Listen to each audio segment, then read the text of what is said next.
Welcome back. Norman, how are you? I'm good, thank you. You? Okay. John, how are you? Good. Pop up and see us sometime. Yeah. I was going to chat to you about the Spurs game, but I didn't want to be cruel. Are you okay? How are you? Brilliant. Yeah, good. Forest riding high. Oh yeah, of course. Yeah, blimey. Don't talk to Dodgy about football, whatever you do. Why did you only score one last night? Did you go? No. I watched on TV last night. I was watching John's team the night before against Villa. I don't talk to him about football. Don't talk football. That's why he's sitting over there, he's a bit sore. I'll come and see you later. How are the girls?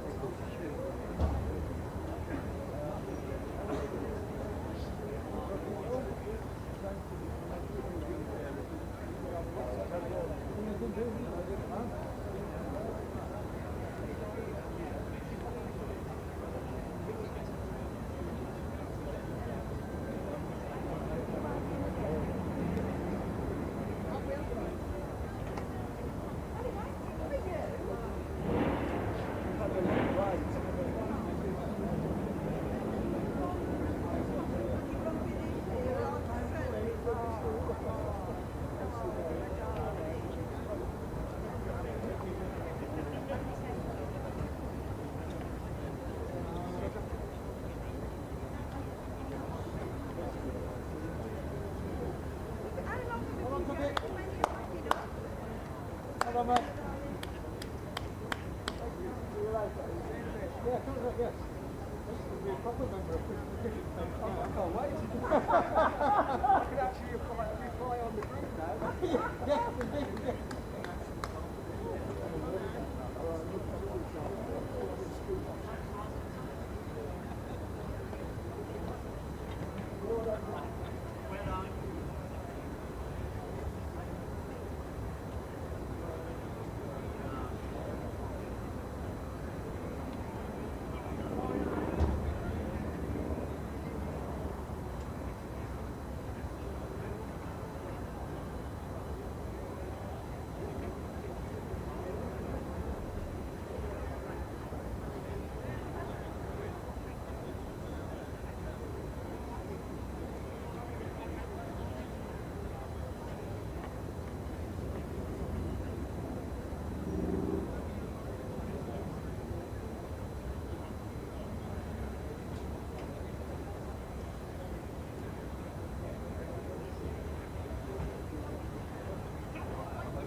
Fishy, it's yours.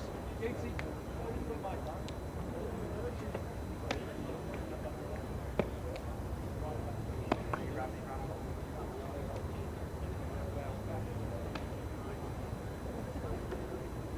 Good hamstrings this morning. Not all the case.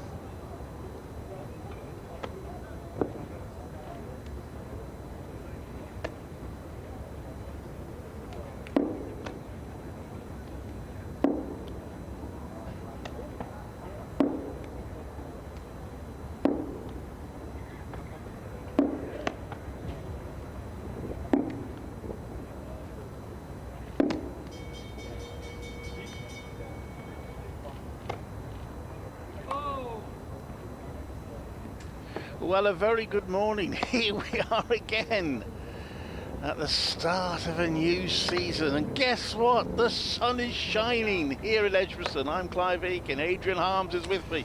We'll also be joined by Mel Farrell and Phil Britt during the course of the day, bringing you ball-by-ball commentary, not just this year, but for the next 4 years, as we've just announced recently. So jolly exciting, and they made the announcement nice and early, good 2 days before the start of the season. And here we are for Warwickshire versus Sussex on the first day of this county championship match. The umpires, Messrs Illingworth and Chantry, walk out to the middle, and it is Sussex who are batting first after Warwickshire won the toss. So let me give you the team news. I'll give you Warwickshire's first, and then Adrian can tell you all about Sussex. Warwickshire named a squad of 14. Out of that 14, there's no Che Simmons. Actually, I can't remember who the other two who were named were. I'll have a look at that in a minute. But anyway, Jake, was he named the squad? Okay. I'll get it up here now anyway. So anyway, the point is they are giving county debuts to Vishwa Fernando, the Sri Lankan test player, one of 4 overseas players who will operate at some point, all being well, for Warwickshire. He's here early season. They've also Ethan Bamber, he gets a debut. And debuts too, first-class debuts for Taz Ali, spin bowler, and for Kai Smith, who will keep wicket. Michael Burgess having retired somewhat surprisingly at the end of the last season. And Alex Davis, the captain, is not going to don the gloves. He's handing those to Kai Smith. So Warwickshire line up with Rob Yates, Alex Davis, the captain, Hamza Sheikh, Sam Hain, Dan Mosley, Ed Barnard, Kai Smith, Michael Booth, Taz Ali, Vishwa Fernando and Ethan Bamber. And Sussex, Adrian Harms. Yeah, morning, Clive. Yeah, no real surprises in the Sussex lineup. They line up with Daniel Hughes, the Australian, opening the batting alongside Tom Haynes. Tom Clark will bat at 3, Tom Alsop at 4, James Coles 5, John Simpson at 6, Finn Hudson-Prentice will bat at 7, Danny Lamb at 8, recovered from that horrible shoulder injury he picked up last year. The off-spin of Jack Carson, and the fast bowling attack spearheaded by Ollie Robinson and Jaden Seals. So, the first ball of the new season is about to be bowled by Ethan Bamber, whose signing was announced quite early last season. I've got to remember to do the update, haven't I? At exactly 3 minutes past. Wouldn't do to forget the first one of the season, really, would it? So I'll be ready for that. As in comes Bamber. Right arm round the wicket, that's left by Haynes. And there is no run. How many times am I going to say that during the course of the summer, do you think, Adrian? There is no run. No, absolutely. Well, he came to Sussex last year, Daniel Hughes, and batted very well in all formats, T20. And Sussex do need some experience. There's a lot of players in this Sussex side who have never played First Division cricket before. It's 9 long years since Sussex were in the First Division. So important that the senior players really stand up early on. Bamber round the wicket, bowls up, goes past the outside edge of Haynes.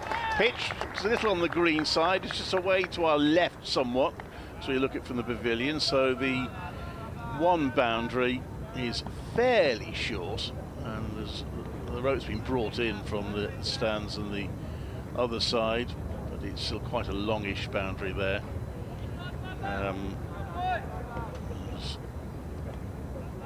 Yes, I take full credit for Sussex promotion there, because I did tip them to win the second division title at the start of the season. Yes, I did. Bamber comes in to bowl. That is left by Haynes. Good leave taken by Kai Smith. A big moment for him to get that wicket-keeping gig. The scoreboard's got it wrong, actually. It's Daniel Hughes who's on strike. Ah, thank you. So, sorry about that. I mean, they're both left-handers. But yeah, the scoreboard is saying it's Tom Haynes on strike. It isn't. It's Daniel Hughes. As long as I can blame somebody else, that's fine. Yeah, totally. So Hughes it is, stands up, waits for Bamber to come in. And he's got him tucked up there a little bit. There's a bat on pad, goes out to the offside for no run. So a decent first over for Ethan Bamber. Has come from Middlesex. His signing was announced early last season, so fairly early, probably halfway through the season, so he's had to wait a while following the announcement to actually turn out for Warwickshire. 4 county debuts for them at the start of this game, or first class county debuts. Bamber comes into bowl. That's left. That's left by Hughes. And it remains none for none. Really a bit of Frank Lampard in your ears, eh? I know. Like that. Yeah. Super Frankie Lampard. Not giving us great news. A goalkeeper Oliver Dobbin out for the season. That doesn't sound good. No, we sort of expected it. Right, update coming up in about 8 seconds.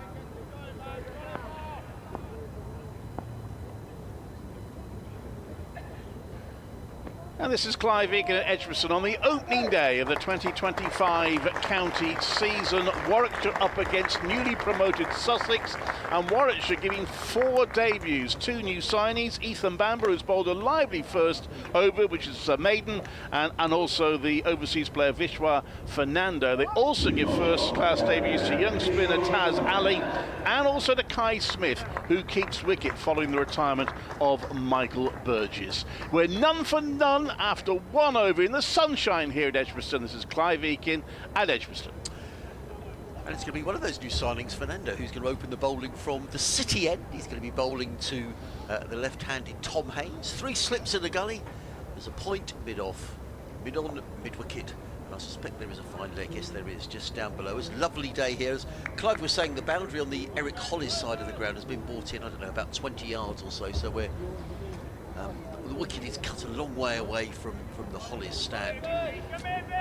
The most glorious day because of the skyline of Birmingham in the distance. Tom Haynes, who's been in terrific form in pre-season for Sussex. Never played First Division cricket.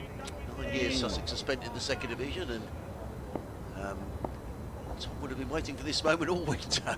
As Fernando comes in, left arm over the wicket, the 3 slips go down in bright sunshine, in and bowls, and Haynes is forward. Some good link delivery, plays the ball away into the offside.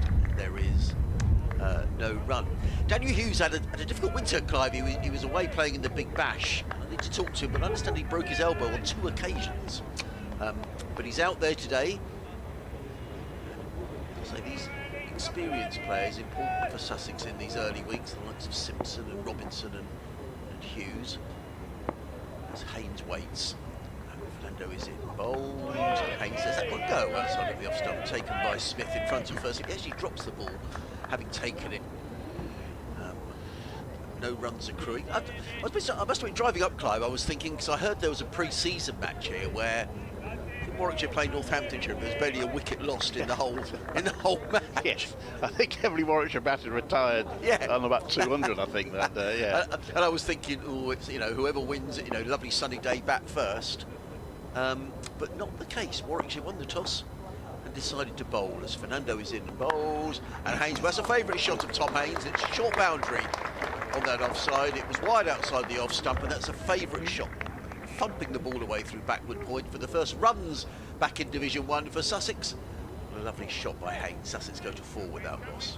Possibly the experience of last season, Warwickshire might have felt that the pitch got harder to get wickets on as it goes on, so get first dibs on it might be the thinking. The problem last season was not winning matches. They only won 1 match all season.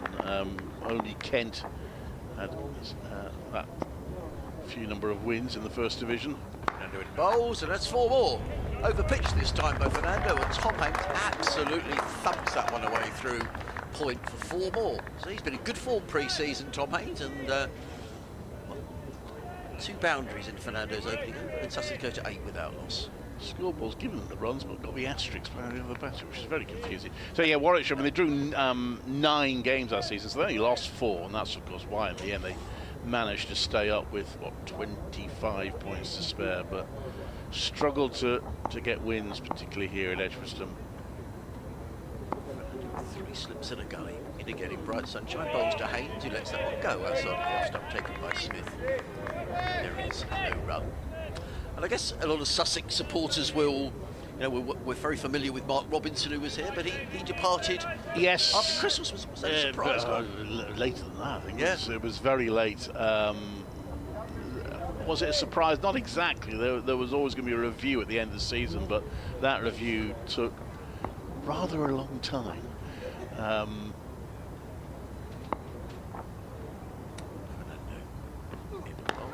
Haynes is forward and punches that away through the cover, so 3 boundaries in the opening over from Tom Haynes, all through the offside. It's a shortish boundary onto that stand, which is opposite the Hollies stand. And Sussex at the end of the second over are 12 without loss, and 3 lovely looking boundaries from Haynes. Not the easiest starts from Vishwa Fernando there, going for 4. Yeah, so Mark Robinson, so at the end of the season, I think, feeling that there might be a change, but then the review took so long. The longer it went on, you thought, well, surely they can't make the change now with the season about to start, but they did. Yeah, feel for Mark Robinson. Let's not forget he did win the county championship here with Warwickshire. Always enjoyed dealing with him. I think 2 things, obviously the struggle in the county championship the last couple of seasons as Bamber comes round the wicket, and that's where the pass, that must be close, but it's not out. It's certainly low enough, but not out is the call. Is that Richard Edingworth, that umpire? Yes, it is. It said, yeah, Jack Shantry's square. Yeah, so he says not out.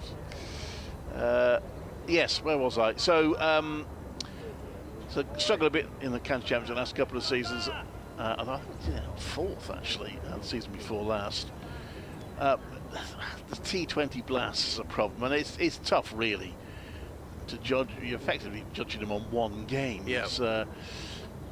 Bamber comes in, also a wild swing and a miss there by Hughes. That was a fairly ugly shot.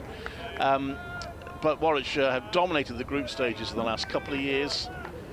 Again, they finished top of their group, but for the 4th year in a row, they got to the quarter-finals and fell at that hurdle, which And it was, you know, they were playing Gloucestershire, everyone really expecting them to win. It didn't happen, and that certainly upset a lot of supporters. So those perhaps are the contributory factors. Bamber into bowl, that's left, there's no run, so Ian Westwood steps up, and we've been assisted again because they left it so late. There wasn't really much time to trawl the world for an alternative, so they've promoted from within, which is what Warwickshire have done in past years. We think of Ashley Giles and Dougie Brown and Jim Troughton. So they've gone back down that road. Yeah, has been helping out down at home, Mark Robinson. So I gather. Yeah, so he's been helping, nothing official, just giving Paul Farbrace a bit of a hand pre-season. Bamber comes into bowl to Hughes, and that's pushed up the offside of the ground, which is interesting because I think his relationship with Paul Farbrace here at times was a little, maybe strain's not the right word, but they didn't always agree, let's put it that way. But obviously both know their cricket and know their jobs, so they're allowed to disagree, I guess. Yeah, I mean, the Sussex coaching setup, there's Paul Farbrace, Grant Flower is the batting coach. In fact, Grant's going to take charge of the one-day cup side when that comes around. Ash Wright, Luke Wright's brother, is batting coach. Bamber in, round the wicket he comes, and that's pushed out into the slip corner on the ground by Hughes, who's yet to score a run from his first 11 deliveries, but Haynes at the other end has hit 3 boundaries, so it's 12 without loss in the 3rd over. And the final member of the coaching team is James Kirtley. So say, I think Mark he was asked at the press day, Paul Farbrace, about Mark Robinson, was anything official, and they said no, not at the moment. He lives around the corner. He was just sort of keen to get himself involved and help out. So that seems to be what's happening at the moment. It's pushed out the offside. Well, I certainly wish him well. I do have to say at this point that we're really excited to be here for the new season, but there is more than a tinge of sadness about the place after the announcement yesterday of the passing of John Curtis, cricket and football writer and much loved journalist. I've known him literally all my career. He's a regular presence both here and in particularly at Worcestershire, also at Coventry City as well, and other Midlands football ads. Quite apart from being an outstanding journalist, he was a lovely man, and that rocked a lot of us to hear that news yesterday. So thoughts are with his family on that desperately sad news, and we'll remember John Curtis very, very fondly. That's really sad, Clive. Right. Comes Fernando over the wicket, bowls, and Haynes clips this one firmly to mid-on, and there is no run. I mean, we haven't been here for much championship cricket in the last few years, but I've been down to Worcester quite a bit, and I always really enjoyed the press box down at Worcester. There was John Curtis and I forget the other chap. Mike Bedder, who he worked for. They worked Mike ran an agency, and John worked for him for many years. With him and Bradders and all the guys down there. Oh dear, that's very, very sad. I'm very sorry to hear that. Always extremely helpful. Fernando in the sunshine, in a bowls. Haynes. Well, he plays an involuntary shot. The ball has ended up going through first slip. It wasn't in the air, but I got the impression that Haynes was looking to get his bat out of the way. And the ball rather seemed to hit the bat and it was sort of squirted away into the slip corner. Haynes goes through for a single. He goes to 13.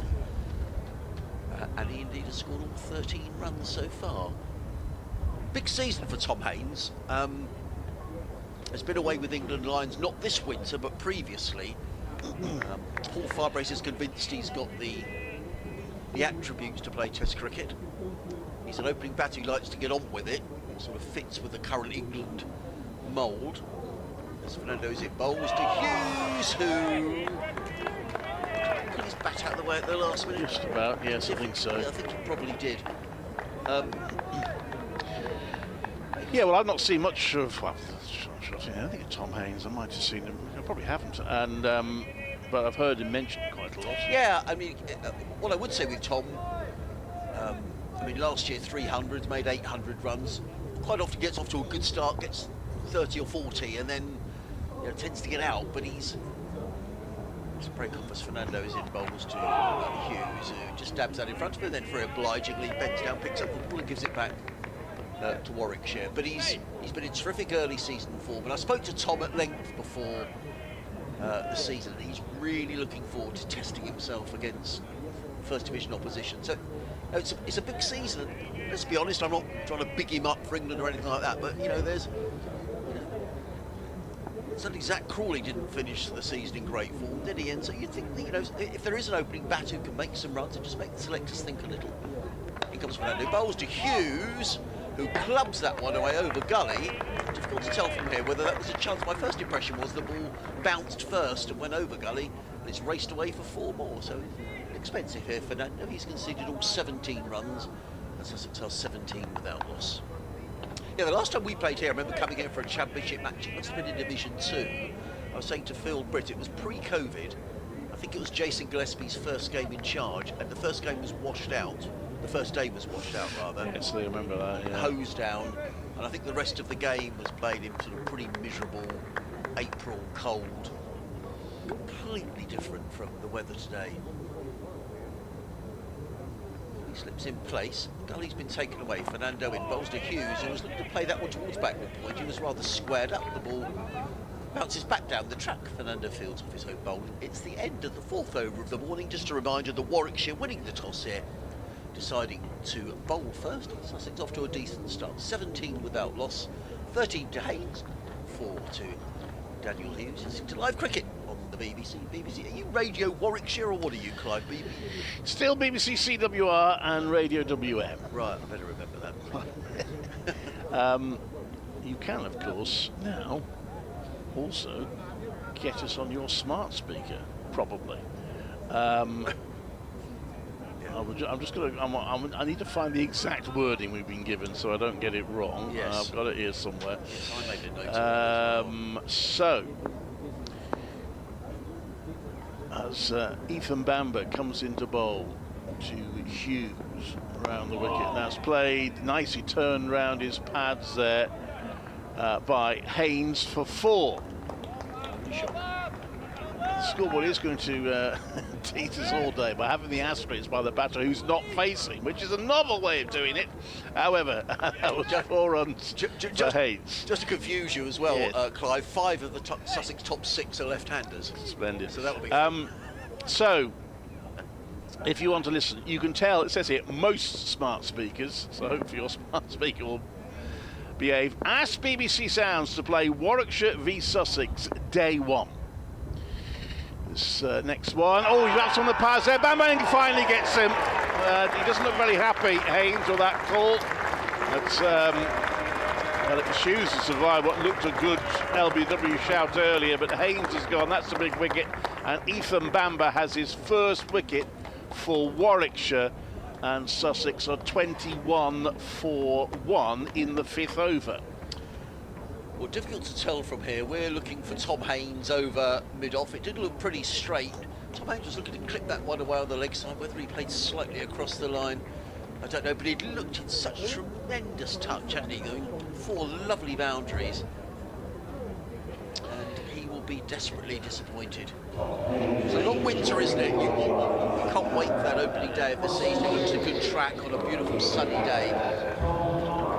And Tom Haynes goes off after looking in tremendous nick. 17 off just 10 deliveries. Sussex lose their first wicket, 21 for 1. When do you have to get off for an update anyway? Sorry to talk. No, shop not at all. No, yeah, half 11 production. I go half on. 11. So I'll disappear then and leave you with. So what I might do, well, I might bring Mel in a few minutes. Yeah. Here with you, and then Phil can replace you at 1:30, and we'll take it from there. Let's juggle it around nice and often today, because we've got plenty of voices, and give the listeners a break from each of our individual voices. And I'm rather regretting building Tom Haynes up. I was just saying how he'd had a terrific Well, he hit some very good shots, didn't he, to be fair, but alas for him. He takes one, of course, to get you out, and Ethan Bamber is bowling very nicely. He looks like a really important acquisition for Warwickshire. Seen a bit of him, Clive, in the 2nd Division over the last 2 or 3 seasons playing for Middlesex, and I also thought he was a good bowler. He doesn't look the tallest, but he bowls at a decent lick. So, Bamber then, I'll just take us to the end of this over, bowling to Clark, and that's turned round to mid-on for no run. Warwickshire, I haven't actually described the field, have I? So they've got 4 slips in place. It's a fairly orthodox field for this sort of stage of a match. What else have they got? They've got point, cover stroke mid-off, mid-on, mid-wicket, and the only field on the boundary is down at long leg, fairly wideish long leg. Short boundary there, so they've got a guard against pulled shots.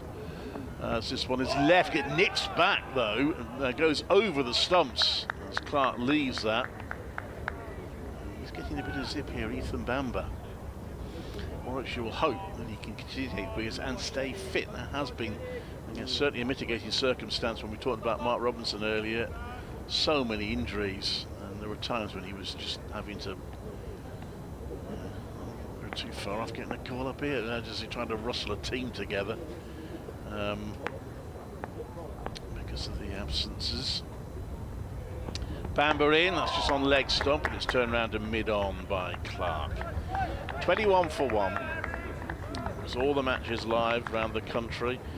England's A women losing to Australia earlier, but worth mentioning Warwickshire's Izzy Wong taking 3 wickets. She took 3 for 51 in 9 overs, but unfortunately England were well beaten. And the championship match, not a lot of early wickets around. Essex 23 without loss against Surrey at Chelmsford. Yorkshire 17 without loss at Southampton. Worcestershire 23 without loss at Taunton.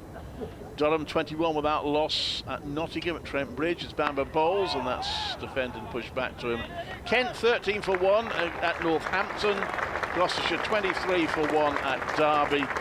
Middlesex 5 for 1 after 5 overs against Lancashire at Lords. Glamorgan 13 for 1 against Leicestershire at Cardiff. So, delighted we got Mel with, hasn't brought a heater for this one. Or you have.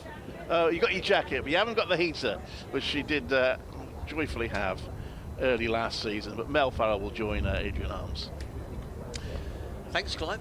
It's been a good opening spell by Ethan Bamber. He's certainly made Haynes and Hughes play. And he's picked up the only wicket to go down today. 21 for 1. If you're just joining us, Top Haynes, the man out, LBW to Ethan Bamber for 17.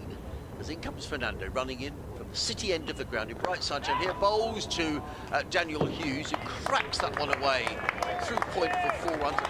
It's been in the air a little because there were some cries from the Warwickshire fielders, but Hughes picks up another boundary. He goes to 8. From one Australian to another. There's hello, Mel. Hello. Lovely to see you. Lovely to see you. Lovely to be back here with the BBC commentating on county cricket. What a wonderful day of the year it is. First day of the County Championship. Hello to all the listeners out there. I hope wherever you are, you've wintered well and are looking forward to a great season of cricket. Well, we've got some Australian weather, no question about that. Oh. Fernando's in bowls to Hughes, who pulls that. It's short, it's pulled away down towards fine leg. Good bit of fielding down to our right-hand side down to fine leg, but not before Daniel Hughes comes back for a couple more runs. He goes to 10, the total to 27 for 1. It's real Aussie weather. Wait. Look, let's just stop right there. I have come in my, I've got at least 3 layers that I can, I can turn to. I've got a high-necked woolen jumper. I've got my big overcoat. You don't need it. I've got a woolly hat and a scarf, and I was wearing all of them when I arrived here. So, your thermostat's faulty over here. The sun's thermostat's faulty. What's your home city, Mel? It's orange. Here comes Fernando bowls, and that's a very good bit of fielding at backward point. That would have been 4 runs. There's no third band in place. It's clubbed away to backward point. A good bit of fielding. There is no run. There's a short boundary as well, so it had to be good. They've been really sharp first up, which you hope to see. No rustiness in the field. It looks like early in the season. Well, isn't it? I mean, the outfield had to walk out to the wicket for the toss, and the outfield's like a carpet here at Edgbaston. So those 3 slips in place. There's a backward point cover mid-on, mid-wicket, and a fine leg as Fernando has been a little expensive, 0 for 23. He's in his third over. His bowls to Hughes, and that's not going to add to his figures either. He hasn't got his line or length right here as Fernando, and Daniel Hughes up on his toes and just using the pace of the ball and steering the ball between cover and backward point for yet another boundary. Hughes goes to 14, that's over 31 for 1. And that is the short boundary that I mentioned. This time he just did so well in picking out that gap. It wasn't a huge one, but it was well directed. By the way, anybody out there who is familiar with me at all is going to love the fact that you've asked me what my hometown is. Go on, why? And that I've managed to get Orange in there, and we're not even through my first over of the first match of the county championship. In comes Fernando. Tell me all at the end of the over. Fernando in bowls to Hughes, who has a better line and length, and Hughes defends into the offside. Actually, I was reading though, Mel, that over in Sydney there was a storm, and I don't know if you're familiar with the outdoor pool there. Is it called the Iceberg Pool in Sydney? That's the Bondi Yeah. Iceberg. Right, well, it was thousands of pounds worth of damage. There was a really bad storm in Sydney a couple of days ago. No, I missed and that. it completely overflowed the pool. Oh. And I think the changing rooms were flooded, and the ferries coming out of Circular Quay were bouncing around all over the place. So You've had some terrible storms in Australia of recent And times. then bowls and let go by Daniel Hughes, taken by Smith. There is no run, so a little expensive here. Fernando, 3 overs for 27 at the end of the 6th over here on the opening day of the season. And Sussex are 31 for 1. Tom Haynes, the man out for 17. Orange. Yeah, it's a centre of the universe. It is about 4 hours drive inland from Sydney, so over the Blue Mountains, Yep. and you keep going. You stop just at about the point where you have to duck to let the sun go down. It's heading west. And Phoebe Litchfield is from Orange, who of course will be no stranger to anyone who follows the women's game internationally or indeed here. She'll be over here later this year. And many connections. Daryl Hare lives in Orange. So one from the past. Yeah, totally. Right. Umpiring fame. As we start a new over, Bamber continues. First ball is just worked into the leg side and dribbles away, no run. I've only been to the Blue Mountains once on the day of weather it rained. You couldn't see anything. It was, I'm sure it's a lovely place, but when it's cloudy and you can't see much, you might as well be anywhere, really. Well, it is beautiful. So I was there for a while. I've been in South Africa as well. I was over there for the SA20. And I've come back via the US, a little bit of an interesting cricketing odyssey in a couple of places in the US. So that was quite fun as Ethan Bamber begins his run up. He's in, and it's just outside the off stump. It comes off the outside part of the bat, just goes straight to backward point. They're all up and about and very excited. Yeah, they are. Tell us about that. So whereabouts in the States? Well, I started off in New Jersey to be exact. I was commentating on, it's a mashup between cricket and baseball played in a warehouse in New Jersey. As the look on your face is priceless, as Bamber is in around the wicket, and he angled that in movement away, and you can hear from the slips cordon, they like that very much indeed. He's got quite a bit of zip, has Bamber, new addition to the attack here at Warwickshire. It's kind of what they were missing at times last year, you felt. There was some really good bowlers in that attack. Sometimes you just felt they were lacking some real penetration, some zip, some fire. Here is Bamber, it's full, and there's a big press forward to smother that from Clark. Yeah, so I was in New York commentating on it's called Ball in Play, and there's an American, he was a commentator on the T20 World Cup last year, Jimmy O'Brien, who goes by the name of John Boy. He loves cricket, and he does all these breakdowns of cricket that go viral. So he ended up commentating the World Cup. He's invented this sport that is a cross between cricket and baseball. So that was an enormous amount of fun. Bamber is in, and just pulls his hands up at the last second as Clark. A bit of a performative leave. And the oohs and the ahs tell you that that was pretty close indeed. So Bamber is really looking threatening early on. Actually, it's funny you should mention baseball and cricket because Tom Alsop, who spent some time in the Big Bash with the Brisbane Heat. Yes. Paul Farbrace was telling me that last winter, in order to improve his game, and Tom's won T20 games come on enormously, he joined a local baseball club down in Sussex, and that had improved his cricket. So there you go.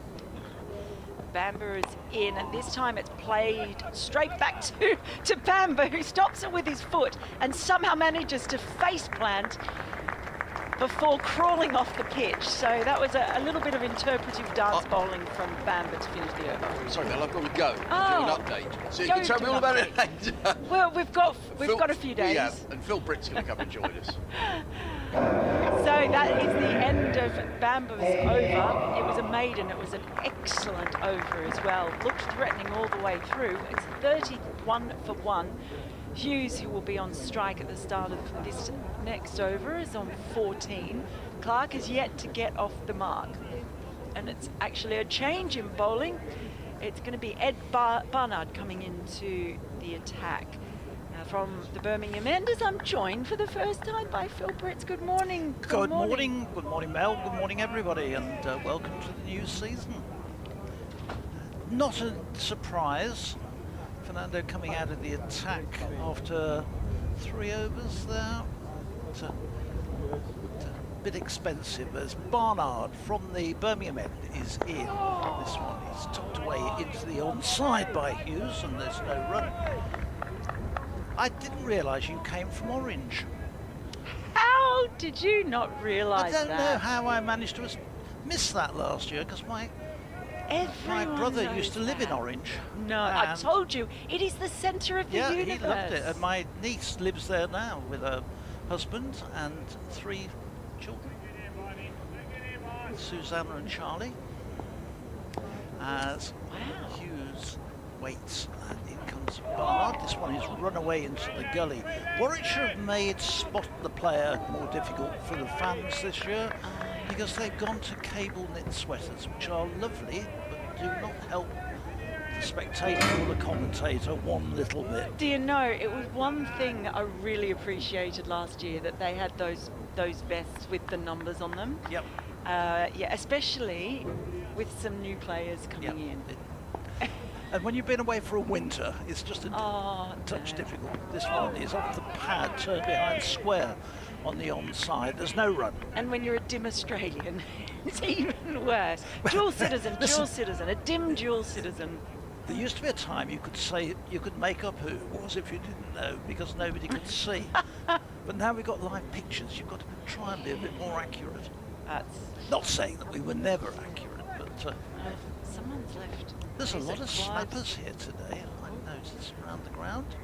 Barnard coming in, bowls, and driven beautifully through extra cover, down to the ropes, and Hughes flicks that one down to one of the aforementioned snappers. Yeah, that was the crowd is heavily on over on the in front of the David Heath suite, enjoying the sunshine. Across to the stands, which will be ripped out at the end of this season. But the gentleman who's always there, in between 27 and 26 up the back, he's got that spot mollies. This one is off a thick inside edge, which runs away down to deep backward square leg, and gets a single Hughes. Total moves on to 32 for 1. Hughes moves on to 15. The scoreboard this year has a new font. It's a much thicker one. Yeah, it's a much thicker, heavier font. Yes. Which makes it a little easier to see, I think. Yeah, it does. Okay, I appreciate that. It's not an attractive font, but it's easier for the spectators. It's attractive enough. It's So all about the kerning. They've offset the numbers on the back of the shirts by putting an improved font on the scoreboard. Yeah, it's always about the kerning as well. Yeah. The font. In again, just a single so far of him, as this one is edged away, and this will be 4 runs down to the vacant third-man spot. I mean, Clark just opened the face. I was thinking about that first game last year when it was freezing. I've just realised, sorry, it is the end of the over, 36 for 1. The contrast between today, it's still cold, I'm not having it any other way, but I remember how they had all those cut strips, and they had all the problem with water, and it was wet and it was damp, and it looked just a bit grim, really, everything. But look like an English spring. So it is wonderful to see that, and I know that there is so much excitement among the fans as they get to come back out. The promise of summer, the presence of spring. Do I spot one or two in the crowd at the far end of the ground who've actually already taken their shirts off? That is the most English thing ever, and I just can't. Here's Bamber. He's in, 3 slips in as Hughes just allows that one to squirt away into the offside, no run. Yeah, there were people wearing shorts when they were over here. There's people with shirts off. I mean, come on. It's ridiculous. I feel like it's such a personal attack when I see people in this weather disrobing, baring legs and chests. It's a personal affront. Bamber starts on that not too long run up. This one has just really popped up, zipped off the pitch. It's well left by Hughes, a bit short, but they're treating him with a bit of respect, and with good reason too. Already has his first wicket for Warwickshire. I think there's a very big difference in terms of what people call warm. I remember when I used to go over to Australia to see my brother in August, which was the school holidays when we used to go when my wife was a teacher, and we used to go in the pool in August in Sydney, and they couldn't believe it. Here comes Bamber. This one has popped up again, and he's got the edge of Hughes. It's been caught at second slip, and boy oh boy is Bamber making his presence felt here at Edgbaston. Second wicket goes. It's Dan Hughes for 9, and Sussex are 40 for 2.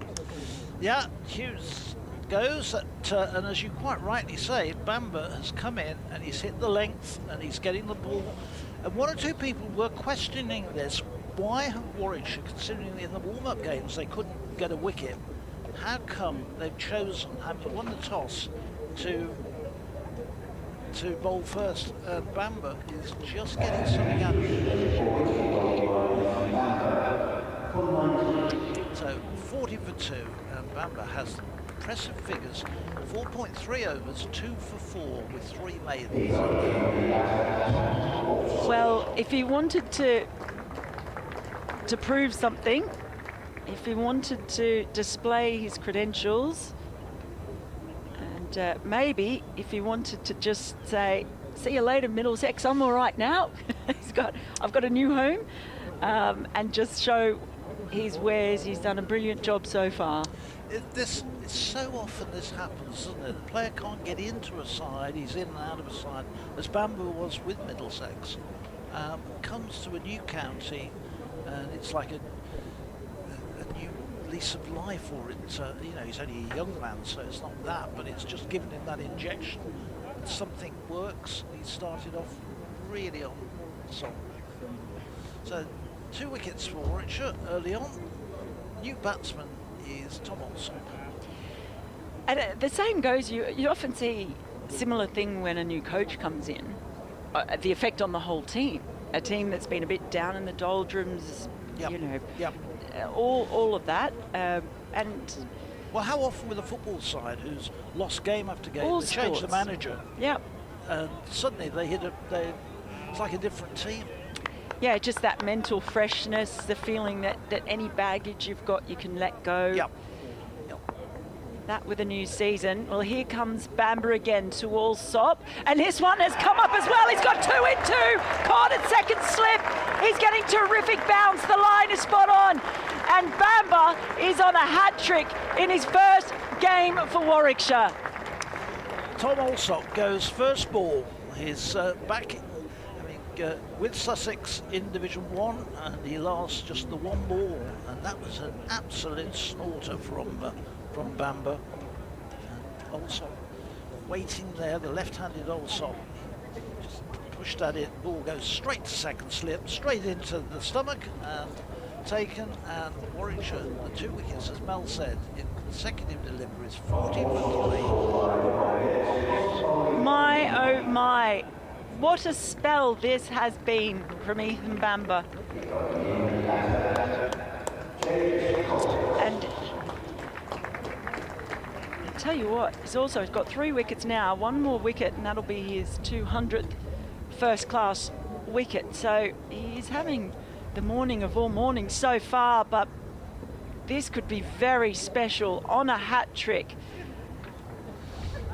As we see James Coles. Yeah, coming out. He probably didn't expect to be batting at 20 to 12 on the opening day of the season. And certainly the first quarter of an hour, 20 minutes, gave no indication at all, really, that anything special was going to happen. But Bamber has set the crowd alight, and the crowd, quite a decent one here for the opening day here at Edgbaston. Enjoying the sunshine and enjoying mostly, obviously the partisan home crowd will be enjoying the full wickets. Well, I tell you what, if word gets around about Ethan Bamber and how he's bowling here, we might see more people coming down to watch him bowling throughout the championship. This has been an almost faultless, flawless spell from him so far. Now there's just a little bit of discussion has been going on as he prepares himself for this hat-trick ball. Looks like they're going to have 4 slips in. They're still just clustered in groups at the moment as Coles takes his time and getting himself ready. He's probably doing the dressing which he would normally have done in the, yeah, in the changing room. He's come out. He's been rushed into suddenly getting the kit on. I don't think he had everything. Yeah, he brought a bat with him, hasn't he? He brought his bat. He's basically getting himself dressed. He thought about coming in shirtless in tribute to the people in the crowd who are nonsensically celebrating a cold spring day. So there's just a little bit of time here. But Sussex's youngest ever player, isn't he, James Coles? He was 16 and a half when he made his debut in the Bob Willis Trophy. There's a delay here. Yeah, I'm just trying to work out what else is going on. Has he forgotten something? This is what I'm wondering if he's actually... Is there something down here with the side screen? I don't know, but it's been yeah, I think he has forgotten something. They're looking for a helmet for short legs. Oh, right, okay. Yeah. I was going to say, he didn't forget his helmet. We're having one brought in, so... Probably didn't anticipate having this need for so many close fielders at the start of play. Well, there are 5 slips. We have 5 slips, and we've got a short leg. There's one down at deep fine, and then one fielder in at extra cover. Here he comes, Bamber. Bamber on a hat trick, and it's driven straight. He sticks his foot out, and that's going to beat everyone, and straight down the grounds. Coles is off the mark with a boundary. Yeah, lovely shot. Good way to answer the hat-trick delivery. So no hat-trick on debut for Bamber so far, but came right out the meat of the bat. Well, he went fuller. He got those previous 2 wickets by banging the ball in, and it really zipped up off the pitch. This time he pretty much went full and straight, and it was a lovely connection in the end by Coles. What an exciting start this is to the summer. Here's Bamber again, over the wicket to the right-hander, just bangs that to point, no run. And it is the end of Bamber's over. He's bowled 5 of them now, and they have been an absolute joy to watch. 40 for 3. Coles, well, the scoreboard's a little bit slow. There it is. It's just updated because had him on naught, and I was about to say no. He played a beautiful straight drive. So he's on 4. Clark is still yet to score. Yeah, he's faced 11 deliveries, Tom Clark, but so far So he managed to get one away. So he's on strike now, the left-handed Clark, as Barnard continues. Starts his second over from the Birmingham end. He's in and bowls. This is played as Clark reaching forward, just pushing this one up to mid-on. There's no run. I mean, 3 for 8 off 5 overs, and one of that was one of those boundary. Yep. That's really impressive. Couldn't have asked for a better start to his Warwickshire career. That's Barnard again in bowls. This one is a rap on the pad, a shout for LBW from Barnard. But Jack Chantry, who's the umpire at the Birmingham end, is not interested. We've got a pair of Worcestershire, ex-Worcestershire umpires, Jack Chantry and Richard Illingworth. Not interested this time, adding to their local rivals' wicket call. Oh, they're very professional. As Barnard, an ex-Worcestershire player, is in and bowls, and this is through to Kai Smith. No shot offered. I would imagine that Jack Chantry and Ed Barnard would have played in the same side. Yeah, they would have. Yeah. It's a bit like, how's that, Dad? Actually, on a serious note, I must just say Worcestershire are very, very much in my mind today, because they've lost a great treasure to the game yesterday. It was very sad to see JC, who's been around for a long time. This next one from Barnard is left and goes through to Kai Smith. Yes, I think everybody down there, Clive, talked about it earlier on, but everybody very sad to hear that news yesterday coming from Worcestershire. Yeah, so certainly my thoughts are out there with all the Pears family, the Worcestershire family today. They've had a lot to deal with in the past couple of years. Barnard in again, bowls. This one is edged away past the third slip, down to the unprotected boundary. Gets Clark on his way. It's his second boundary, sorry, he's on to 8 and 48 for 3. One thing that is very similar to this time last year, when although it's not quite as bad, they were on one of those pitches that were even further to that short boundary last year, and gosh, it makes it so difficult to defend.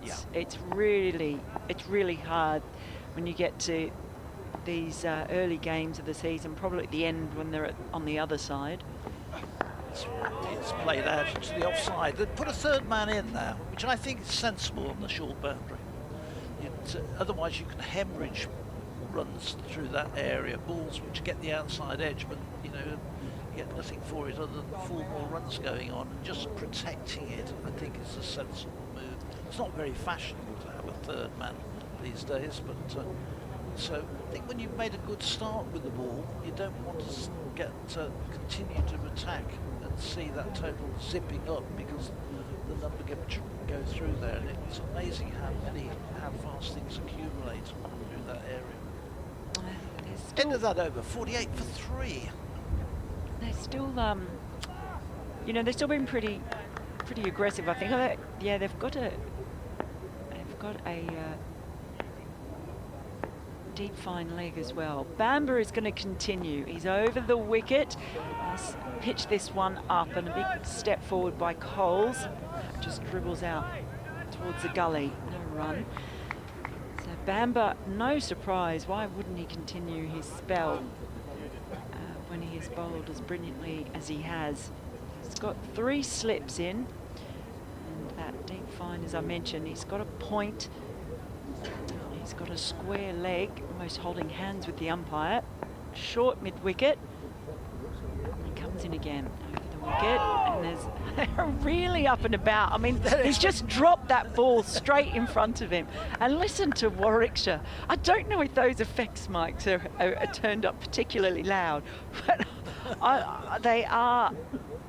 If you're talking about differences to last year, this is the most animated I think I've seen Warwickshire in a while. Yeah, I think as well. Remember, it's the opening day of the season.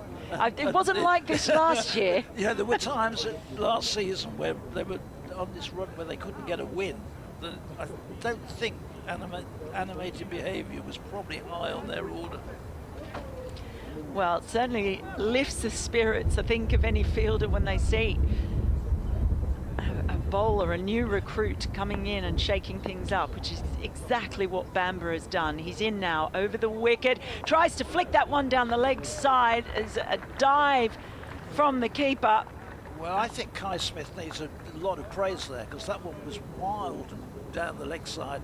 Kai Smith got across to it and took all the pace off it, got a glove to it, got his, as he was diving across, got his left glove to it, and sort of took it out, and what should have been four, possibly, in theory, 4 wides down the leg side, became just a single by. So well done to him. Well, there's 4 slips in now for Bamber to Clark. He's around the wicket, and that one goes straight to the fielder at point. So hunting that outside edge.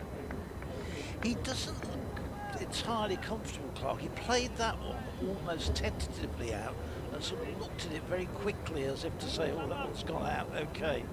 But I think he's concerned that having seen that one which took off to get rid of also first ball, that there might be one there waiting for him. Amber rumbles in again, this time down the leg side, and Kai Smith does well in taking that one. A nice diving roll straight into a standing position. We'll give that one 8 out of 10. Good to see Kai Smith getting the chance. He's been played mostly in the one-day cup for Warwickshire, so he's making his first-class debut.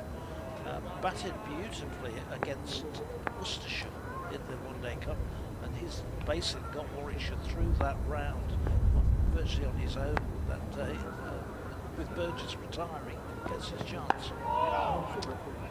Yeah, having a look at that match, 130 not out, and that was the match that took them to the semi-final, right? Yeah. And we should mention Michael Burgess, of course.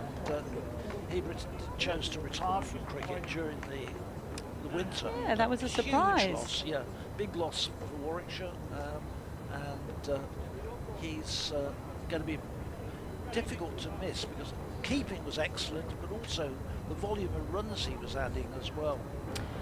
That was a big bonus. I'm going to leave you. That went so quickly, that half hour, thanks to Ethan Bamber. But I shall return, and Clive Eakin will replace me. Thank you, Mel.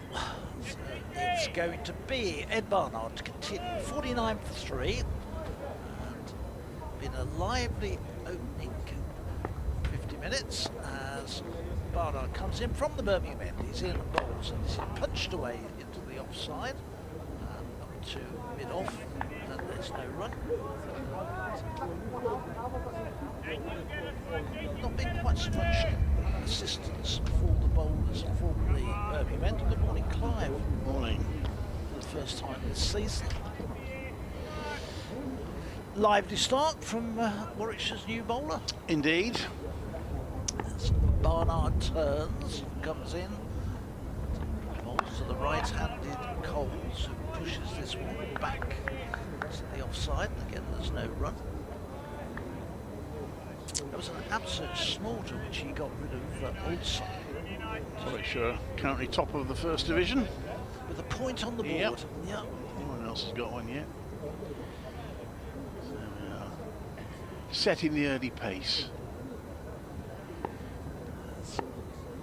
Comes Barnard in, bowls. Slips all go up, thinking that Coles had played across that one and was leaving himself susceptible to LBW. And he got bat onto it and ran it away to Tazali, who's at mid-wicket. No run. Sunny day here, a decent amount of support in, and I should mention also what happened before play on a couple of scenes before. It's driven, but straight back to Barnard, who then whips it back He's got to be a little careful. The umpires are consulting here. He could go for penalty runs if he's not killed. He's left it. Again, good pace through to Kai Smith. No shot offered. Yeah, so before the start of the match, Keith Cook, who is Warwickshire County Cricket Club, basically, quite how they're going to cope now, I do not know. But he's been keeping the ship floating for over 50 years. Yep. He is retiring after today, and he was given a guard of honour by all the players, not just the players that are playing, all the players, and as Chris Wokes was out there as well. This next one is beating the outside edge, and through it remains. So he was given a guard of honour by them, and then all the staff.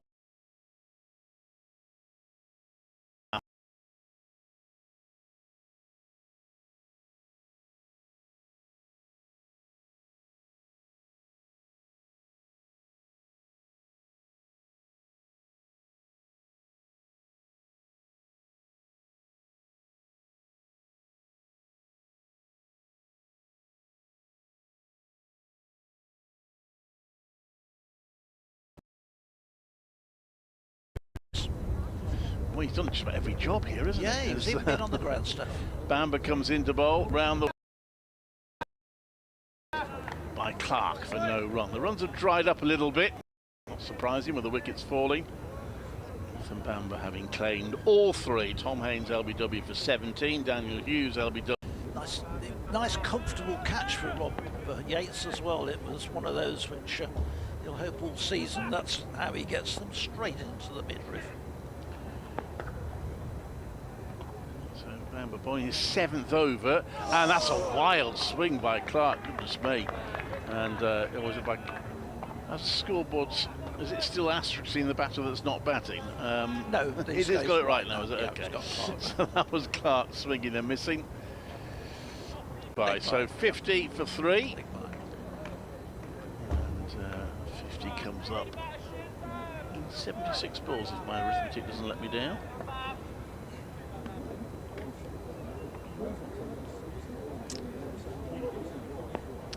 Unless I've missed any no balls. I don't think there's been any. No. So Bamber into bowl. Let's push back to no one. Just to put that in context, Bamber, who's bowled from the beginning from this end, he's conceded 8 of those 50 runs. Expensive. And the leg by. So expensive opening spell from Warwickshire's new overseas player, Fernando, to start with. He's been playing domestic cricket. I was having a look with Aaron back before we came on air at how much he's played, but he's been playing quite regularly back in Sri Lanka, so I thought he might have come over having not played for a while. Bamber in, and it's just turned now by Cosgrove. Be a bit careful of the short leg there, bounces in front of him. End of another very good over, tight over from Ethan Bamber, and I think that's going to be the end of his spell. Alex Davis has just had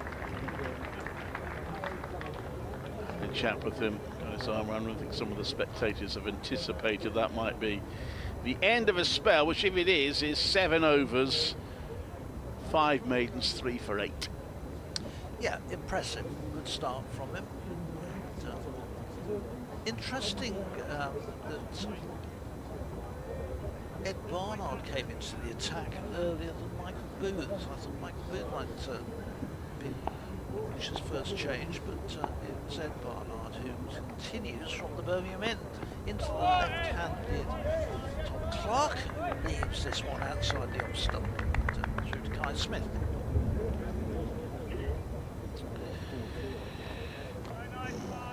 Forecast is set pretty fair for the 4 days of this game. It's this marvellous spell of weather we're getting here. As Barnard turns, comes in, bowls. This one has run away 2 points, so there's no run.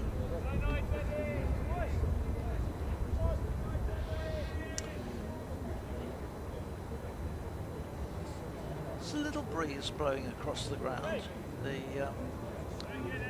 The sight screen is rippling, and the flag, the Warwickshire flag at the Birmingham end is blowing, flapping quite well. no Sussex flag.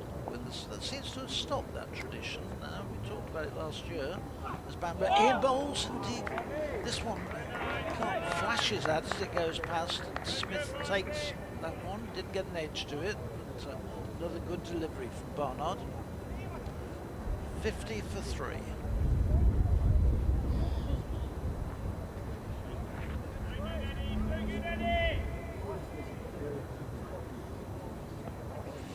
For Clark, 4 for Coles. Barnard is in bowls. This one wraps him on the pad. He looks back to Chantry as LBW, but no doing. Chantry looks away. That's always the sign. You're not going to get it when the umpire looks out towards mid-on or mid-off and doesn't want to catch the bowler's eye and not out.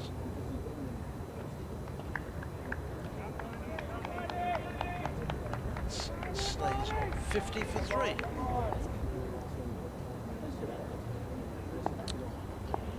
Still 3 slips waiting. This one is looking to run it away down towards third man, but in the end just got turned round a little square on it. In the end the ball comes out into the offside, and again there's no run. 50 for 3 it remains. Update shortly for BBC Radio WM and BBC CWR. Adrian will be rejoining you soon. Oh, splendid. Yeah, excellent.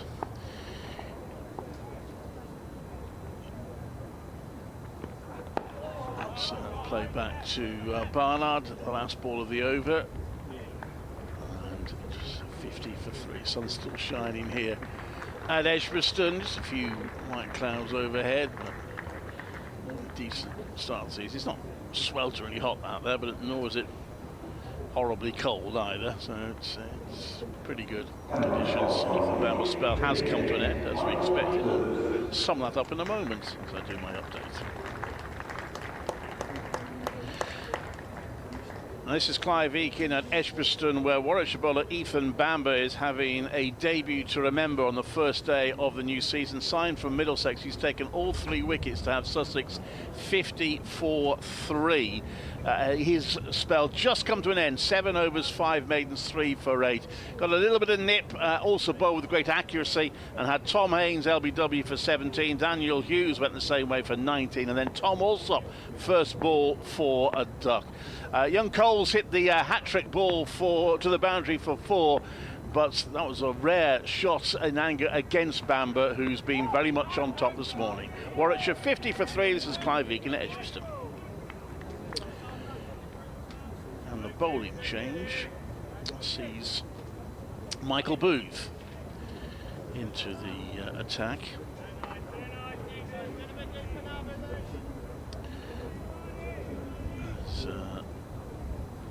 Adrian joins us. I must, by the way, I've seen you, Adrian, because I know you won it a couple of years ago. I must congratulate my colleague Mike Taylor, who's won the Domestic Cricket Commentator of the Year award.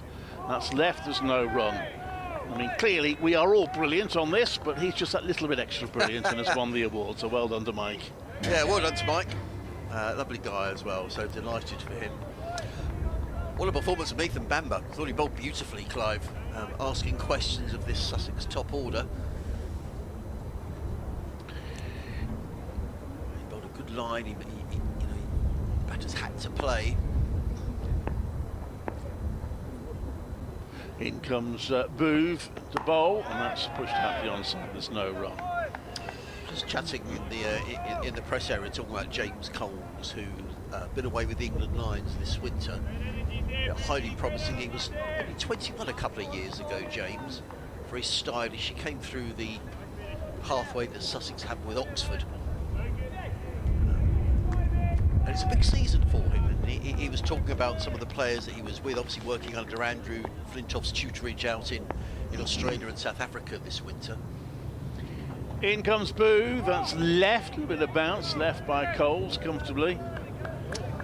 He was just saying, when you're in and around these guys, I spoke to him pre-season, just how hard you have to work to to improve, and there's always people coming behind you, knocking on the door. So it's a big season for James. Never played in the first division before, but he's a fine player, stylish player as well. And the fact that he's classed as an all-rounder, he bowls left arm spin, only adds to his armoury. Booze, right arm over to bowl, and that's played to mid-off. They're going for a quick single. This could be tight. Oh. Direct hit might have been out, but the throw missed. Well, that was a poorly judged run, wasn't it? And he holds his hand up, James Coles.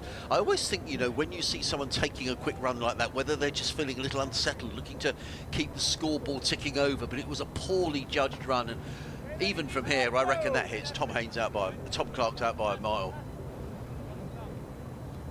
And I think James Coles immediately recognised it was a poor run. Not what you need when you're 3 wickets down in the opening hour. Ed Barnard was with the throw there.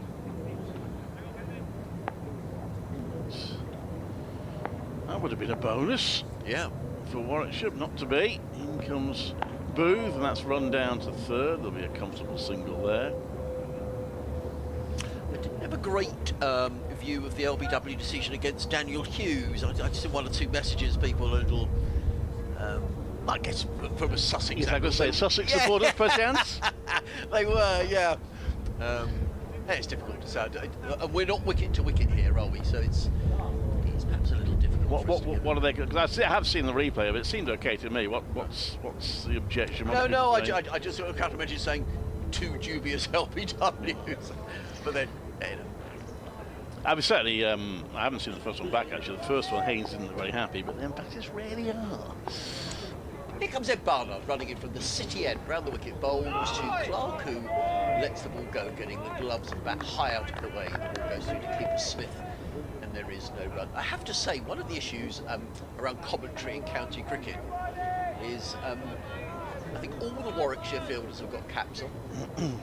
And it's quite difficult when you haven't seen them to know exactly who they are. Well, especially since they've got jumpers on with no numbers on. But I can confirm it was Ed Barnard with the throw there, which, had he hit, might well have got them a run out. They didn't manage a single run out in the championship last season. Barnard did well. Defence solidly to a ball, good length, punches it into the offside. Again, there is no run. So I do apologise if we're not identifying, or certainly me, not identifying the fielders, because they have no numbers on, they have no names on their sweaters. You said I've got no excuse then? Well, yeah.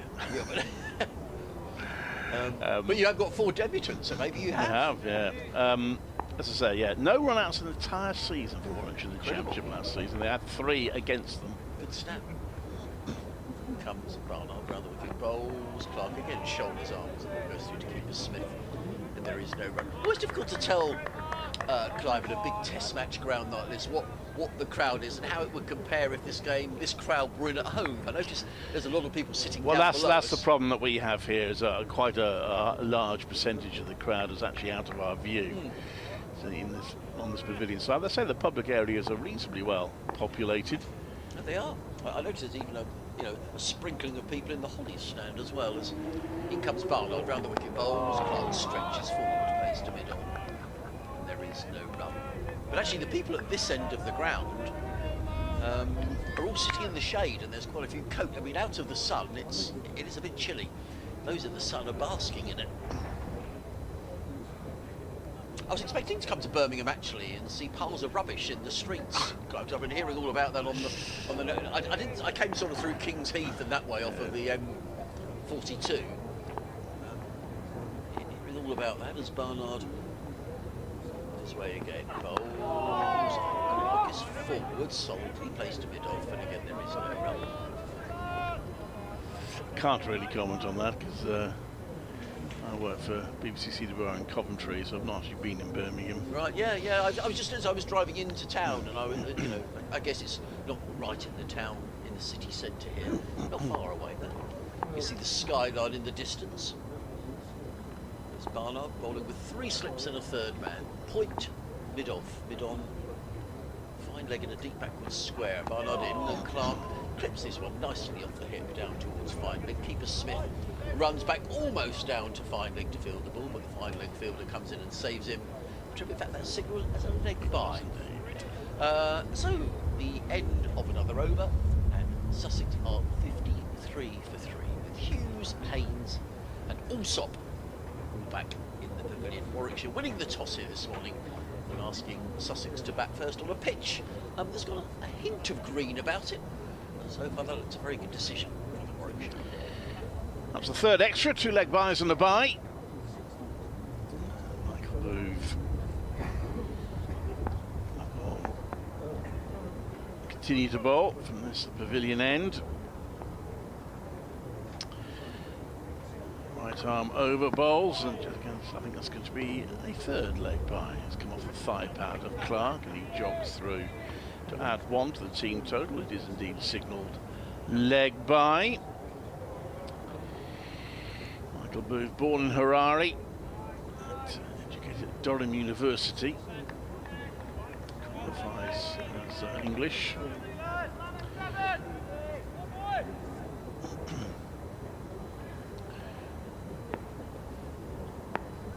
Comes in to also his 5th first-class game, so there's a bit of inside edge out to square leg. Oh, they're going through for another tight single this time.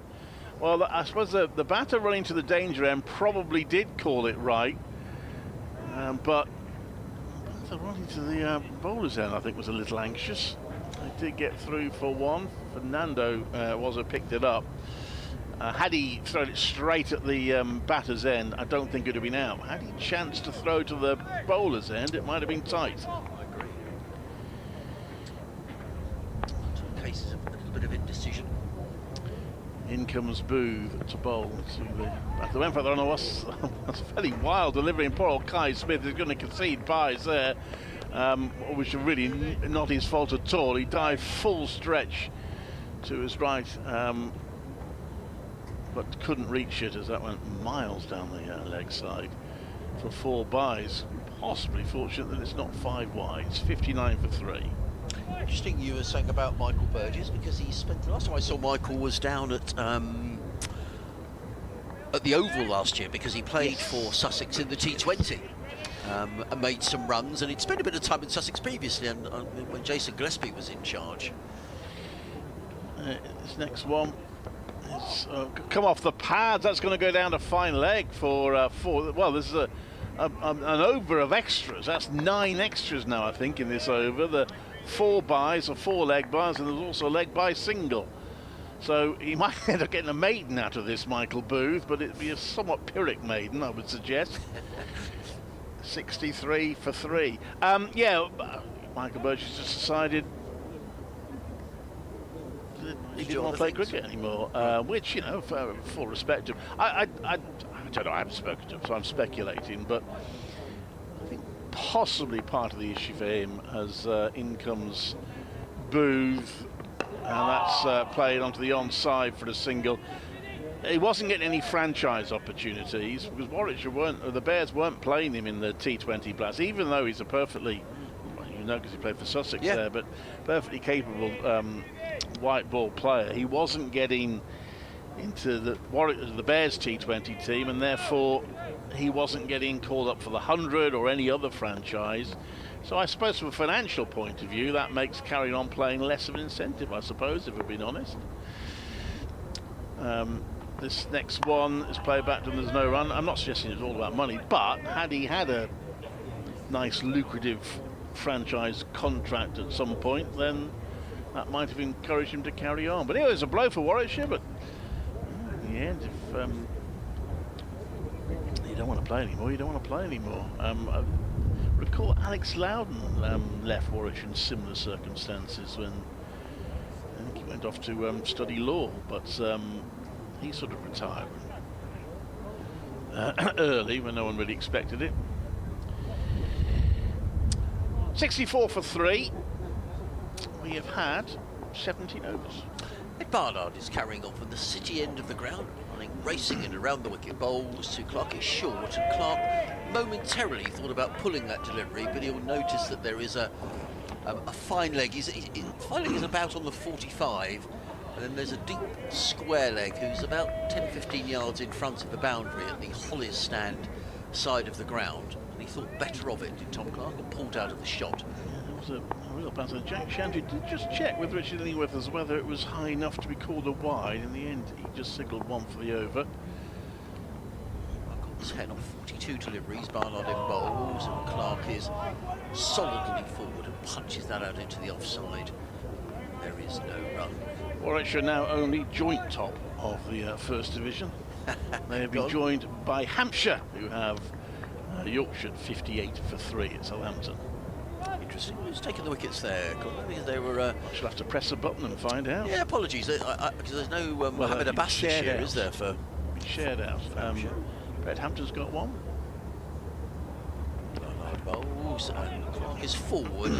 Plays that in front of square on the leg side, and the fielder from mid-on needs to trot round the field. Clark goes to 11 and Sussex to 65 for 3. Brad Wheel, briefly of this parish, has got one, and Kyle Abbott has got one. Okay.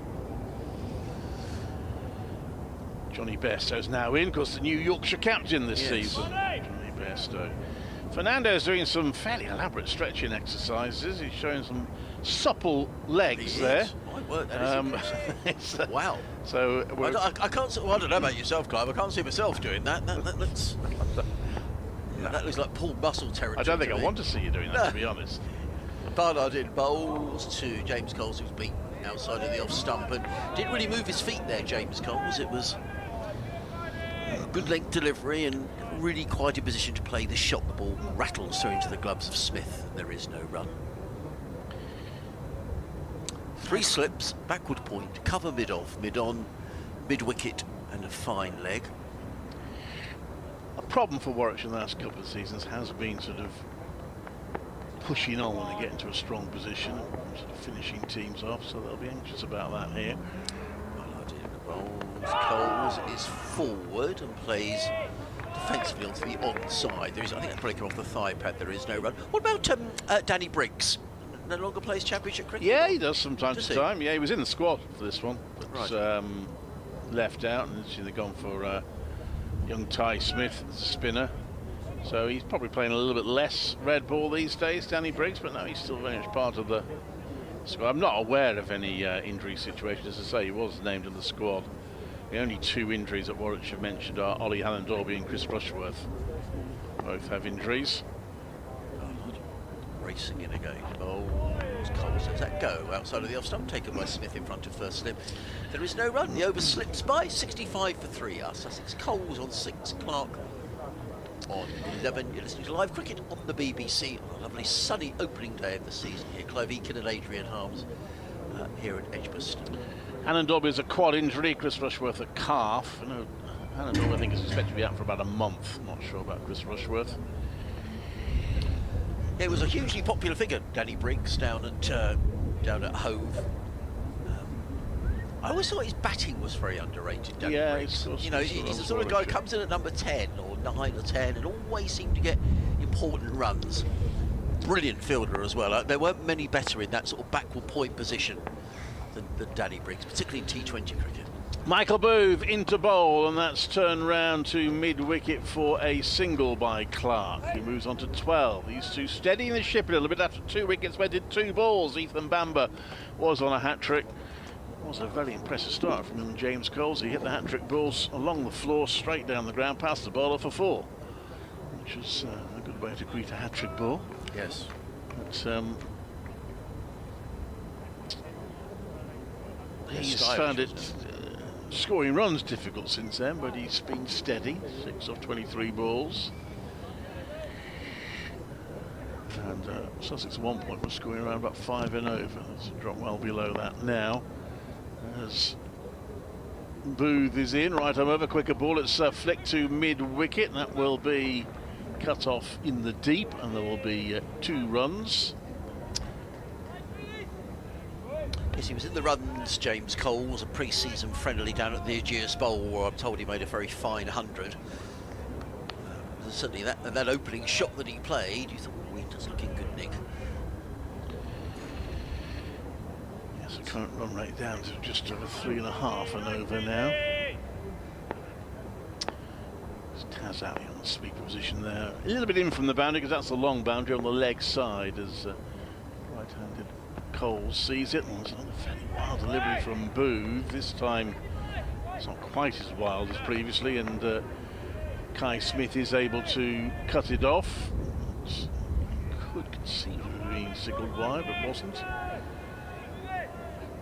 I'd say it's only his fifth first-class match, so there's a lot of youth in this Warwickshire team. Yes, they have got experience. They've recruited Ethan Bamber, they recruited 33-year-old Fernando, but Zali making his first-class debut. Kai Smith, Michael Booth playing his fifth match. That's outside off stump. There is no run. Hamza Sheikh is still pretty young, pretty green, so a lot of youth in this team. Yeah, I mean, two young sides. I'm just sort of looking through here. I mean, James Cole's 21. He was 21 a couple of days ago. He's a veteran now, though, having started at 16. Yeah, Tom Clark, 24. 3 slips in place, so these two have managed to see off the 4th slip. As Booth comes into bowl, that's left by Coles. Happy to leave that. Applauding and encouraging for Booth. He didn't make the batter play on that occasion.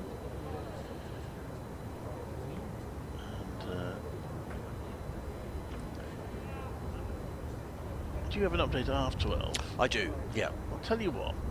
End of this over. Let Mel come in there and then give me 15 minutes and pop in here. Is that, yeah, of course it's, yeah, no problem. Nothing like a bit of production on here. That's left. There's no one. Of course, I should have a big sheet up with lots of names and times. First day of the season, all sorts. Oh, but won't be any different last day of the season, Adrian, I assure you. That's the end of the over. 68 for 3. We'll bring Mel Farrell in. Thank you, Adrian Harms. Sussex. So he'll pop back fairly soon and replace me. Which gives me just about 15 minutes to commentate with Mel, or rather less if she doesn't come in soon. Here she comes. No heater in sight. But I did hear you refer to the day as cold. Cold. It's not cold. Now then, behave. So Barnard is in first ball, left well alone, taken by Kai Smith. It's Clark who is facing at the moment. And the good thing is, I tell you what, Adrian's been in this seat for a long time, so my chair's nice and warm. That's nice, isn't it? I think. You've missed me, haven't you? I have. You have a busy English winter? Oh, I did indeed, as Barnard's in once more. It's slashed away, and that has gone fine, but it's gone past the slips cordon, and Clark gets 4 runs. Yes, a bit of a top edge, fairly wild shot, but I suppose he flashed it hard enough to get it up and over for 4. It'll work as long as it gets there.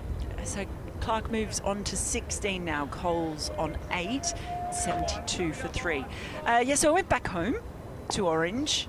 Adrian was shockingly unaware that I hail from Orange in New South Wales. Went to South Africa for the SA20. As Barnard runs in from the Birmingham end around the wicket, and it's just driven straight back to Barnard by Clark, no run. And so I had a lovely time in South Africa for nearly 6 weeks, and then went back to Australia and then off to the US. And I was explaining that I was in New Jersey commentating on this mashup between cricket and baseball, which was a huge amount of fun. That'll be going online in May. And then I went to New York or Manhattan for a couple of days. Barnard is in and he plays at that one, has beaten the outside edge, gone straight through to Kai Smith, who oohs in frustration. And then I found myself in Philadelphia. And I'd never been to Philadelphia before. I wanted to see some of the historic, the Liberty Bell, Independence Hall, where they signed the Declaration of Independence, all of that kind of stuff. Then I found myself on a cricket history odyssey. Barnard is in again. This one is just played towards mid-off. No run for Clark. Yeah, Philadelphia has an incredible cricket history, but also cricket environment now. So Liam Plunkett lives there. Okay. I went down and recorded a podcast interview with him. He was running a camp down at Germantown Cricket Club, which is honestly, it's almost something like cricket meets Gone with the Wind. In comes Barnard, that's straying on leg side, and it's just played out to mid-wicket. Like I said, mid-wicket before, and it was in the covers. I'm still a bit ring rusty, I got to say, Clive. The end of the over at 72 for 3. Coles on 8, Clark on 16. Yeah, beautiful. Just these incredible sort of Georgian buildings, and inside chandeliers, and puts Lords to shame, I got to say. It was amazing. He was there running this camp. Quite incredible, his passion for spreading cricket in the US. But they have 3 now. It used to have 4, but 3 of these beautiful clubs. Michael Booth to continue. He's bowling to Coles. Let's play the point. There's no run. That sounds very, very interesting. And is it Americans that he's getting to play, or is it? Yeah. No, it is. Yeah, it certainly is. There were guys there, so they played tennis at this club as well. And I have to say, it was blowing my mind, because he was running a few different clinics. There were only a small one in the first one. More came in the afternoon.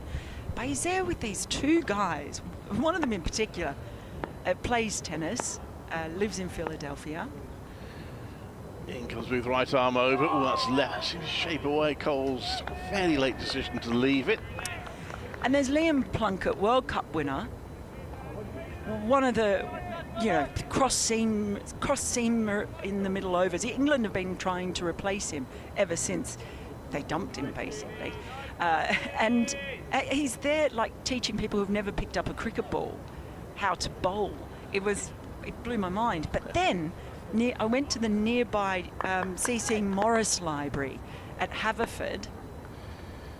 Booth into bowl. It's just run down to wide third for a single by Coles. It's on to 9.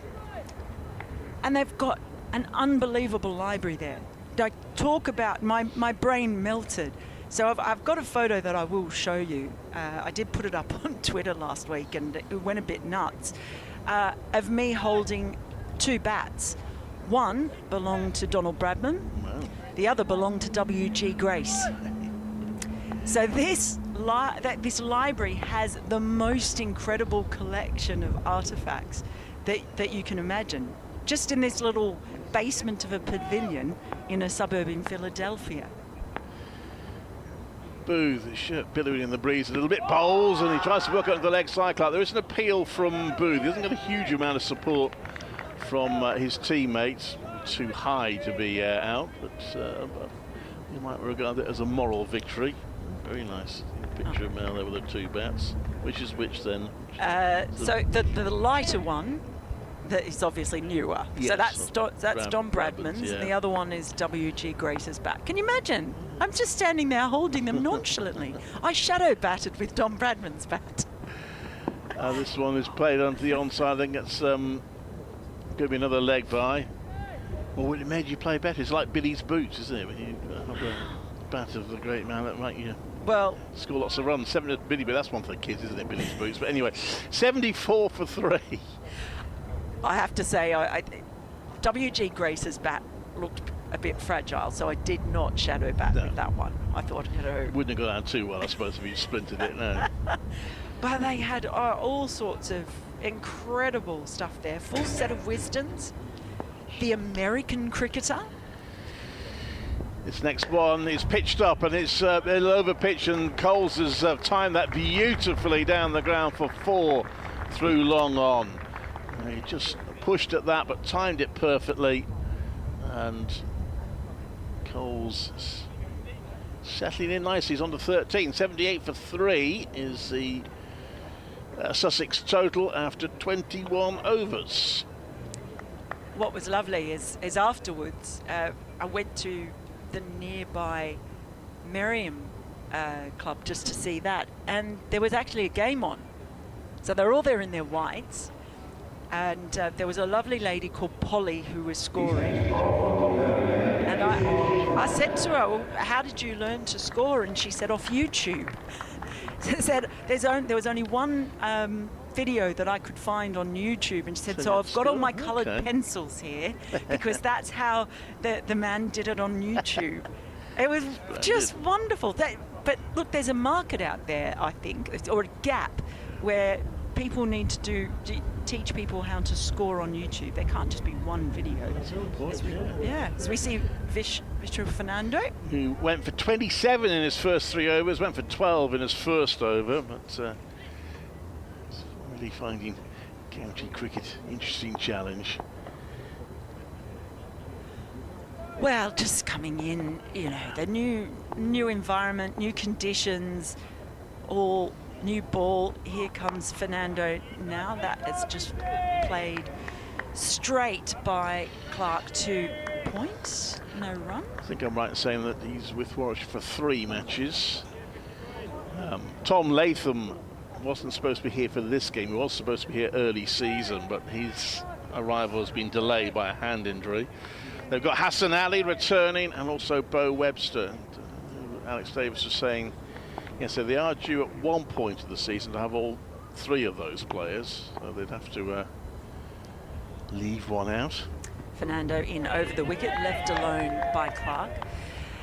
Yeah, and that was a disappointment, particularly not having Tom Latham early on, and just that feeling that missing that bit of experience. One thing, Clive, that has stood out for me when I looked at the squad of 14 is that this Warwickshire side is a much younger Warwickshire side than it was at this time last season. There's Fernando into Clark. And he just plays that one out into the covers, no run. Yes, I was making that point earlier. You've got Hamza Sheikh there and Taz Ali and Kai Smith. And Michael Booth is not that young, but in terms of cricketing he is. It's only his 5th first-class match. So, yeah.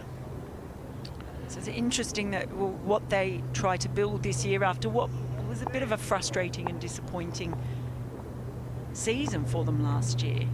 They've got a bit of a blend. Here comes Fernando. That almost went to play at that one, Clark, and then just pulled his bat up out of the way at the last minute. So this is better from Fernando. Expensive in his first few overs. So it definitely looks like quite a different squad, even though they've retained a core of experienced players like Yates and Davies, Hayne, all those players who are still around. Comes in again, it's a full ball, just again played out to the covers by Clark. Yeah, and there's a change in policy. We're keen to get the young players in. They could have gone with Jake Lintott or Danny Briggs in the spin bowling department. Instead, they've gone for Taz Ali. Alex Davis, of course, could have kept wicket, but instead they've gone with young Kai Smith. Yeah, it's someone I haven't seen before. There are a few players, well, I've hardly seen any of the Sussex players. In comes Fernando, and that is a genuine play and miss by Clark that time. He just watched the ball as it went past the bat and straight into the hands of Kai Smith to finish the over at 78 for 3. Good over by Fernando, coming back into the attack. Coles on 13, Clark on 16. So that was a maiden over from Fernando, so big contrast. Yes, it improves his figures a little bit. Yes, it does. His economy rate. 78 for 3. Sussex put in by Warwickshire, interesting decision. And bowling teams out on this ground was an issue for Warwickshire last season. Perhaps they wanted to get Sussex in right at the beginning, see if they could do it. That's a bouncer from Booth, taken by Kai Smith. Coles ducks under it. And I have to give a shout out to someone I know who is listening, and that I've had a message from Jack Meach, who with Toby Marriott makes up the Cricket District boys, who have had, I saw them in South Africa actually over the winter, and they've just won the ECB award for best content creators. They do brilliant stuff online. So congratulations, boys. Booth in, and that's clipped to back of square leg for 2 runs for Coles. He comes in from the boundary to field. Coles to tick along now. It's on to 15, 80 for 3. It's a partnership worth 40 now. Yes, so it's interesting because I think I've only commentated on one Sussex game, which was season before last, and it was a one-day cup game. So a lot of these players are new to me. It's pushed out to the onside for no run. But I kind of like that. And then, of course, the new players coming in. Taz Ali is someone I have seen in the Under-19s World Cup, actually, in South Africa a year ago. Wonder at what point we might see him come into the bowling attack. Hamza Sheikh would have played in that as well, did he? Oh, was Hamza Sheikh in that one? When was this? He might have been with I think he missed the old one because he was with the Lions. That one's left, there's no run. He was not. Taz Ali and Farhan Ahmed were both in there. That England side had a terrific spin attack. It's great to see both of those players. They were with the Lions, so Taz Ali was with the Lions over the winter as well. I have to say winter when in my head I'm thinking summer. Yeah, in comes Booth to bowl, 3 slips. Oh, that's gone past the outside edge, and a bit of bounce as well there for Booth. Coles fished at that a little bit, gets away with it. Yeah, because Alex Davis captained the Lions in the winter, which is an interesting, unexpected call-up from him. And just wonder whether, because he did well, scored runs there. Players have started their international career at an older age than him, so who knows? If he scores lots of runs this season, you never know. In comes Booth, and that's always appealing for a catch here. Well, I say Warwickshire, he was convinced. I'm not sure those behind the stumps were as convinced. There's one head in hands there. And that might just have missed the outside edge. Booth is chuntering a bit, and Kai Smith's giving him a comforting pat on the back. A couple of good balls at the end of the over, but Sussex have survived them. They're 80 for 3. Well, Booth had actually run down and almost reached the batter by the time he actually turned around to look at the umpire. So convinced was he. It was very much a celeb appeal. And it was Alex Davies who had his hand on his head for quite a long time after that ball was bowled. So that was a good over from Booth. So it'll be Fernando continuing from the Birmingham end. He's in over the wicket. Oh, and that just clipped off the hip. Very fine. Beats Kai Smith. And that clatter you heard was the ball just slamming into the fence. So 4 runs. Leg byes are going rather well. That's 12 now. They all count in this rebuild. Takes a score to 84 for 3. 2 slips in for Clark. As Fernando is in, and he plays that very late, just out to point, no run. Oh, what did you do in the winter? I've just been talking about me, and I feel self-centered and selfish. Just doing my job, really. So lots of football. Covering Coventry City. How'd they go? They're going pretty well at the moment. I'm missing tomorrow because I'll be there seeing them play against Hull City. So Brian Hulford will be replacing me tomorrow. Fernando in, and Clark doesn't really get hold of that at all and just manages it to drill it out towards square leg. No run. Awkward time of the season where we're covering 2 sports at once.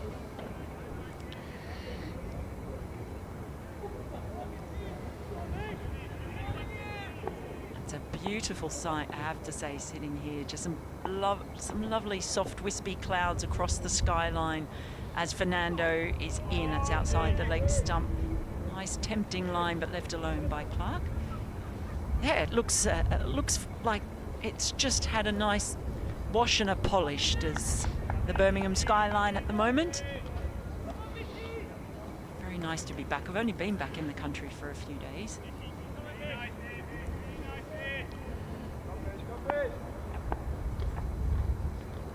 It's lovely to be back. As Fernando runs in. Again, that nice tempting line just outside the off stump. And Clark shoulders arms, lets that one go through. Talking about the overlap between the football season and the cricket season, I noticed yesterday that the EFL Football League are starting on the 2nd of August. That is just League 1 and League 2, so it doesn't affect Coventry City. It probably won't affect Birmingham City, well, it certainly won't. The Championship will start the following weekend, but the football starting on the 2nd of August. In comes Fernando, and he slaps that one away. Good bit of fielding at point, though. Got it on the bounce, prevents the run to the short boundary. So the end of Booth's over. He's bowled 5, none for 14. Sussex are 84 for 3 with Coles on 15 and Clark on 16 as they just tried to steady the ship after Ethan Bamber bowled an absolutely superb spell. His first one for Warwickshire, 3 wickets. Dan Mosley with the fielding there. That's stop from him. Oh, good. I tell you what, I've made an official complaint about these cable nets. Bring back the numbers, I say.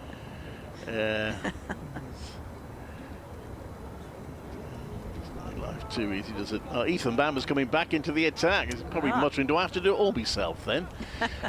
Since he's taken the first 3 weeks, still on for all 10 then. Well, they brought in an extra slip straight away. Comes in to bowl. Right arm over, and that's pushed to mid-off. There's no runs. It's coming over the wicket to the right-hander. I'll just do this over and we'll bring Adrian back in. Proper musical jazz. Yeah, well, today, I thought I'm keen to get it, to keep it ticking fairly quickly. No, that's good. No messing about, in and out, do your job. Go and get a cup of coffee. Well, you're stuck there till about 5-2. I need to jump in at about 5-2 in order to be ready to do a report. Anyway, in comes Bamber to bowl, and that's played out to a back of square leg for a single by Coles. It's on to 16. 85 for 3. I'd explain to Adrian that I could have a big sheet with all the rotors and everything, and he said, oh, well, it's first day of the season, which I thought was quite sweet. He thinks I'm going to have it up and running by the last day of the season. 85 for 3 are Sussex. So they are rebuilding here. It will still be Warwickshire's morning to get 3 wickets, but Coles and Clark are doing a useful job here. But can they see off Bamber this time? Round the wicket to the left-handers. Bamber to Clark, who plays that back to him. 3 slips in place, no run. Bamber 3 for 8 in his first 7 overs. It's always fascinating to see a team come up into the first division. I say this as if I've been covering county cricket for 20 years. Of course I haven't, but a few now. And of course, Paul Farbrace has made no secret of the fact that they're not here to make up the numbers, and it's not just about survival. Round the wicket comes Bamber, played him in wickets. Oh, yes, he's talking about a top 4 place, isn't he? He's targeting. But I bet, secretly, he wouldn't be too upset if they finished 7th. I've got a lot of time for Farby. He's one of the most enjoyed him here. He is, yeah. Absolutely, yeah. We enjoyed having him here. So he obviously knows this place well. He'll know some of the young Warwickshire players pretty well. Certainly does. Bamber to Clark. And Clark solidly defends that. It's a dot ball. He's the ideal person to have on as a guest because you never have to wind him too much. He loves a chat. Yes, you can ask a question and go and get a cup of tea. 3-course meal. No, no, we had him on. In comes Bamber to bowl. He got him caught behind. No, he hasn't. Now Warwickshire are absolutely convinced this time. Although that said, they don't look overly shocked at the not out call, so there might have been a bit of kidology going on there. Certainly went straight through the batter. I was just asking the umpire, didn't you hear that clunk of wood then? But it's not out, 85 for 3. They're keeping the pressure on, though, as much with the body language and the vocal efforts as anything else. Still Paul Farbrace, and actually turned to him when we had that terrible news about Shane Warne's passing. We turned to Paul to chat about him, and he was great. He really some really good stories about Shane Warne. He's a great raconteur, and certainly one of the friendlier people you see around the circuit. Here comes Fernando, big stride forward there from Coles. In the end, it just sort of has a little bit of a hack at it, and it dribbles down towards fine leg, so they take a single. It's awarded a run, which makes the LBW appeal a little redundant. That bit of a sign of aggression coming down the pitch. Oh, I was going to bring that. Sorry, Mel, let's bring Adrian in here. I'm overstaying my welcome here. Oh, you never do that, Clive. You're always welcome. The left-handed Clark taps his bat and waits. 2 slips in place. Got a short mid-wicket as well. In comes Fernando, and there's a bit of a shout there, but again, that was a very clunky, woody sound. The ball goes nowhere. Certainly this has been much better from Fernando coming back in. He seems to have just found his line and his length after a bit of an untidy and at times wayward first spell. Unsurprisingly, he's adapting quickly. He's in now. That ball, he aims to drive it through the covers. It's ended up coming off the inside part of the bat and out towards mid-on. As Adrian Harms joins me again. Hello, Mel. Lovely to see you. Always love to see you. That's been a good recovery, actually, because, 40 for 3 opening morning, Bamba bowling really nicely, but these two young Sussex players, James Cole's 21, Tom Clark 24, I think they played very sensibly. Well, they have, and they needed to. Yeah, they did. As well. It's been a nice little rebuild. It's Clark on strike again now as Fernando is in, and this time he plays a more convincing drive. Didn't get all of it, just goes straight to a diving cover, so no run. We were talking about weather, weren't we, last time we were on, and we were talking about that. Is it called the Icebergers, that pool in Sydney? Icebergs. Icebergs. So there's a restaurant, basically, yes, called Icebergs. Yeah. And they have, along that coast of Sydney, there are a lot of ocean pools, which are really lovely to swim in. As Fernando is in, and gee, that one keeps a little bit low, really scoots through with that skiddiness that he's known for. No run. Yeah, so they're really lovely. So at Bondi, at Coogee, Maroubra, all these places, they have these really lovely ocean pools. So you can enjoy the salt water without the waves. And without worrying about sharks. Well, that too, but who worries about sharks? In comes Fernando. And that one just played out to point by Clark. No run. And that's the end of another good over from Fernando. Sussex now 86 for 3 with Coles on 17 and Clark on 16. Yes, 16 with that new thick font on the scoreboard. Is it my eyesight? Does that say Tom Clark 74 balls I think he's faced? Yes. 16, which won't worry him a jot, and it won't worry Sussex either. The fact that he's still there is important, having lost those 2 wickets in 2 balls. Well, they just need to just stem that tide, get through this first session. Yeah, they do. Without losing another wicket, and then, then you've got a chance to continue the rebuild after lunch. Well, it is going to be Ethan Bamba who's going to come in from the pavilion end here at Edgbaston, running away from us in lovely bright sunshine, bowling to the right-handed James Coles, who shoulders arms. The ball goes through to Keeper Smith, and there is no run. There are 2 slips and a third man. There's a point mid-off, mid-on, a shortish, fairly straight mid-wicket. A deep square leg who's probably about 10 yards inside the boundary on the Eric Hollies stand side of the ground, and a fine leg. A pair of them are having a chat. I don't know if you can have a chattermel over a distance of about 30 yards, but they are having a chat down there. The fine leg and the deep square leg. As here comes Bamber again. 3 wickets to his name. In and bowls, and Coles is rather squared up by delivery. My feeling was that was a little high and probably going down the leg side and bounces out into the offside. There is no run. Yeah, it was only a bit of a half an appeal in the end, but... I'm with you on the names on the back. Oh, my goodness. I also think, Mel, that umpires should have their names on the back as well.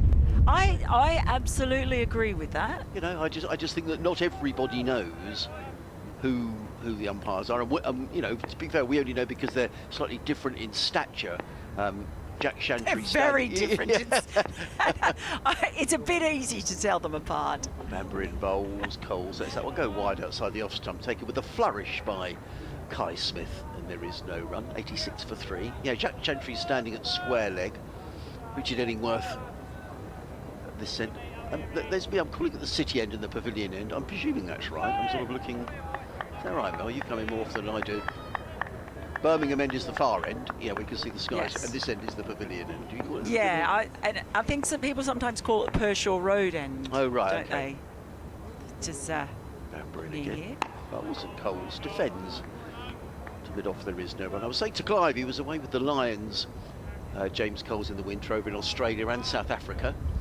And spoke pre-season about, you know, his time with Andrew Flintoff and working alongside some terrific cricketers out there, and thoroughly enjoyed the experience. And it's Well, he had a bit of a mixed one, because not only did he play on that Lions tour and go to South Africa and Australia, he also played in the Hong Kong Sixers. right, okay. Yeah, Well, that's not much more different.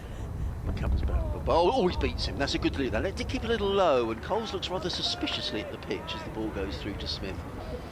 And there is no run. He played in the 100 last year as well for the Southern Brave. So he is an all-round cricketer, and he bowls it. What makes him a very he's a very useful player either way, but he bowls left-arm spin as well. And Sussex go into pretty much every game knowing, you know, Paul Farbrace likes to play 2 spinners. So he said pre-season, everyone will be able to guess what our team's going to be, because it's pretty much always the same. In comes Bamber bowls to Coles. Plays with the offside by James Coles. He's got half an hour lunch, yeah?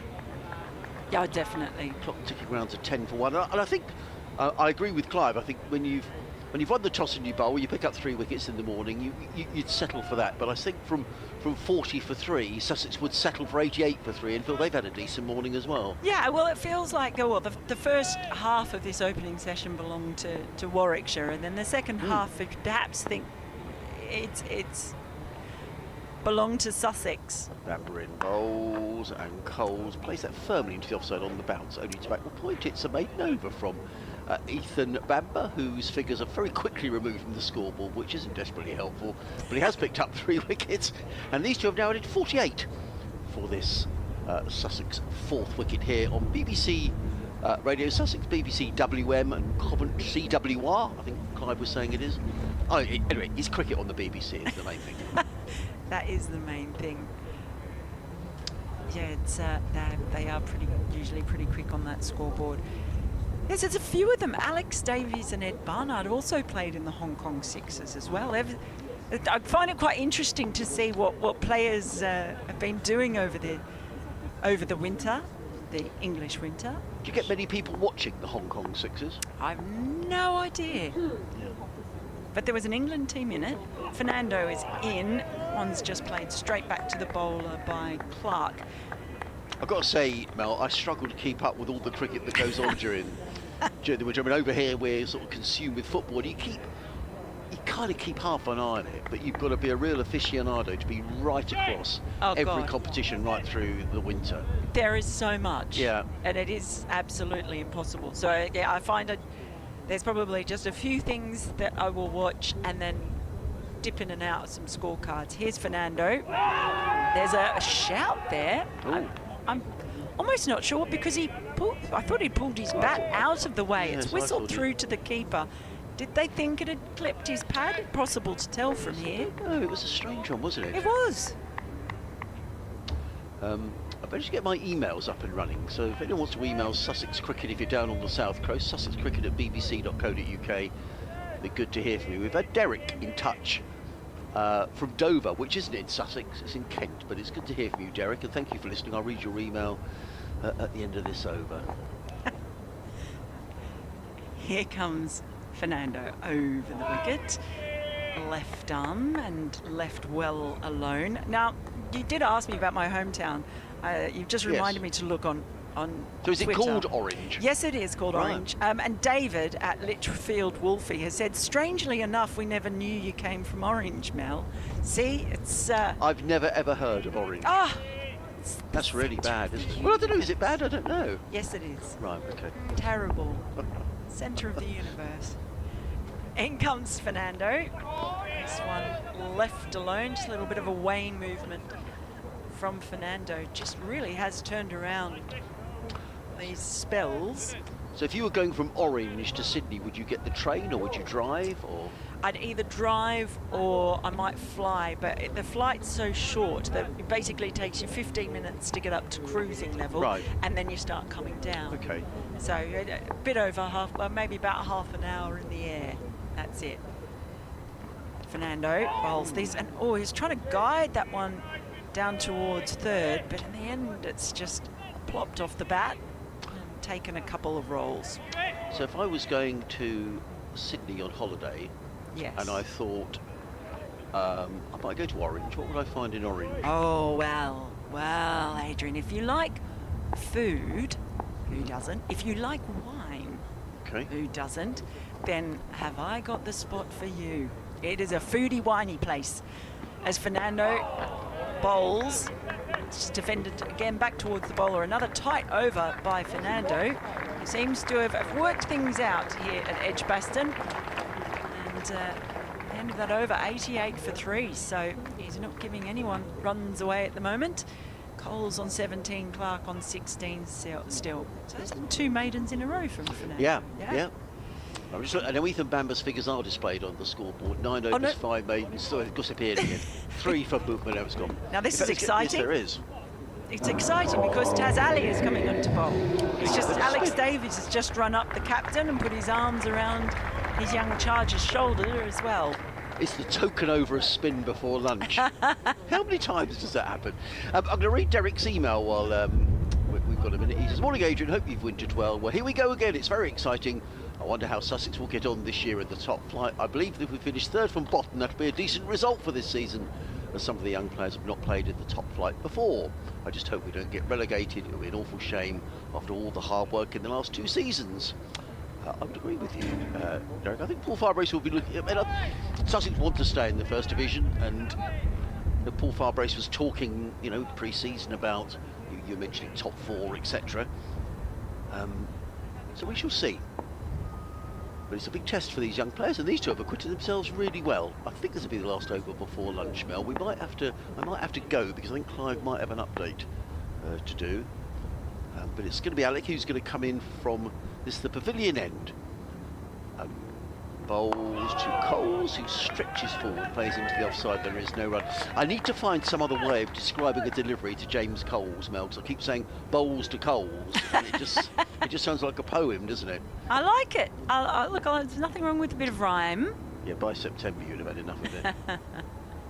In again, Bowles, and again Coles is forward, plays out into the offside. There is a slip and a short leg at the close field. In fact, there's now a change in the field. I think a leg slip's going to go in place here. Yeah, I love this. Really aggressive. Taz Ali, I think with Farhan Ahmed, one of the most exciting spin sort of prospects in England. Young players. Number 10 on his back comes in and bowls. Coles punches firmly down the ground to mid-off. There is, and Ali's dropped nicely onto a length here as well, Mel. He really is good. Watched him in the under-19s side that played at the under-19s World Cup in South Africa last year, and been keen to see his progress since. In again, bowls, gives that plenty of flight, and James Coles drives firmly into the covers. There is no run. Mel. Yes, I'm sorry to boot away. somewhat unceremoniously, but I have an update today, and she hasn't finished her coffee anyway. I suspect this will be the last over before lunch. Yeah, I think so. Warwickshire have zipped through their overs pretty well here this morning. In comes Ali bowls, forward comes Coles, plays to mid-on. Yeah, it's only 29 overs, it's not brilliant. Well, we had so many games last year, Clive, where we were finishing 7, 7:15. It was madness. So it's actually, and I've noticed Warwickshire running between overs as well. It's, I think it's been good to see.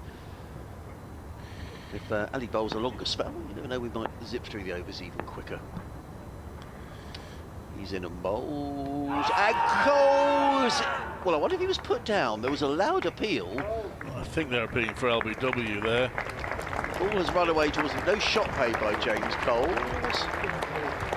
And that is the end of the over. And indeed, it is lunch with Sussex rather, 88 for 3. James Coles on the 17. Tom Clark is on the 16. An decent recovery for Sussex, having at one stage been 43. Yeah, good session. Still think it's Warwickshire's session.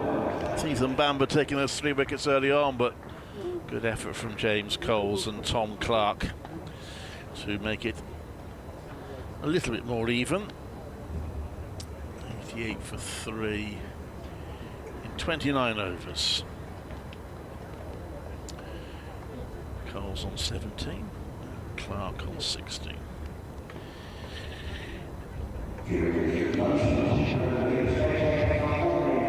Should be back in a second to do the update.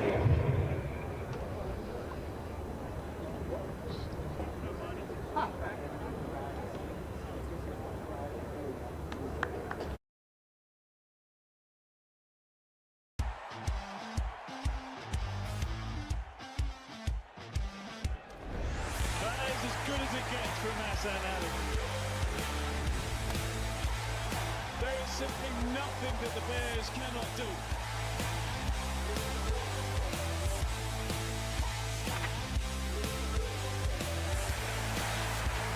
Oh my goodness! Oh yes! Oh yes!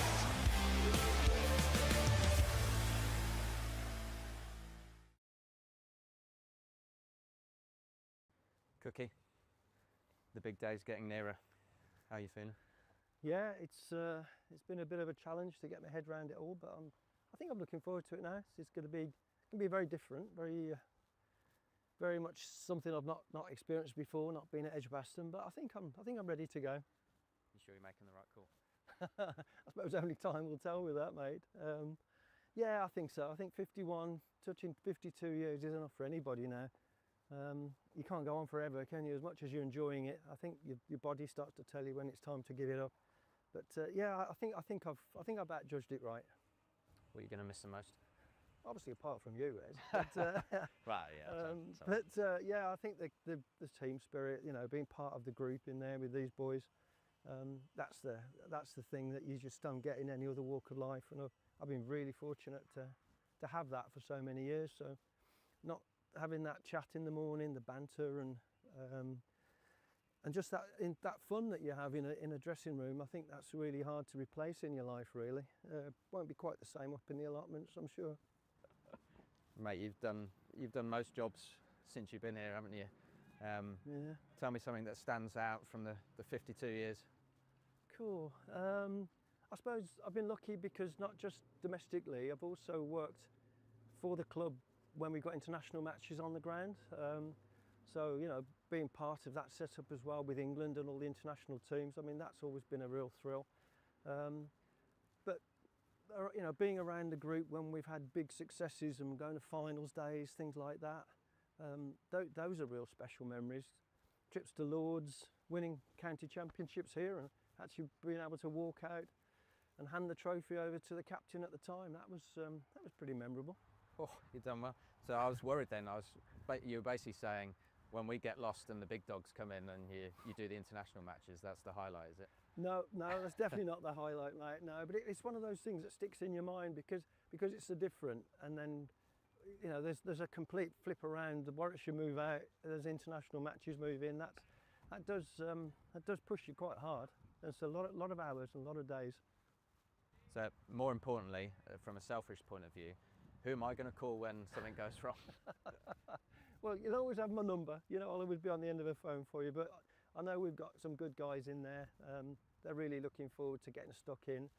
And we've got a great setup. You know that. There's not going to be anything that they can't deal with. You've got it covered, I know, Wes. You're too kind, Cookie. Look around, mate. Changed a bit. Yeah, well, you this started. is a bit different, isn't it? I mean, it was a two-level porter cabin, I think, when I first arrived. There was nothing on this side. It was the old Hillbank stand. This was the Raybank stand. We didn't have floodlights, so it was all a bit different. It was in the days when they used to play cricket in black and white, I seem to remember, in my mind anyway. Uncovered wickets? Uncovered wickets, we've had it all, haven't we? 3-day cricket matches and 4-day games, playing Sunday cricket in between. There's been a lot of changes, not just on the field, but off it as well.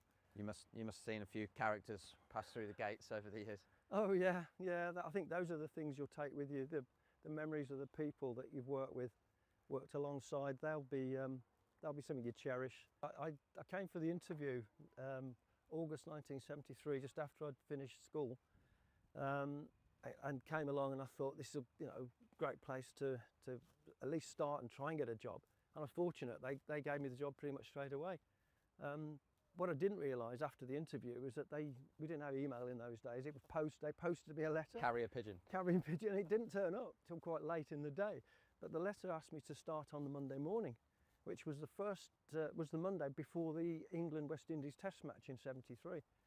So I headed into Birmingham, jumped on the bus that heads out along Bristol Road, and I said to the driver, "Could you drop me off at the point I need to get off for Edgbaston?" And the driver forgot. And then suddenly, by the time I got to the University of Birmingham, he realised he'd forgotten, shouted to me, "Edgbaston's back there about 5 stops." So I had to run from the bus stop all the way back. I was sweating like an absolute pig by the time I got to it, and walked in pretty late for my first day. So it wasn't a great start, but it was quite a challenge because everyone was really busy, and they didn't even have time to explain to me where the gents' toilets were in those days. So I think it took me 3 days before I realised there were toilets in the building. We better check we're not walking behind the bowler's army, Yeah. Keith, that we'll get absolutely Crucified crucified for that, wouldn't it? Imagine getting the stick from the 52 batter. years, you still don't know not to walk behind the bowler's army. The boys would love that, wouldn't they? Especially Haney out there, he'd be giving me some stick. Mate, so I can only imagine all the trophies and the big nights you've had. What is there a day or a certain year or anything that stands out? Obviously you've had like the team in '94 and '93, all those trophies, but any particular day that stands out? Yeah, there've been so many. I mean, obviously that team of the '90s was incredible. It almost felt like we got a regular booking to go back to the hotel at Lord's because we were there. It seems to be every finals day. But the strange thing is, the one thing that sticks out for me, which is more recent than all of that, all of the memories, was the day that Liam Norwell kept us up in Division 1 and bowled out of his skin. It was one of the most moving things I'll ever remember because it didn't feel like it was going to happen, and then just some sort of superhuman effort. I don't know how that works, but I remember I walked out of the office because I was getting really nervous, thinking it wouldn't happen, and I came across to the stand here behind us, and I went into one of the emptied old dressing rooms that we used to occupy, and I watched from the window from there. And I thought, if I move, it's not going to happen. The magic's going to break. But by the time I realised it was, I got myself back round there, and then the celebrations just went crazy. So, although it was avoiding relegation, it was that sense of being part of something special with the Bears and that fighting spirit. And I thought that was lovely. That's great. That's great, mate. Well, I didn't have you down for the superstitious type. Do you get nervous when you're watching, or? Oh yeah, I do. I try not to let you lot know because that's not going to help the situation. But yeah, I get very nervous. I try and sort of keep an eye on what's happening without spending my time at the window watching all the time. But a lot of times there's a nervous energy going on behind the scenes, without doubt. So, but I'm not superstitious generally, but I do tend to keep my fingers crossed. I'm going to put you on the spot now. Who's your favourite overseas player that you've worked with? It's got to be a tough one, hasn't it? Oh, there's been so many. I know you don't like upsetting people. No, this is the problem because you've got to get off the fence. There'll be lots of them saying, "Why didn't you pick me, Cookie?" I have to say, I've always had a fantastic relationship with my old mate Anton Ferreira, Yogi, we called him. He's been back to Edgbaston quite a few times, and we've had some real good catch-ups, and I think that was a special relationship as well. But now I've been blessed with meeting some fantastic people. And how many captains have you seen come and go? Oh wow, that'd be an interesting trivia quiz. How many captains have I think the captain when I started was A.C. Smith. So I've seen a lot since that time. Obviously not many as good as yourself. I was going to say, who's been your favourite? Well, I don't want to embarrass you, Wes, but well, It's not me, is it? No, I'd find it very difficult to find anybody better than you to deal with. Cookster, I think it's fair to say that you're going to be missed around here, mate. I would like to persuade you to do another couple of years. But I guess from me and all the players up there today, like, just a huge thank you again for everything that you've done, the service you provided, and done it always with a smile on your face. And Thank you know, to leave after 50 odd years and nobody will have a bad word to say about you is testament to what a great man you are. Thank so you, mate. from everyone at the Bears around the world, we love you, mate. Thanks, mate. It's been a privilege and a pleasure. Don't go, come on. April 1882. Queen's Hotel in Coventry, Warwickshire County Cricket Club was formed. Over 140 years of wearing the bare and ragged staff, the triumph, People swarm onto the field here at Edgbaston. the ecstasy, the agony, Disappointment for Warwickshire, who can't secure the domestic double. but throughout we've been together as Bears. We're now ready for the next chapter. History will be made. Are you in?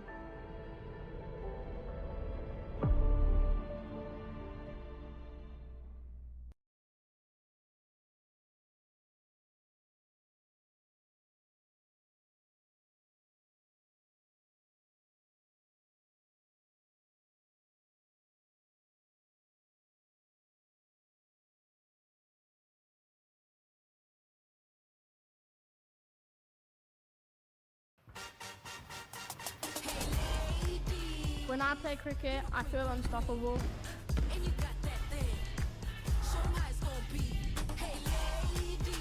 This is our turn to be in the spotlight.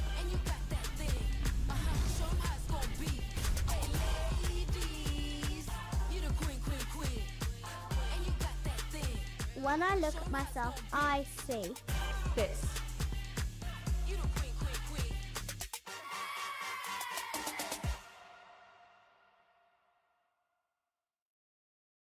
Tell by the looks on your faces, some very special memories. They really were. Really special. Really good days. Hard work, but enjoyable. And I think it was, we really were quite a close team as well, weren't we?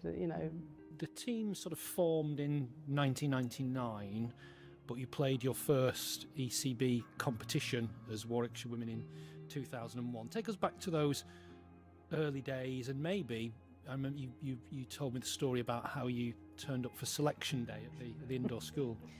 It was very much self-selection. If you could breathe and hold a bat, you were in.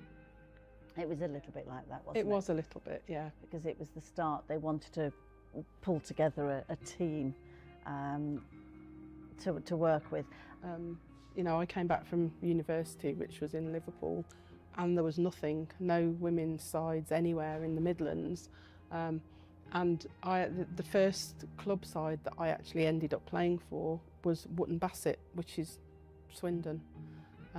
So I used to travel 75 miles for a home game, never mind the away matches.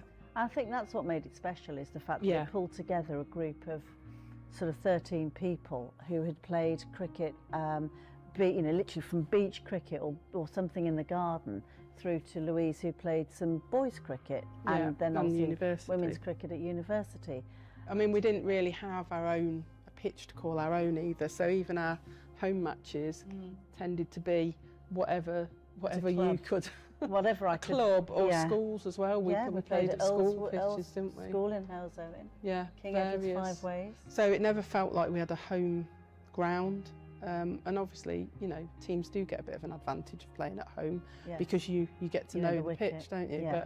But we never had that luxury, unfortunately. You've obviously had a look around the facilities here for the Bears women, who'll be making their professional debut in 2025. How does it compare to your day? Poles apart. It's like a different era. It's like a different world, isn't it, really? Because this is fantastic. so different. It's absolutely fantastic. It really is. Yeah. I think just the fact that the ladies have got their own space is really important as well. because I think we always, even the clubs that were quite good and accommodating of women's cricket, you always felt like you'd been, oh, they can have that room there, or we'll put them in this changing room. But I mean, on many occasions we'd get to a ground and we'd ask where the pitch is, and they'd just point into the distance. The pitch sometimes looked a bit like it had been grazed recently. So, and I think it's been recognised now that the women's game is just as important now as the men's, and what's the point in having club cricket and developing that if there's no extra tier to go? There wasn't that opportunity. Now they've got that, and it's fantastic. I don't think that they've got it easy, because I think we looked in on the gym when they were doing some core stuff, and we just both stood there and said, hips are starting to hurt just looking at it, you know. Yeah, definitely. The last 10 years has really seen it kick on, because I think if you go back to sort of 2015, it probably hadn't moved that far forward from when, from 2000. Meeting, sort of bumping into Georgia Davis and Wongi, the last time I saw G, she's actually an adult and she's had a job and everything. And Wongi, I remember coming across them when they were probably 12, 13 and thinking, yeah, they're pretty good, aren't they? And I think that they've become sort of icons to younger girls that are into cricket. Yeah, I think that was part of it. There was nothing that was visible to the younger age groups. And I feel as if we've contributed to it, because there's always got to be somebody that goes first, hasn't there? Somebody's got to try and lay the foundation for those that come after them. Would a Louise Campton and a Natalie Williams in their prime been knocking on the door for Bears women these days with the right support and coaching? I'd like to think so, yeah. I'd have risen to the challenge. I think there's probably a handful of that team that we played in that if we'd had the development from the younger age groups and the support and the coaching, then I think we could have challenged them quite reasonably for their places. Yeah. Given them a run for their money. I think so. I think so.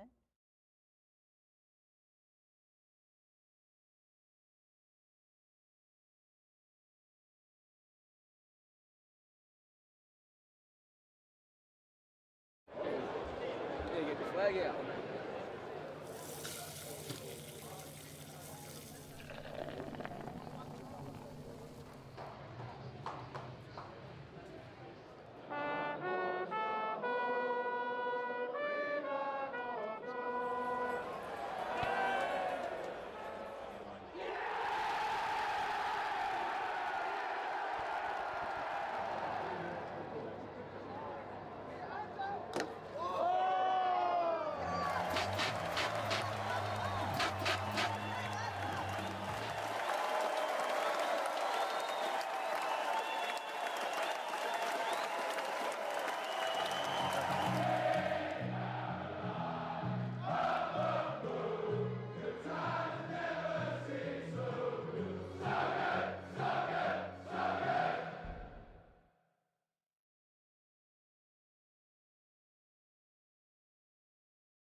Good as it gets from Hassan Ali.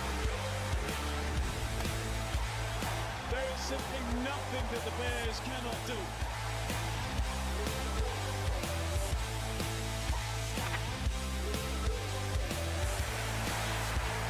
Oh my goodness!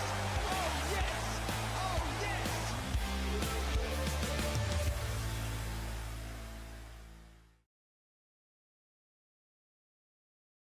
Cookie, the big day's getting nearer. How are you feeling? Yeah, it's been a bit of a challenge to get my head around it all, but I think I'm looking forward to it now. It's going to be very different, very much something I've not experienced before, not been at Edgbaston. But I think I'm ready to go. You sure you're making the right call? I suppose only time will tell with that, mate. Yeah, I think so. I think 51, touching 52 years is enough for anybody now. You can't go on forever, can you? As much as you're enjoying it, I think your body starts to tell you when it's time to give it up. But yeah, I think I about judged it right. What are you going to miss the most? Obviously, apart from you, Ed. But, right, yeah.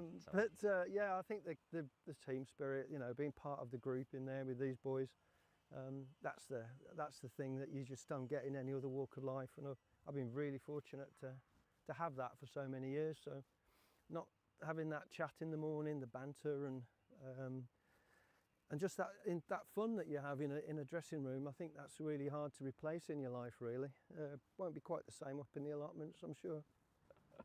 Mate, you've done most jobs since you've been here, haven't you? Yeah. Tell me something that stands out from the 52 years.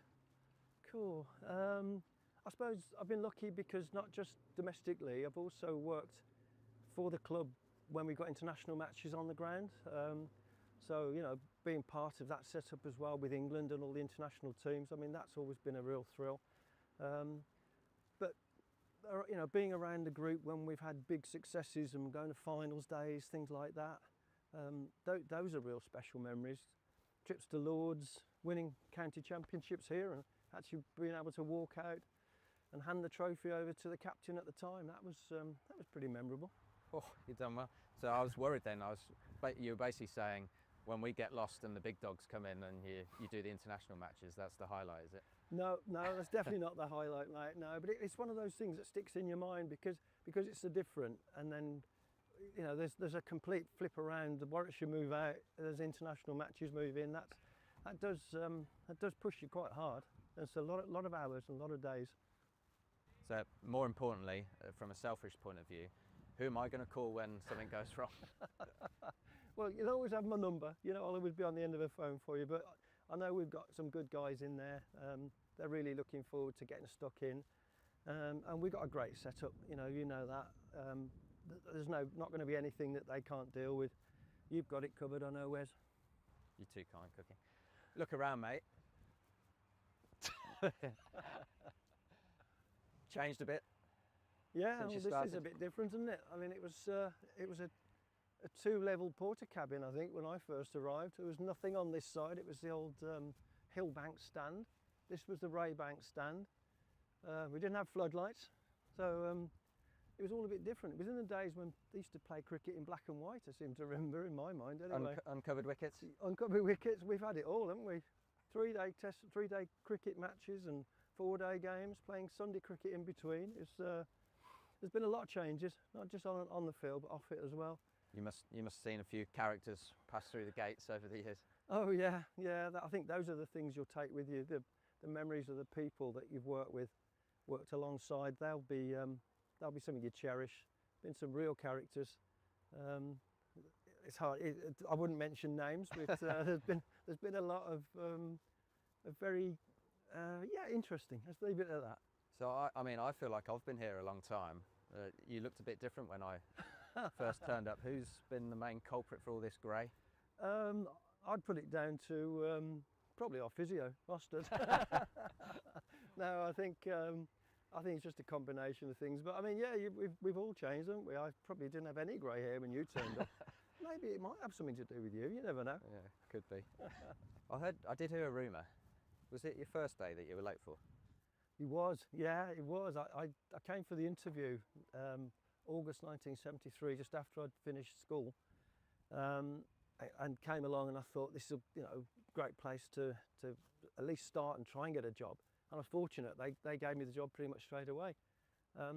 What I didn't realise after the interview was that we didn't have email in those days. It was they posted me a letter. Carrier pigeon. Carrier pigeon. And it didn't turn up till quite late in the day.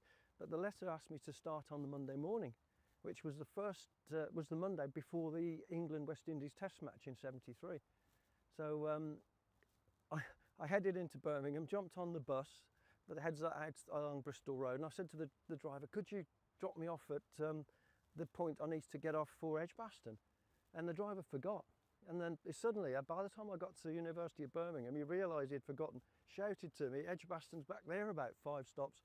So I had to run from the bus stop all the way back. I was sweating like an absolute pig by the time I got to it, and walked in pretty late for my first day. So It wasn't a great start, but it was quite a challenge because everyone was really busy, and they didn't even have time to explain to me where the gents' toilets were in those days. So I think it took me 3 days before I realised there were toilets in the building. We better check we're not walking behind the bowler's army, Yeah. Keith, that we'd get absolutely Yeah, crucified for that, wouldn't it? Imagine getting the stick from the 52 batter. years, you still don't know not to walk behind the bowler's army. The boys would love that, wouldn't they? Especially Haney out there, he'd be giving me some stick.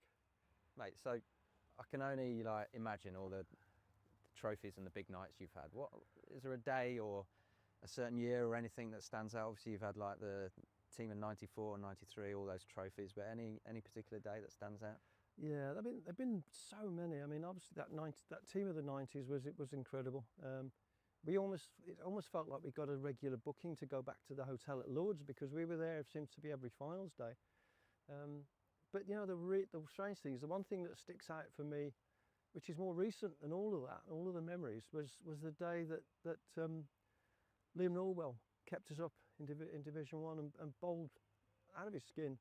It was one of the most moving things I'll ever remember because it didn't feel like it was going to happen, and then just some sort of superhuman effort. I don't know how that works, but I remember I walked out of the office because I was getting really nervous, thinking it wouldn't happen. And I came across to the stand here behind us, and I went into one of the emptied old dressing rooms that we used to occupy, and I watched from the window from there. And I thought, if I move, it's not going to happen. The magic's going to break. But by the time I realised it was, I got myself back round there, and then the celebrations just went crazy. So, although it was avoiding relegation, it was that sense of being part of something special with the Bears and that fighting spirit. And I thought that was lovely. That's great. That's great, mate. Well, I didn't have you down for the superstitious type. Do you get nervous when you're watching, or? Oh yeah, I do. I try not to let you lot know because that's not going to help the situation. But yeah, I get very nervous. I try and sort of keep an eye on what's happening without spending my time at the window watching all the time. But a lot of times there's a nervous energy going on behind the scenes without doubt. So, but I'm not superstitious generally, but I do tend to keep my fingers crossed. I'm going to put you on the spot now. Who's your favourite overseas player that you've worked with? It's got to be a tough one, isn't it? Oh, there's been so many. I know you don't like upsetting people. No, this is the problem because you've got to get off the fence.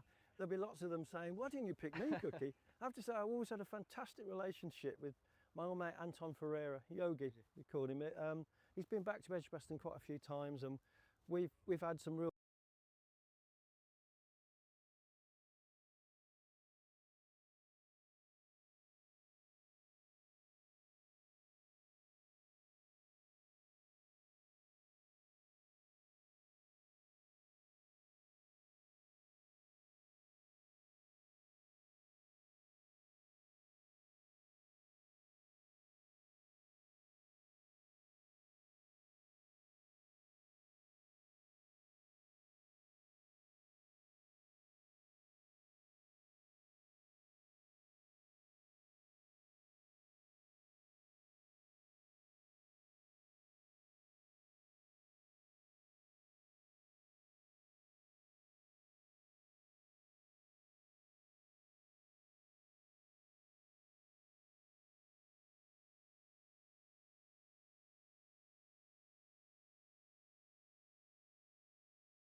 poles apart. It's like a different era. It's like a different world, isn't it, really? Because this is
Well,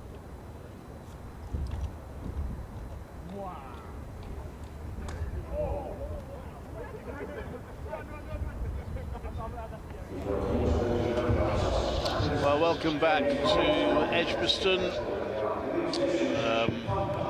for the middle session of the first day of the season.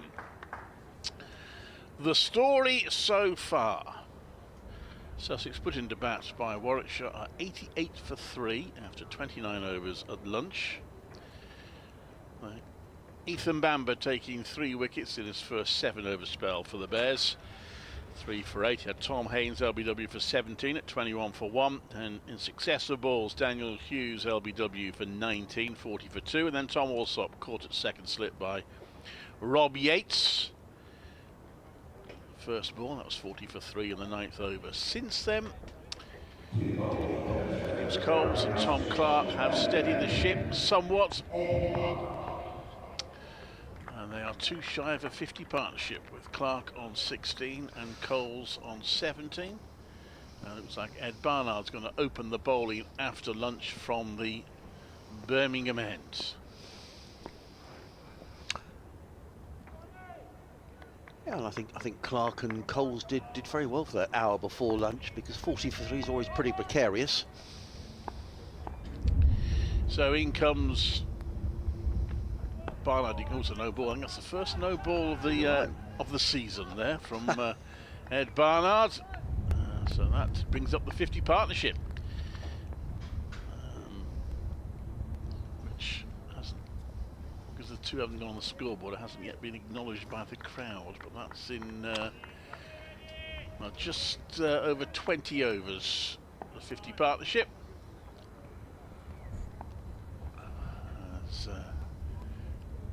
This one is run down to backward point. I feel there's no run. The score a bit different this year. It's got the scoring very peak. Even someone of our age, Adrian, can read that.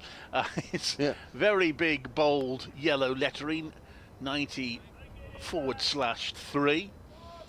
And the batter's names underneath in very block letters. I'm slightly struggling to see the numbers. Is that me? Yeah, that's me. Oh, that one goes past your sub. There's no run. Yeah, well, they put the score as big numbers, so the individual scores are a little bit smaller. Coles is on 17 and Clark's on 16. The redundant bit always puzzles me a little bit. When it's the first innings, you really don't need to put Suss lead by 90, because obviously they don't be the first innings of the match. However, it's me being pernickety. In comes Barnard round the wicket bowls, and that is pushed through the offside for 4. Nice shot from Clark through the covers. Shortish boundary there, but it was very nicely timed. And 4 runs, 94 for 3. Yeah, nice shot. I mean, it's a relatively short boundary opposite the Eric Hollies stand, and he just leant on that, and the outfield for April is lightning quick. I don't know what the weather's been like. I've been certainly down in Sussex. We haven't had any rain, thank goodness, for several weeks. Next one. Some more accurate balls. Strangle there with WPL. I think it came off the bat out to point. There's no run. But the outfield's lightning quick. It is, yeah. Yeah. You hear a fair breeze blowing, but the sun has shone all day. No need for the floodlights. The shadow of one of those floodlights is beginning to reach the boundary edge. Way to our right. Picking up, if anything. 3 slips in place for Ed Barnard. Around the wicket left, there's no run. Wind is definitely picking up, Clive. I wandered out to the balcony just down below us, and if you're sitting in the shade, you definitely need a coat. You find if you're in the sunshine at the city end of the ground, people are basking there, but in the shade there is quite a breeze. But we shouldn't moan, should we? Not for the... It's why it's so difficult. We were talking about this at lunchtime about when do you play cricket. I mean, it's just ideal today. Barnard comes in to bowl, and that's pushed out the offside. They go for a quick single again. They've taken 1 or 2 risky ones. That one, though, I think was pretty comfortable. They had to sprint it, but I think they always knew they were going to make it as Fernando swooped on the ball. And it's a single, 95 for 3. So Sussex has started pretty positively after lunch. Yes, they have. And it is a constant debate, isn't it, about, you know, people saying, why does the season start on April the 4th? It's ridiculous. Well, some seasons it seems like it is, but today is a beautiful cricketing day. I guess that's the problem, isn't it? You just don't know in this country. You know, we could have a beautiful April and a terrible May. I remember the COVID weeks. You could have played cricket every day during that sort of first few weeks of lockdown, which of course we couldn't. But at the minute you could understand exactly why we're playing in April, because it's absolutely glorious. It's going to be Booth who's going to come in from the pavilion end, running into bowl to the left-handed Tom Clark, who plays a rash shot outside of the off stump, and didn't need to play it. That he's batted really well here, Tom Clark. He's got himself in. He's 21 off, I think that says 86 deliveries, Clive. Now he's grafted away. It's not been easy, but you don't want to give it away with a sloppy shot outside of the off stump, and that's exactly what that was. The ball slanting across the left-hander. you feel he's done the hard work here, Tom Clark. Booth in again, bowls, and that's better from Clark. He just steps inside the line and lets the ball go through to Smith. There is no run, and with that he wanders away towards the square leg umpire. Really thinking about that previous shot. 3 slips, a third man. There's a point mid-off, mid-on. A deep square leg right on the boundary, relatively short boundary. What do you reckon? It's no more than maybe 60 yards? Measurements. I have no idea on measurements. And a fine leg. It's shortish, yes. Yeah, it is short.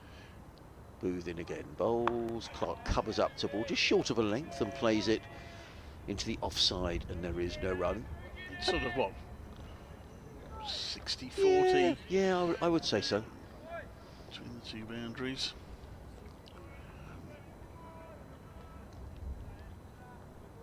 .95 for 3 as Booth looks up towards us and runs away from actually the orange soles of his boots as he runs in and bowls, and that's short. That's a good delivery. That was a good delivery. That gave Tom Clark the hurry up, actually. I think he was slightly caught in 2 minds there, Tom Clark, whether to hook it, and in the end he took evasive action and the ball whistled through into the gloves of Kai Smith. I think there seems some decent pace in this pitch, Clive. I just didn't know what to expect. Yes, I think there has been, yeah. I think Ethan Bam has been the most accurate, but all the bowlers have had their moments. Hit 14 boundaries off the bat in this innings so far, Sussex. Booth bowls, and Clark again, I'm not entirely sure he intended to play that down to third man. Nonetheless, he picks up a single as Tom Clark. He goes to 22 and Sussex to 96 for 3, having at one stage been 40 for 3 for those of you just joining us. Tom Haynes, the first man out for 17, LBW to Ethan Bamber. Daniel Hughes next to go for 19. At that stage, Sussex 40 for 2, and that one ball later became 40 for 3 when Tom Alsop was out first ball. But these two have led a steady recovery for Sussex. Still the 3 slips in place for the right-handed James Coles as Booth is in, bowls, and Coles is beaten. That's a good delivery. Just pitching around about a length, and Coles rather tentatively forward. The ball whistles past the outside edge into the gloves of Smith. That is the end of the over. Sussex 96 for 3, Coles on 17, Clark on 22. Statistically, Michael Booth, of the 3 seamers other than Ethan Bamber, has been the most economic. Going for 2.5 and over, though. He did bowl a couple of fairly wild deliveries that went for byes.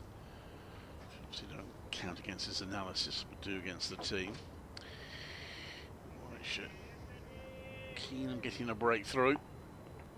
I also did Ed Barnard a disservice, by the way. He didn't bowl the first no ball of the innings as he comes in round the wicket to bowl. And that's played to mid-wicket where it'll be fielded. There's no run. There's a shy at the stumps. Oh, it's going to be 4 overthrows. Well, I can understand why the throw was made, because the batter backing up was kind of out of his ground. I think it's Taz Ali with the throw and Fernando with a, not brilliant effort at backing it up, and it's brought up the 100 rather apologetically. Well, Clark will get those runs, so he won't complain. Yeah, I mean, I think you could, I think it was worth a shy. And clearly, yes. Unfortunate. Next one is pushed out to the offside. There is no run. 190 balls, I make the 100, including the 2 no balls. So that means the second 50 would be in 114 balls. The first came in 76. They started pretty briskly. I mean, they got to 40 after about 8 overs before they lost the second and third wickets. Since then, they've consolidated somewhat. Haven't lost a wicket in that second 50.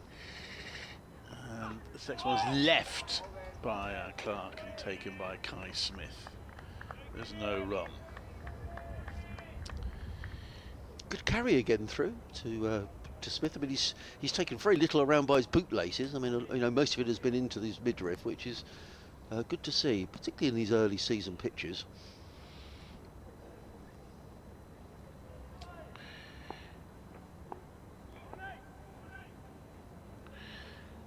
Comes Barnard, his 9th over. That's left, been crumped from Barnard, grunt of effort. It's left by Clark, who's on 26. 100 for 3. Yes, unusual, isn't it, to have John Simpson next man in. That'll be the fifth left-hander for Sussex in the top 6, and in the Sussex top 4 there are 3 Toms: Haynes, Clark and Alsop. This next one is come off a bit of the inside back to mid-wickets. That's fielded. Just got that one it back a little bit. Ed Barnard had a decent season last season. Signed a new contract just before the start of this season. Committing him to, I think he's about 6 years old or something. It's quite a long contract. Slight exaggeration, obviously. But it's a long contract. So got him from Worcestershire.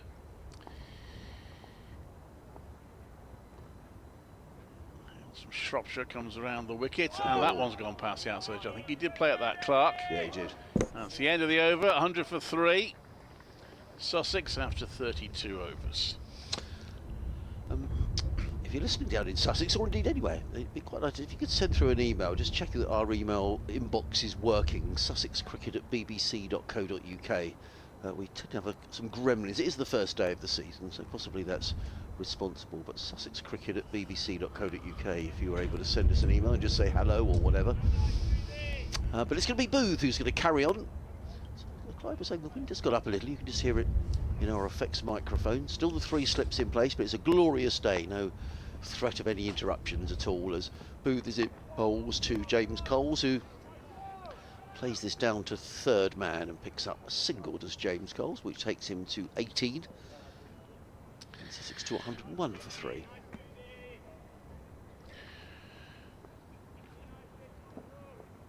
The left-handed Clark on strike.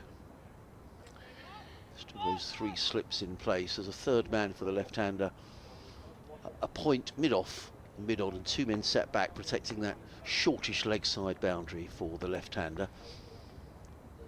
As Booth is in past umpire Illingworth bowls, and ball that's just short of a length, and Tom Clark is back and across and plays the ball firmly to mid-on. And there is no run. I was going to say Sussex supporters won't be used to the format, though. I'm trying to remember when it changed. When did the 2nd division become 8 and the 1st division become 10? Oh, Lord, that's a good question. Anyway, the point being that it's not to play each other twice in the 1st division, because there are 10 teams and they still only play 14 games. So I think these 2 teams are only scheduled to meet in this fixture. Booth in bowls. Clark is 4, plays into the offside. They're going to take a quick single, and that was a well-judged single. Before lunch, they had a couple of singles that these 2 took, and they weren't particularly well judged, but that was a well judged single by Tom Clark, and in the end they comfortably got through for the single. Yeah, I mean I mean, we could talk forever, couldn't we, about the structure of the game. I'm wrong though, and they are playing each other twice. Warwickshire at Hove in the end of June, beginning of July. Right. I mean, it is a nonsense that you don't play everybody twice in the top division. Well, yeah, but that would mean playing 18 games. Yeah, I mean it's Booth. In on bowls. Sorry, Coles placed a mid-on. There is no run. I mean, to be fair, people get worked up about not playing each other twice, but I mean, it hasn't been that in the county championship very much. I remember when I first started, and there were 17 and 18 teams in the county. You didn't play 34 games. You didn't play everybody twice. No, but it's never been ideal, has it? I just sort of think if you compared it to the Premier League in football, if you were playing Liverpool once and Southampton twice, you've got an advantage. In comes Booth, bowls, Coles lets that one go. He's probably got a decent lick here, is Michael Booth. Ball goes through to Smith, no run. It's going to be the case in both divisions if, well, the rumours, I know there is a review going on. The suggestion is they might reduce the championship to 12 matches. And so unless they change the structure, that will mean both divisions won't play each other twice. Yes, it's just it's an unfortunate figure. It is. I mean, I don't have too much of a problem with that. I mean, it'd be lovely if they could have 2 divisions of 9 and play 16 games, but... Booth in again, bowls. That's a lovely shot. Beautifully clipped away through it. But a very good bit of fielding. Good cricket all round, actually. Nice looking shot by James Coles, and a very good bit of fielding. And my apologies for not name checking the fielder, but I'm not familiar with the Warwickshire players, and they neither have numbers nor names on the back of their jumpers, and most of them are wearing jumpers out there, despite it being a lovely sunny day. It is a chilly day with the breeze. Thank you. but a very good bit of fielding nonetheless. You've just given Mel the. I was telling you it's nonsense to call it cold. Yeah. So There we that's our are. Australian at the back of the box. Ed Barnard to continue to bowl from the Birmingham end. He's bowling right arm over, and that's just pushed out by his opposite number 30. We've got number 30 bowling to number 30. I always like those coincidences. Yeah, I mean, it is. Yeah, I hear what you say. We've the schedule and the amount of teams has been fiddled around for sort of infinitum, really.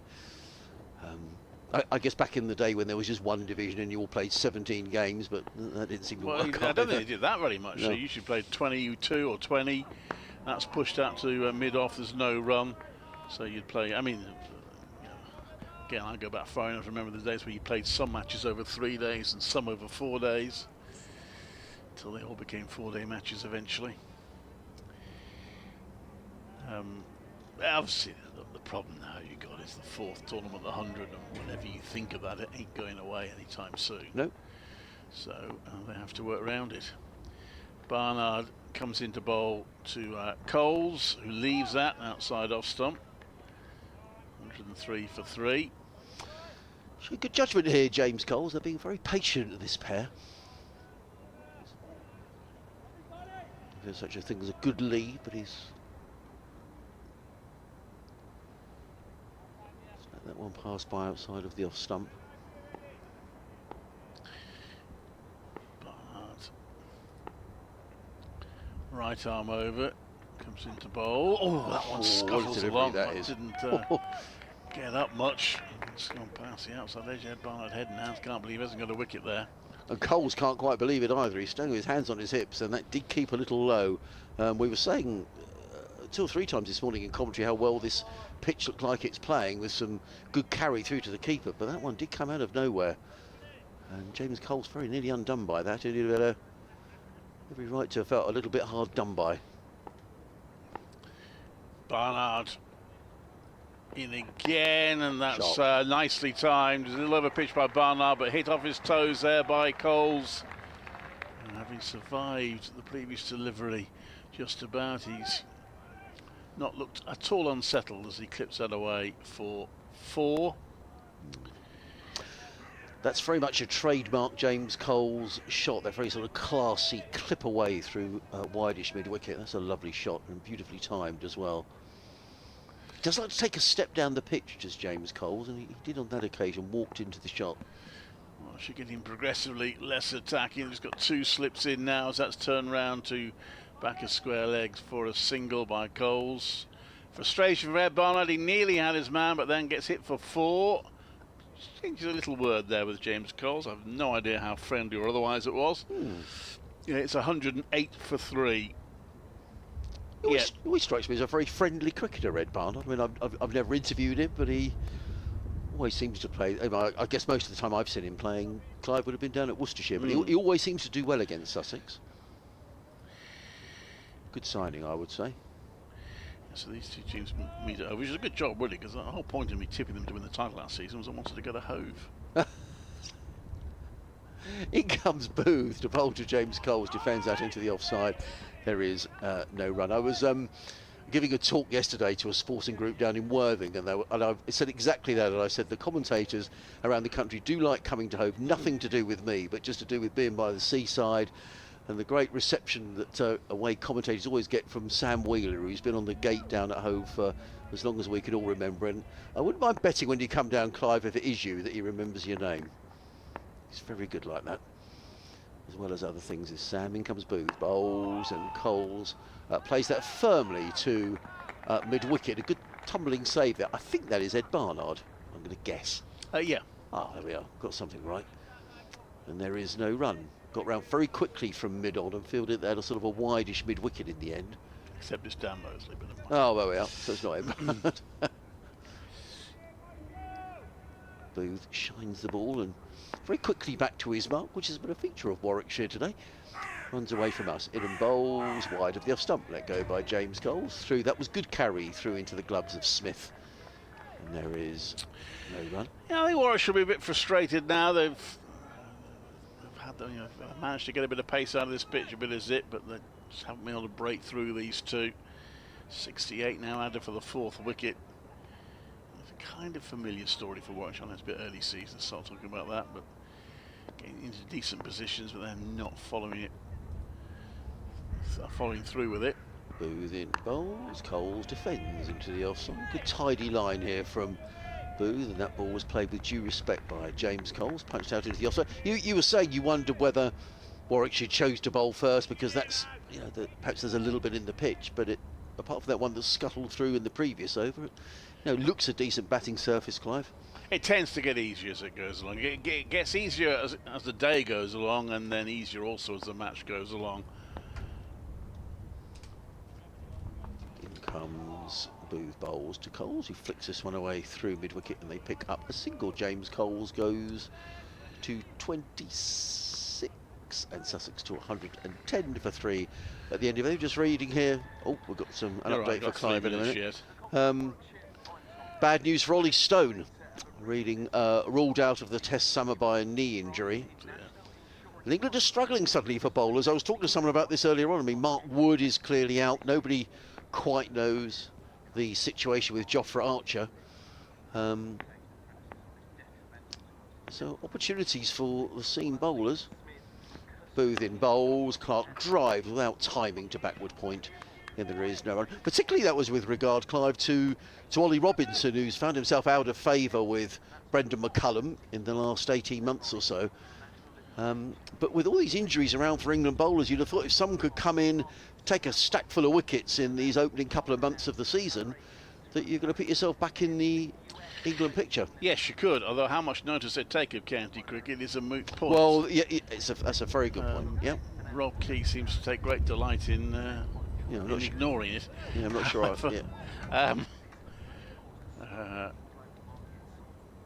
Anyway, it's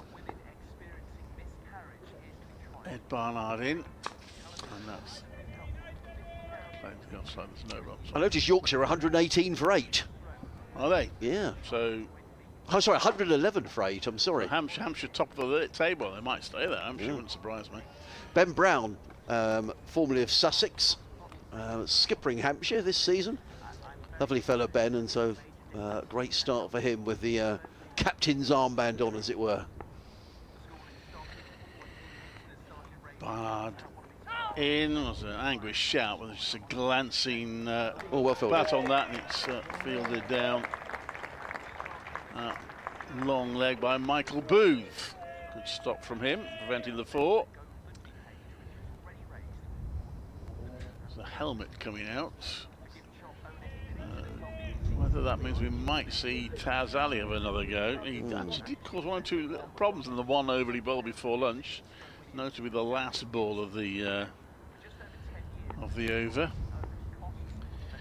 Barnard into bowl, and that's solid defence by Coles. Both batters are now on 27.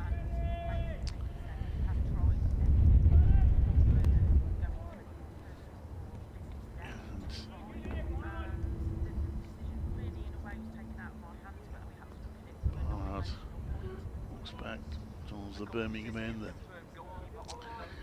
big buildings clear in view. It's been a clear sunny day. That's solidly defended again. I'm about to do an update for BBC Radio WM and BBC CWR, so mind the change of gear.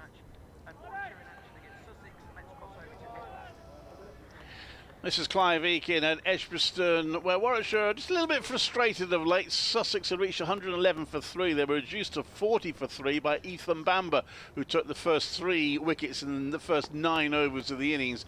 But since then, James Coles, a lot has hoped of that young batter. He has, along with Tom Clark, steadied things nicely for Sussex, and another boundary hit there. Warwickshire's bowlers are having their moments, but with the exception of Bamber, haven't bowled with consistent accuracy, and Sussex are fighting back here at 115 for 3. This is Clive Eakin at Edgbaston.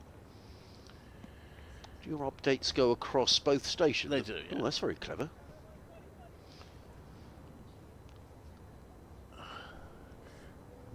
well, as Hannah is also, I know exactly what time to do my reports. It doesn't matter. That's a slight drawback though sometimes. I might have to forget to leave the music on, yeah. Next one's left, there's no rum. Oh, there we go. It's gone. That's the end of the over, so it's high time I brought Mel back in here to join you, Adrian.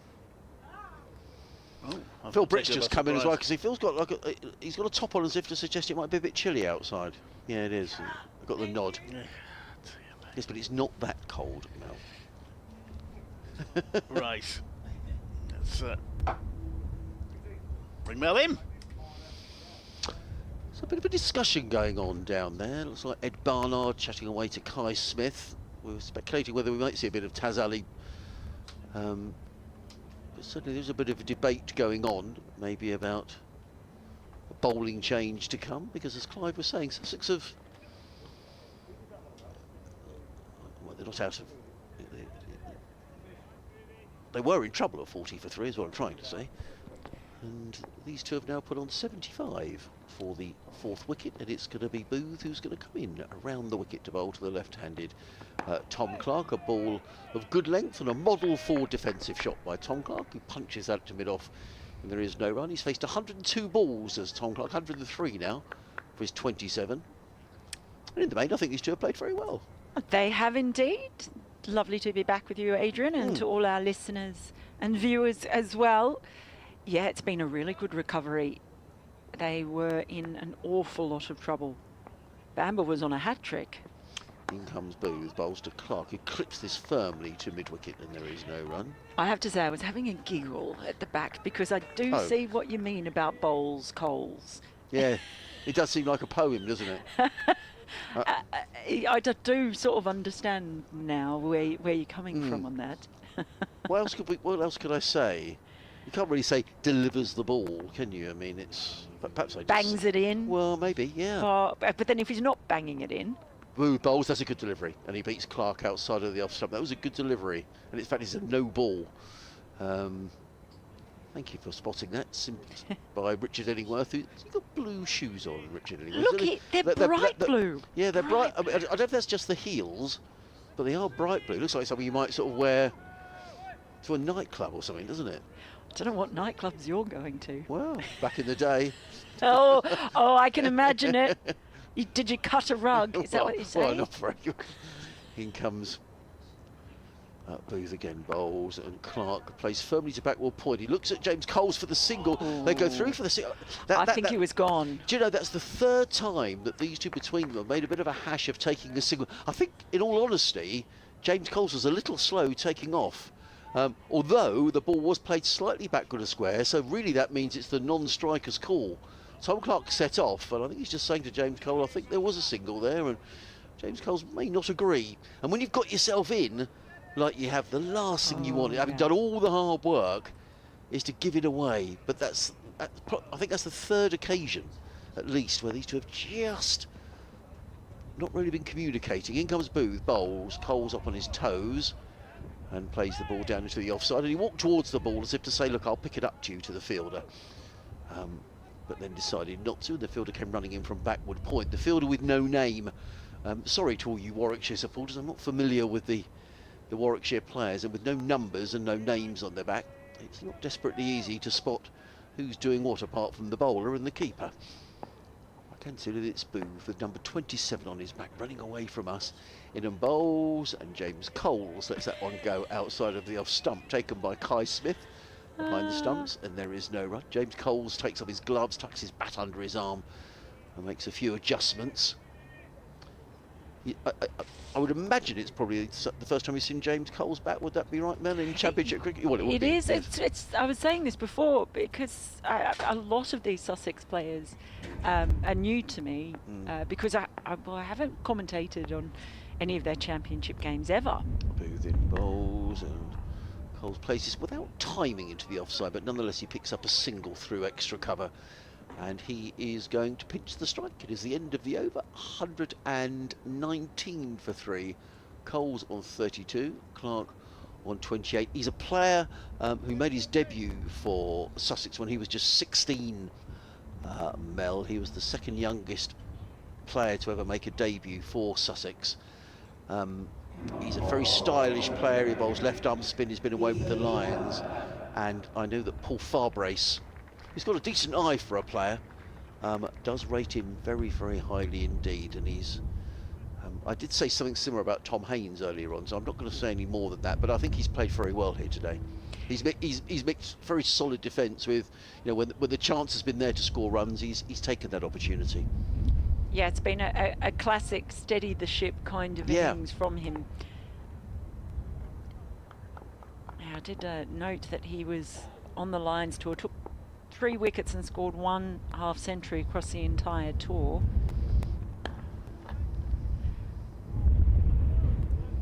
Sorry, was that me or you? Oh, sorry, that was me. Oh, gosh, I am rusty. Well, look, nothing happened. You didn't miss anything. The ball was blocked. Bamba's back. The ball was blocked. Coles is still there. No runs been scored, as you were. Okay, right. Right, okay. I'm going to get back into this thing of 1 over each. Apologies to everyone. Here is Bamba. He's changed end, city end. Down the pitch, shuffles Coles. Just drives it back to Bamber. He does that a bit, doesn't he, coming down the pitch? Yeah, he does. Something I have noticed. Yeah, he does. Every now and again, he does like to get onto the front foot.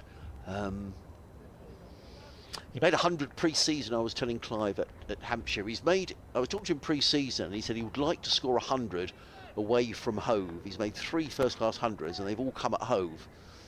And he said that's one of his objectives for this season. That's a long way off, but he's certainly done enough here to show he's in decent knickers, James Coles.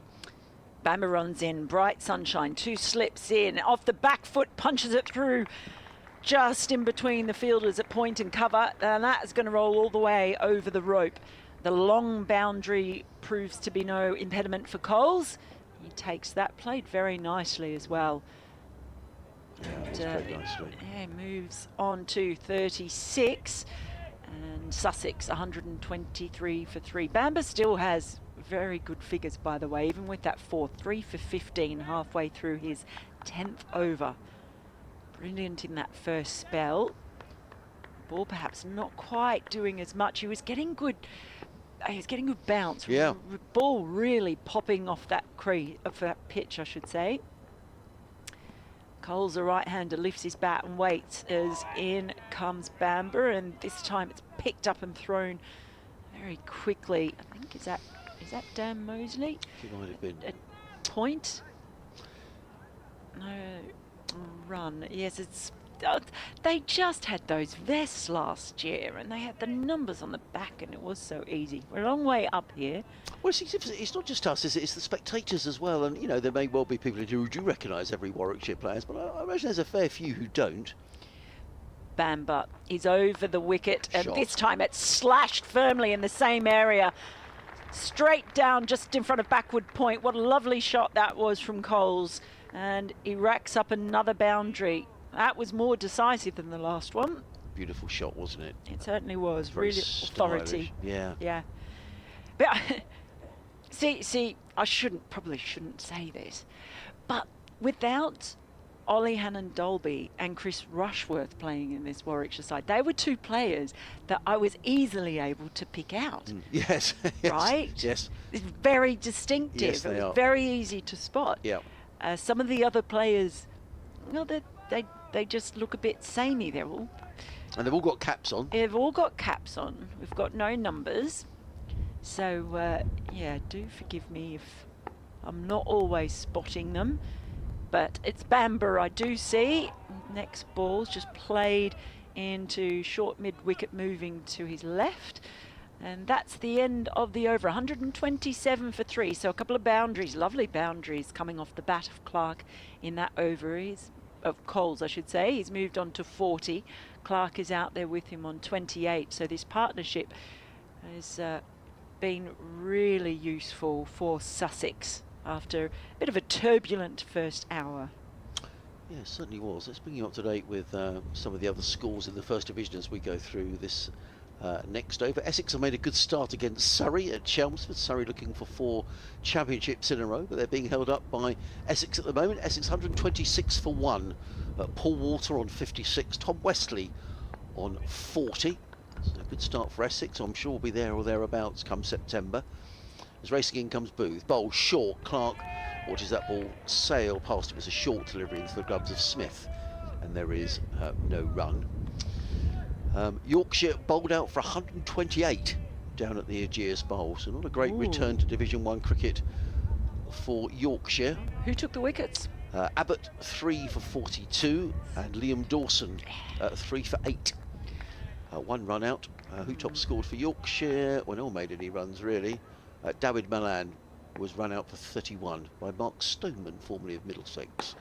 In comes Booth, bowls to Clark. Both of these with number 27 on their back. Bowler and batter. Elsewhere in Division 1, Durham 158 for 4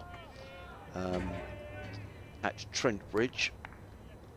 Colin Ackerman at 63 not out for Durham. And Worcestershire 142 for 6 down at Taunton against Somerset. Booth in bowls, Clark forward, plays into the offside, there is no run. In Division 2, Gloucestershire 110 for 4 at Derby. Glamorgan 130 for 4 in Cardiff against Leicestershire. Middlesex 171 for 2 against Lancashire. And Kent 160 for 3 against Northamptonshire at Northampton. Yeah, it's interesting. Just that Yorkshire being bowled out cheaply by the 2 bowlers for Hampshire, who were their top 2, I think, the top 3. Within bowls, and Clark works this one down towards fine leg and picks up a comfortable single, does Tom Clark, who goes to 29. Does that say how many balls he's faced? Does that say 109 balls he's faced, Mel? It is 109. Is that difficult to see, or is that... No. Right, okay. Thanks. Sorry. Yeah, they're 2 of the top wicket takers for last season, doing it straight again. So watching Liam Dawson quite a bit at the SA20 and just across formats, he's a bit of an unlucky player. Yeah, I think he is. I think a lot of people think he should have played Test cricket. Well, just in different formats. I think he's better now than he was when he was essentially a net bowler for England. Michael Booth in bowls, and James Coles works this one down to 3rd man. Picks out a comfortable single. He goes to 41, and Sussex to 131 for 3. It was interesting talking about the whole selection idea, and England pulling out some interesting ones out of the box, and some of them have worked out really well. Some of them are still yet to see. Booth runs away from us. In and bowls, and Clark clips this one away through square leg, picks up another comfortable single. Sussex just ticking the scoreboard along here. 132 for 3. Clark to 30. I mean, bad luck for Ollie Stone, who just seems to have injury. Yeah. No sooner seems to get fit, and so it's desperately unlucky for him. But England's bowling resources, even this early in the summer, and I'm sure that everybody. I mean, the Ashes is not that far away. Let's be honest. We're 7 months when they get underway in Australia in November. It's really not that far away for bowlers to get themselves fit again. Booth in bowls. Coles let this one go outside of the off stump, taken by Smith. There is no run. End of the over, 132 for 3. Coles 41, Clark on 30. Yeah, and it's interesting that this whole idea of selecting almost by type, as well as talent, obviously. Yeah. But and the buzzword of ceilings is very huge. What someone's ceiling, and I do think that's a shame if people feel, as Clive insinuated, that the county championship doesn't play a massive factor in it. It's they're looking for almost like you have an identikit of what's our bowler look like who has success in India or in Australia, and as I said, sometimes it's worked, sometimes it hasn't. But you sort of. I think the jury's out, Mel. To be honest, yeah. I think the Ashes is going to be very interesting in terms of England this winter, because I don't know. I just look at this Australian side, and I still think it's a very strong. I know what they say there's one or two older players in there, but it still looks a very good side to me.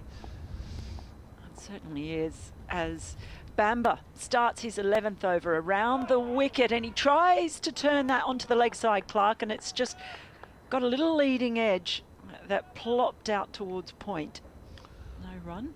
Yeah, I mean, they obviously are, and strong at home as well. Not invulnerable. Wonder how long Josh Hazelwood in particular is going to go on. I mean, he'll do an Ashes. He'll do an Ashes series when it comes. Well, he will. He just breaks. He's just breaking down a lot more. Okay. I think these days. I don't think he could play 5 tests as Bamber. He's in and holds a fuller delivery that squirts down towards deep third. They take a single. So yeah, it's just an interesting one. I actually was listening to an interesting podcast. It was the Wisdom podcast that Ben Jones from CricViz was talking about the fact that it's not necessarily the out-and-out quick bowlers statistically who have had strong performances in Australia. It's since they changed the Kookaburra balls, made a prouder seam. The pitches have changed a bit as well. As Bamber comes over the wicket and he shoved his knee at that one, Coles. Ball just goes through to the keeper.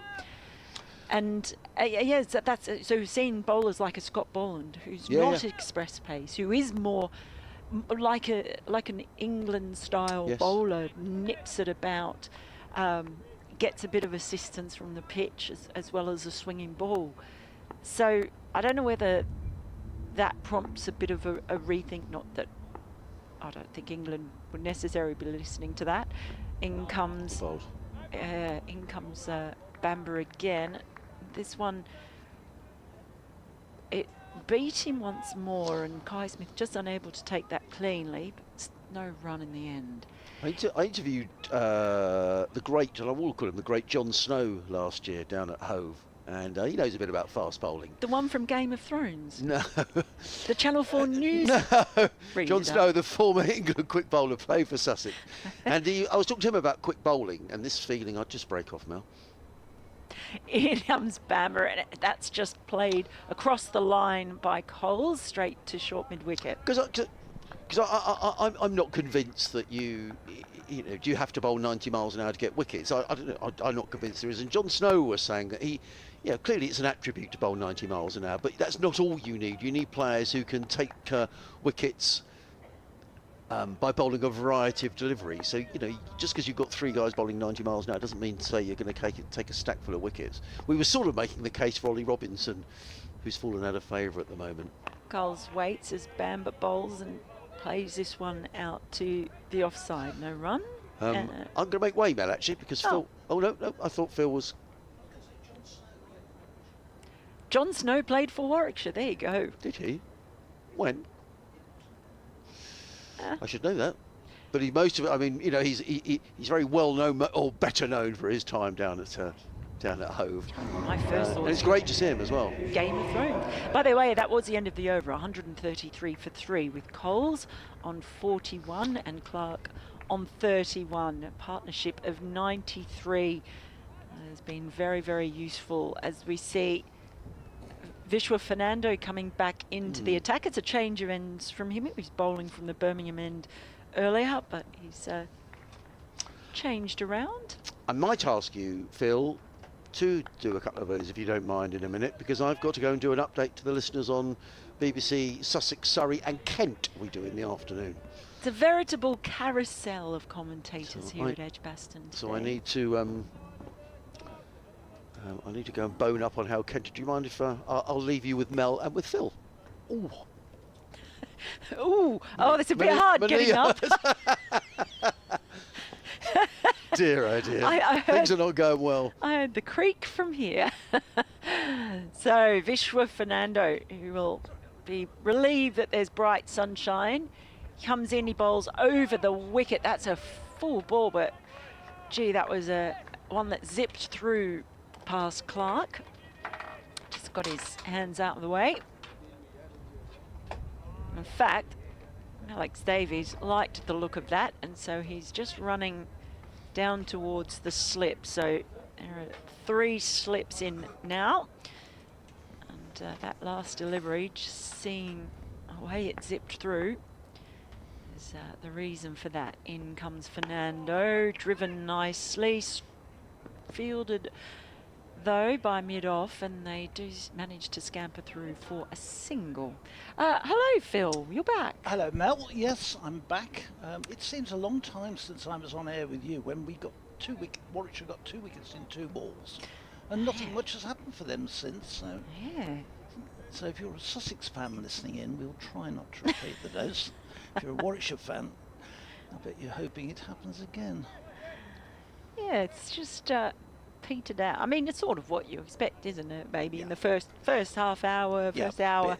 A little bit of dampness or freshness in the wicket, and I think with the sun on it, I think it's levelling out. It's going to be a good wicket to bat on, I think. Fernando bangs this one in short, didn't bounce too much, and it's just played out towards deep square leg. They'll amble through for 1. Takes it to 135 for 3. 1 or 2 of the Warwickshire players will remove their new cable knit sweaters so we can actually see a little easier who they are. Oh, that's helpful. But still the bulk of them have got their sweaters I've on. registered my thoughts with the appropriate people. In comes Fernando. That is just clipped into the leg side behind square and allows him to stroll through for another single. Who did you speak to? I can't say. I can't possibly say. Somebody in high places? Oh, I only ever speak to people in high places. So somebody on the 4th floor then? It's never going. It's not that they care what I say. Just because I might speak to people in high places doesn't mean they listen to me, Phil. Oh God, it's that annoying Australian chick again. Fernando is in, full down the leg side. A little bit of a stray, that one. I wouldn't say they've gone to high places to get away from you, Mel, but it may be true. People will go a long way to get away from me, to be fair, Phil. 136 for 3. Coles, who's batted very steadily, is on 42, 33 to Clark. Fernando's bowled a little better since his opening spell. He's bowled much better since that opening spell. He's in now. It's a shorter delivery again. It's just clipped into the leg side, but no run. A few excited Warwickshire players there, but it's definitely off the bat. But I'm not sure what position Alex Davies is in there, because he's not in at short leg. Because that ball was in the air for quite a while there, going towards a short leg. An orthodox short leg might have been quite interested in that shot. Davies is sort of almost like between short leg and short mid-wicket. It's the end of the over anyway. It's 136 for 3. Coles on 42. Clark on 33. The partnership has moved now to 96, and what an important one. That's been 41 overs bowled in the day so far, with 55 remaining. It would have been very easy to have fallen apart at the beginning of the season, but these two have dug in really well and re-established. After Sussex looked quite promising at the beginning of the innings. Here's Banbury, and from the Birmingham end, this one is pad just runs down behind square, and Kai Smith runs across and just prevents any runs coming. Stays on 136 for 3. Just wondering where the next wicket is actually coming from. I know he only had an over before lunch, but I was quite impressed with young Ali. So was I. Ali. Tacking field. He really gave it a rip. Number in, forward comes Clark, running it away into the offside. No, not interested in the run. Warwickshire leapt on it quickly, made sure there wasn't going to be one. Yes, he was. He got the customary have a bowl just before lunch to keep you interested. But I thought it was a very good opening over, and his very first over in first-class cricket as well. So be interested to see if he can get something from it later on. As Bamber comes in, and this time they will get a run, pushed away to just to wide mid-off. Dave's running across Conkfield cleanly, and they get the single. I think they were going to get the single anyway, whether it fielded cleanly or not. Yeah, it just feels as though it's meandering a little bit now. Just and a bit, yeah. The energy, probably understandably, compared to that first hour, the energy of the fielders, you can tell, it's just dropped a little bit as well. Got that catching short mid-wicket in there as well. We saw a lot during the early rounds of last season as deep third, just coming up to sort of a deep backward point. Well, it's backward point, but just a little bit deeper than usual. This next one is turned away down to deep backward square leg. Yeah, just last year, remember we had the Kookaburra in those first few rounds, yes, and they were desperate to get wickets, and we saw a lot of those catching mid wickets. Sometimes they'd have two in there, whatever it was, trying anything to just force a wicket out somewhere by being as funky as possible. They got a single there, but they also get it was a no ball from Bamber, so total goes on to 141 for 3. Jack Chantry putting his arm out to signal the no ball to the scorers. As Bamber comes round the wicket to bowl to the left-handed Clark, who drives nicely but straight out to cover point, and there's no run. Been a few changes to the advertising hoards around the ground. A few different colours have appeared. New advertisers. There's a whole lot of new green advertising running along behind virtually along the whole of the stand at the Birmingham end. Only you would spot that. It shows that many years we've been sat up here, Bamber in, and this one again is run out to cover point. And I'm happy to say, after being educated by you last year, it's nice to see the bare and ragged staff flapping away on the flagpole. But Sussex haven't brought a flag. No, increasingly teams don't. It used to be the scorer always had the county flag with them, and it was their job to hand it over to get it put onto the flagpole, and it flew for the 4 days. But more and more so, the away side doesn't come with the flag, which I think is pity, being a little bit of a traditionalist. That's one of the things I did like, especially as well, didn't apply here, but you used to get the county flag. Surrey, for instance, will have the county champions flag, and it's nice to always see that flying. Bamber in, bowls turned up to mid-wicket. Davis comes scampering around to from mid-on. That's not Davis at all. That's O'Malley who does the fielding, and there's no run.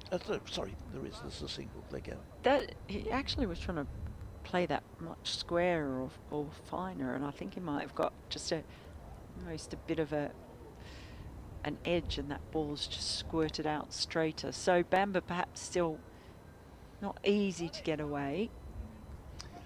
141 for 3. I thought it was that before that run went scored.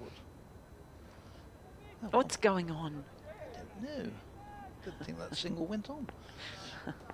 I don't think I'll fret too much about that. Right. Well, they've still brought back that extra slip for Clark with Fernando bowling. That has gone straight through that first ball. Sorry, I thought I was about to sneeze, Phil. Oh, at exactly the wrong moment. Yeah, would have put the batsman off, haven't it? Yeah. That noise. Oh dear. It's probably now going to be hay fever, isn't it? If you can get hay fever from this far away from grass, you'll do really well. We're miles away from it. Clark waits. In comes Fernando over the wicket. Oh, he goes for a big booming drive, misses it completely, and it's straight through to Kai Smith. Goes a bit wide of off stump. It was a bit of a tempter, and he was tempted.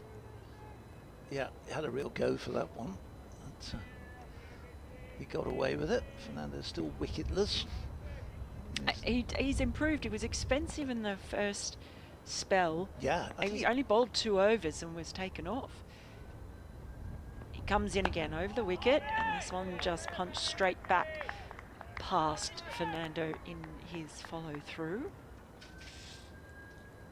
And it's been much tidier, and Yep. you expect that, for a bowler coming in and just getting himself used to the conditions and the ball and the new environment, everything else. He has been playing cricket through in March back home, but even so, playing in a different country, different wickets. And again, that ball going straight through to the keeper. Yeah, he played in the Test series in South Africa since at the end of last year. Oddly enough, he took 8 wickets in that 2 Test series, two in every innings. Is it this Fernando? There's 2 of them. This one. It is this one. I didn't Yes. think he'd played for a while. I might be wrong, sorry. I think so. Okay. Oh, that would be bad if I got that wrong. Oh my goodness, so that ball has bounced beautifully, and even though Clark raised his hands, that has just gone over the top. Have I got the wrong? No, I'm not. I may well be me, but it usually is. And Oh dear. Anyway, this Fernando comes in. I'm not going to say anymore. That ball just pushed out into the offside. They run through for a quick single. right, the simplest way is just put his name in and let's have a look. I've forgotten his first name. Vishwa. Vishwa Fernando. Vishwa Fernando. Oh, I'm going to actually, well, there you go. I'm going to get the hell out of here. And I'm not going to be back for a while because I have an interview at 3. But anyway, carry on. Clive's coming back. You are right, he played in December 2024. Yep.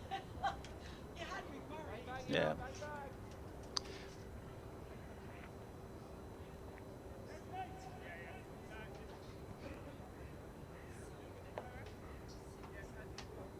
So, end of that over, 142 for 3, just a single.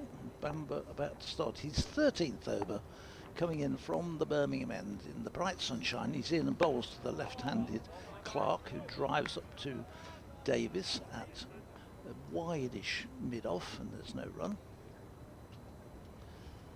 There were loads and loads of photographers out during the morning session, but they seem to have all gone elsewhere by the look of it, because there's very few about now. I think quite a few are here to photograph Keith Cook's farewell. Yes, before there the were, match. weren't there? Yeah. So, Bamba is in, he's down the leg side, and Clark sort of stepped across his wicket and just aimed to help it on its way down the leg side, but he'd moved across quite a long way, and in the end it was a token push at the ball. So Warwickshire conceding their first century partnership of the season. They conceded 17 last season. Managed to accumulate 14 themselves. 5, 6, 7, 8, 9, 10. Opposing batters got century partnerships 10 times on this ground last season. Remember, and this is turned and through just past mid-wicket. The Sheikh does a bit of a dive, but slips really, and Tazali does the fielding and tidies up for him, but they could get the single. Brings Coles on to strike, 143 for 3. There were a total of 16 century stands on this ground in the championship last season, so that's more than 2 again. There's Bamba in. This one is punched away off the back foot. I don't think it'll get to the boundary. Shakes after it, he gets to it and picks it up, but they get back for 3. Wasn't the best throw back to the keeper, so they were comfortably home. So 3 more to the total, 146 for 3. Which I might just reflect on a run-out chance they had quite early in this partnership. Barnard, I mean, it wasn't an easy run-out chance by any means, but had Barnard hit the stumps, I'm pretty sure it would have been out. I'm told by people at the Birmingham end at lunchtime that it's absolutely roasting out of the sun, out of the wind. This one punched into the offside, which will make melt. But people say it's like midsummer. This one there's no run for into the offside. And there's quite a few people out there with no shirts on that are enjoying very early spring sunshine and suntan.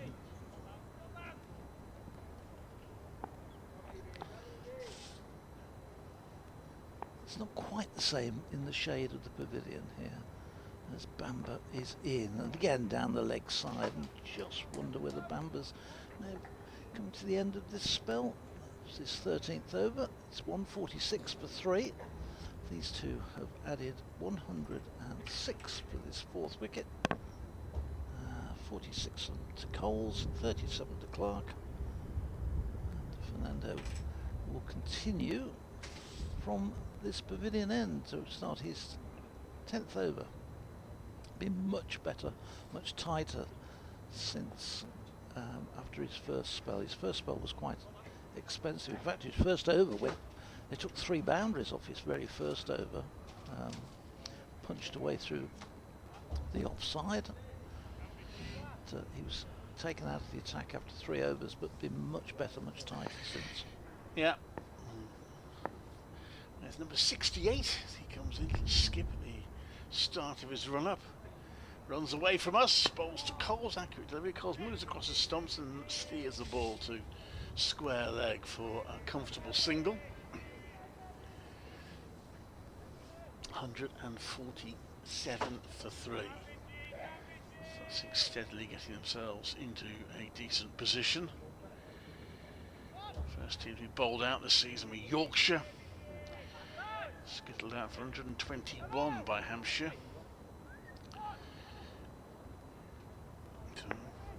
Promoted teams, they found the first day toughest. 3 apiece for Kyle Abbott and Liam Dawson there. That one is pitched up and clipped nicely to square leg for 4. So over pitched a little bit by Fernando, beautifully played by Clark, who moves on to 41 and brings up the 150 now for Sussex. It was a lovely shot, really was. He picked the spot and just a little bit too full, and he was onto it, whipped it away, and he's been batting now for over 2 hours now, hour plus the side of lunch, and seeing the ball well. In comes Fernando, and that is defended. There's no run. So 271 balls for the 3rd 50, which again has seen. To get to 150, I should say. 271 balls, which means the 3rd 50 took 81 balls, which is rather quicker than the second, which took 114, but they haven't lost any wickets in that time. Fernando into Clark, and well, he has a bit of a slash at that wide delivery. That wasn't quite such a great shot from Clark. He gets away with it. He's had 2 or 3 where he's thrown the bat at Fernando and been lucky not to get an edge to it in the last couple of overs, but just riding a little bit of luck.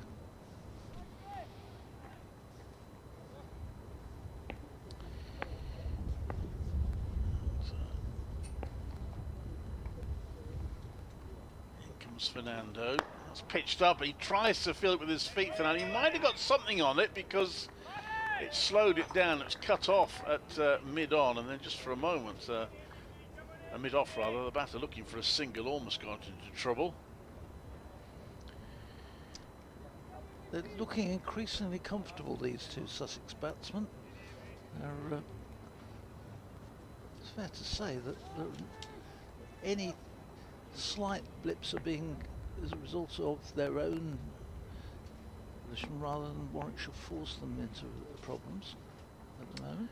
Fernando bowls, and that's driven through the offside for 4 by Clark.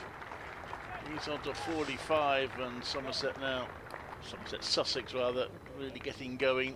155 for 3. So 115 these two have added now. making Warwickshire suffer a bit. When are we going to have a little spell of the spinner and see if he can do anything? Pads and a helmet being brought on. Yeah. Worcestershire being bowled out. Well, they were going great guns at one point. They were bowled out for 154. What's happened there? They had got to 70 before the first wicket fell, and from there collapsed. Casey Aldridge taking 5 for 36 in 8 overs. So Worcestershire bowled out for just 154 at Taunton. Just right a half century from Gareth Roderick. So Warwickshire stormed to the top of the table earlier today and now tumbling down. Falling like a stone. Taz Ali is back into the attack. Had that single over from the pavilion end before lunch, which was a maiden. And having a go this time, brought on at the Birmingham end. And he'll be bowling to the right-handed gent, Coles, who's on 47. Both batsmen have got in sight of half centuries, 45 to Clark, 47 to Coles. They're pretty much kept pretty close to each other in terms of the scoring rate. As bowls with a short leg, a slip, a backward point, deep backward square leg, and then mid-wicket mid-off, cover point, and a deep mid-on and knocked off. Ali in his first ball, a big shout for LBW, which comes off the pad, runs down towards the third man boundary. It's being chased by, there's a shake, and he gets there, and leg by a signal by Jack Shantry, but 2 of them, so 157 for 3, I think that will go to, or has it already moved the scoreboard? It wasn't off the bat. Tazali is in again to bowl to the right-handed Coles, who pushes this one. It runs just behind square into the gully area, and it's fielded. Slip, there's no run. 157 for 3.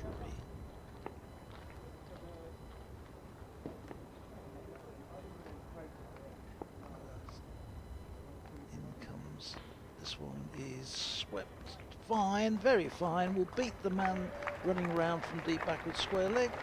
It's down to the fence, and that brings up Coles' 50. Oh, and it's come off 100 balls and has included 7 fours. So congratulations to James Coles.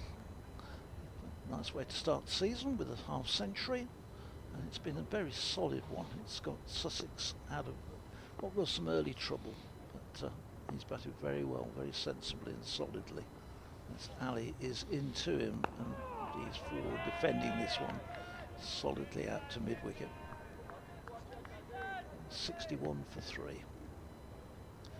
It's gradually this partnership creeping up and getting some 121 it's worth now. As Ali is in again, gives that plenty of air, and it's up in the air. It's going to be a wicket. It goes up in the air to backward point, and Taz Ali gets his first wicket, and caught by Sheikh, and terrific piece of bowling. It forced Coles into having a swing. He got a top edge off it, flew high up in the air, and one of those which hangs forever, but Sheikh was underneath it and took the catch, and Warwickshire have got their 4th wicket, and Taz Ali strikes in just his 2nd over in first-class cricket, so well done to him. Indeed, Tazim Chowdhury Ali, 18 years of age, got 8 list A wickets in 8 matches. In fact, I remember his first-class wicket.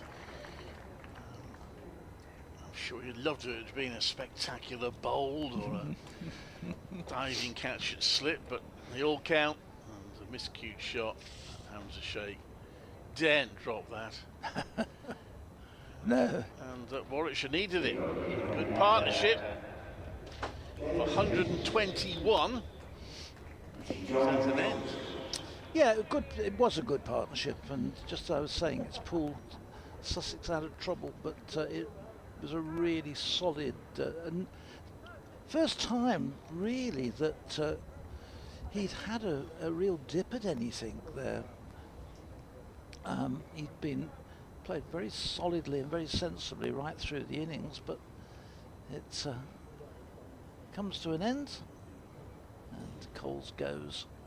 And Sussex in the 47th over, the 46th over, lose their 4th wicket. 51 of 102 balls, 7 fours. So a partnership of 121 in 30, just over 37 overs. Much needed wicket from Warwickshire's point of view, because this partnership was beginning to take it away, and a good bowling change by Davis there, the Warwickshire captain, bringing the young spinner into the attack. So he'll be encouraged with that. His first wicket in just his 2nd over. Well, he's got a slip and a short leg and a forward short leg. He's in and bowls, and this one is running to the offside by the new batsman, who is the Sussex skipper, John Simpson.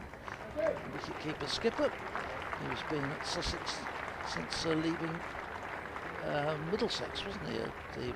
He had a benefit at Middlesex, I think, and then moved to Sussex virtually the season after his benefit. He got them promoted last year, doing the job. I think he's at Sussex. He joined on a 4-year contract, I think it was, so he's going to be playing, in theory, till he's about certainly 39, 40 age, but still getting plenty of runs and doing a good job for his new county. So Ethan Bamber, the other wicket taker, is back on. Just switched ends. Yeah, that's all he did. He was at the other end, wasn't he? Bowls to Clark with inside edge to mid wicket for a single.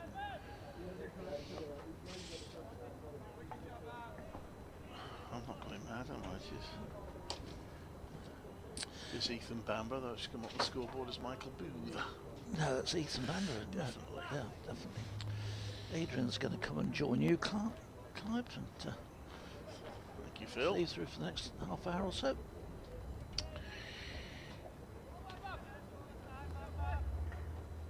So Warwickshire will hope one wicket might be followed by a couple more quickly, and they can get back on top after that resistance from Sussex for the 4th wicket. That one is comfortably left by Simpson, not one of Bamber's more accurate deliveries. That was well wide of off stump. Now it remains 162 for 4. Sun still shining. And, we do tend to need to get 4 days of decent weather to get results here at Edgbaston, so hopefully we'll get that. It could be an intriguing match. Bamber to Simpson, who plays back to that and plays it really well through the covers as a chase on, and the ball is just going to win that particular chase, and it's 4 runs to get Simpson handsomely off the mark. I was just thinking, Clive, that Don't do that. yeah, I know. Ethan Bamber and John Simpson would know each other very well from Middlesex days. But he was a key reason that Sussex got promoted last year. 500 John Simpson made, over 1,000 runs. Just having his experience around, a relatively young group was absolutely key. I'm sure Bamber would love to put one over him as he comes in now to bowl, and that's left, just moving away slightly, but Simpson safely leaves it. I'd popped out of the commentary box and I missed the James Coles wicket. Did he have was it a poor shot? He tried to work it onto the leg side, got a leading edge. Right. It was an easy catch. There's a chance that even I might have held it if I'd been out there. But Hamza Sheikh certainly did, and that was Taz Ali's maiden first-class wicket. In comes... And that's in the air. There's a dive for it at mid-wicket. Not sure you could quite call it a chance. But that was hit in the air, and Hamza Sheikh diving to his left, couldn't quite reach it. And he Gets 4 runs for that Simpson, but a little bit of a false shot. Yeah, So if James Coles does go on to fulfil his potential and play loads of games for England and become a household name, then that would be quite a nice first victim for Taz Ali to boast about. Yeah, definitely. In comes Bamber to bowl, and that's defended back to him. There's no run. Of course, could that be an England teammate? Who knows? Yeah, quite possibly. Look, and of course, a lot of these players know each other anyway, don't they? Playing in youth cricket growing up, and it's quite possible they've come across each other anyway. But an important wicket for Warwickshire. But Sussex just need to consolidate this start now. Bamber, who will not get all 10 now, comes in to bowl. And that's again solidly defended by Simpson to the offside for no run. End of the over, 172 for 4. It's quite funny actually. I was out in the middle for the toss, and they tossed up with it with for some reason a euro. Okay. I don't know quite why they did that, and John Simpson wasn't too sure whether there was a head or a tail. And he called, and whatever he called, it was the wrong call. But John was sort of looking at the coin and said, "Oh, is that right?" So it sounds a bit like an umpire not wanting to use a coin that he might be able to spend. I think the coin was provided by the chap who got the standing ovation when he walked out to the middle. Anyway, I don't think John Simpson will be too bothered the way things have turned out. But it is going to be Taz Ali who's going to come in from the city end. A little bit of high-level cloud around, but still plenty of sunshine. Bowls to Tom Clark, who works this through the vacant point position and picks up a single. He goes to 47, 173 for 4. Yes, congratulations to Keith Cook on his retirement, his last day here today. Colleague Brian Halford at lunchtime had a long line of guests like Chris Wokes and Gladstone Small and Jitan Patel, all there to sing Keith Cook's praises. After a remarkable career as an administrator here at Warwickshire. Ali in bowl, slightly shorter, and that rather hurried on to John Simpson, who defended into the offside, and there is no run. Chris Wokes, is he fit? Is he? He is fit. I don't think he's released by England to play in this game, but I did hear him say that he does expect to play some part in the early part of the County Championship. Ali again. Bowl, Simpson drawn forward, plays down the offside of the track, no run. There's a slip and a leg, slip and a short leg to keep John Simpson company. Well, as I say, with all these injuries around, I think any bowler who comes in or who's fit might have a chance of, because there's a few on the England casualty list at the moment. Ali. Bowl, Simpson defends into the offside. Take a quick single. You need to get a bit of a move on here. In the end, it's a well-judged single because Tom Clark was backing up, and it was a well-judged single by John Simpson. And I think Tom Clark probably thought, the skipper's called me through, so I probably ought to go.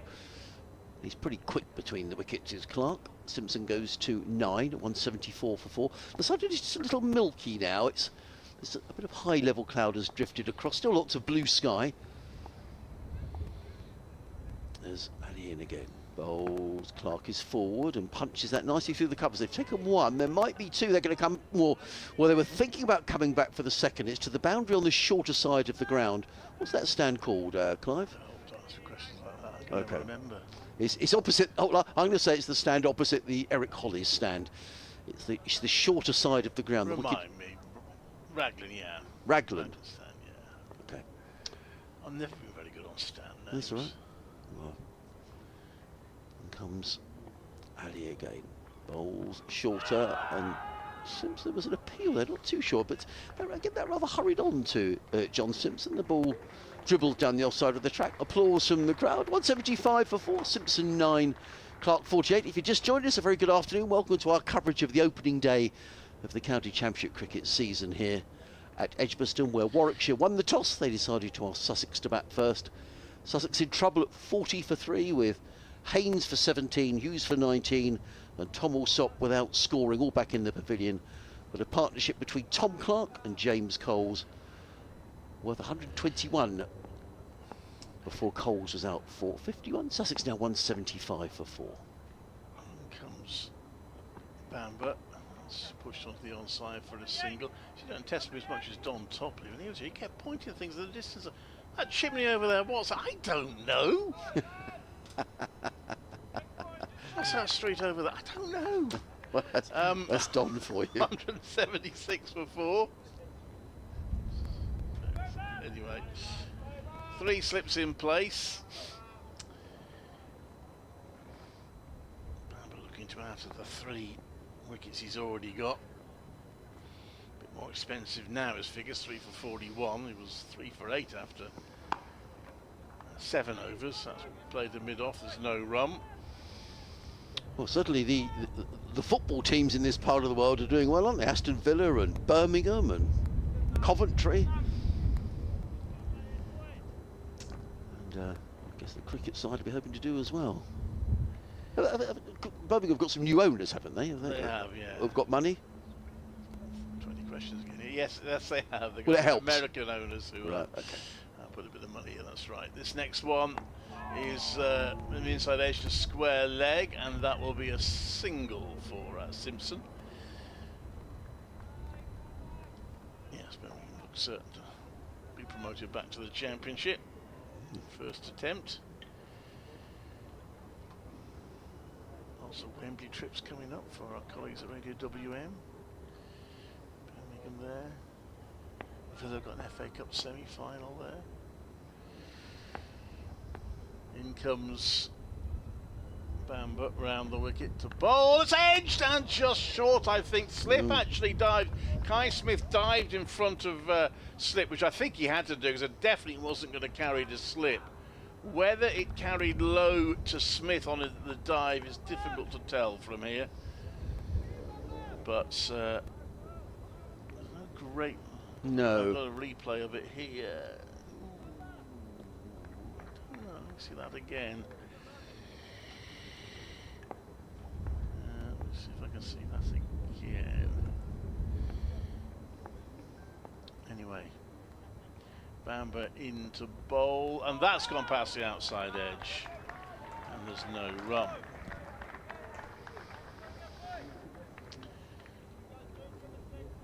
It's wound back too far, so it'll probably take me a while to see it, but I'll get to see it eventually.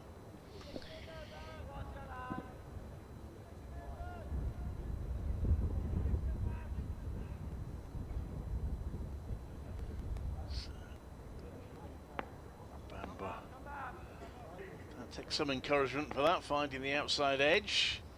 That's not the carry that he had earlier in the day. He's into bowl, that's gone past the outside edge. And there's no run. End of the over. Applause all round, but no success from it. 177 for 4. We'll be doing an update, even though I'm not hearing anything. I will be doing an update in about a minute and a half. I think that might just have carried as far as Smith. It would have been a very, very sharp chance, if a chance at all. As I say, it definitely isn't going as far as Slip. I've got a slow-mo action replay here. Yeah, I think it might, if he managed to get his glove on it cleanly, that might have been a catch for Kai Smith, but it's very harsh to call it a clear chance. Well, it's going to be Ali who's going to carry on from the Birmingham City end of the ground. It comes in and bowls, and John Simpson drives to backward point. It's the backward point who's set back on the boundary, so it's a comfortable single for John Simpson, who moves on to 11. 178 for 4. Still the slip, the leg slip and the short leg in place. Oh, Clive's got an update to do, yes. so I'll get off. Taz Ali comes into bowl. That's played to the onside for a single. On to 50. I'd said 48 there. He's got a single. It's jumped to 50. But 50 off 145 balls for Tom Clark. This is Clive Eakin at Edgbaston, where big moment for Warwickshire's teenage bowler Taz Ali, making his first-class debut. The spinner has got his maiden first-class wicket. Sussex now 179 for 4. James Coles trying to work him onto the onside, got a leading edge and a straightforward catch for Hamza Sheikh to give Ali that landmark. That ended a partnership of 121 as Sussex have recovered from being reduced to 40 for 3 by Ethan Bamber this morning. So they're still in a strong position with Tom Clark having just completed his half century. They're 179 for 4 in the 50th over. This is Clive Eakin at Edgbaston. As in comes Taz Ali. Bowls and Simpson drives to mid-wicket. There is no run. I've had lots of emails. I've just managed to get the email box open and running. So if you've been listening down in Sussex and you've sent me a message, you probably think I'm incredibly rude because I haven't read any of them out. So I'll try and rattle through some of them towards the end of the over. We've got a bit of Sister Sledge, I think, or Chic or something in our ears. In comes Ali. Bowls, Simpson late cuts. Lovely deft shot by John Simpson and very well fielded on the third man boundary. Simpson comes back for the second. Keeper and Simpson almost collide, but they're both okay, and it's a couple of runs to If you just John say Simpson. Nile Rodgers, you can't go wrong. No, you can't. Yeah, Simpson goes to 13, 181 for 4. So Martin Mahoney in a sunny High Wycombe says, looking forward to a great season, whatever happens. John Malone down in Bexhill says, hi Adrian and Clive, welcome back. I hope you've wintered well. Greetings from Bexhill on Sea. Here comes Ali. Bowls and Simpson works that into the offside. There is no run. End of the over, 181 for 4. Clark 50, Simpson on 13. Bob Pook in Hastings, who's a regular contributor, says, good morning Adrian, hope you're well, looking forward to a new season. Nice to see some different sides this year. What is your prediction? Well, we'll talk about that. Dean from Cambodia has been in touch. Hello, Dean. Lovely to hear from you. David Sharp, listening from Berkshire. Hello, David. He's got a place over in Marbella, but he's enjoying the Berkshire sunshine. David from a sunny Hove's been in touch as well. He says, wonderful to have cricket back. I'm feeling very optimistic about Sussex's prospects this season. Thoroughly looking forward to life in the First Division. He says, thanks for the commentaries. David from sunny Hove. We've got a change of bowling. It's going to be Ed Barnard who's going to come in from the pavilion end. So thank you for all these messages. Barnard is in and bowls, and Clark works that to backward point. There is no run. Michael in Sedlescombe, which is near Battle, says, just a quick note to say, welcome back for the new season. Looking forward to seeing Sussex in the First Division. Simon out in Saudi Arabia says, I'm watching on YouTube from Saudi Arabia. Can I say hello to my cousin Mark and my mate Brinky? See you at the Leicester City game next weekend, says Simon.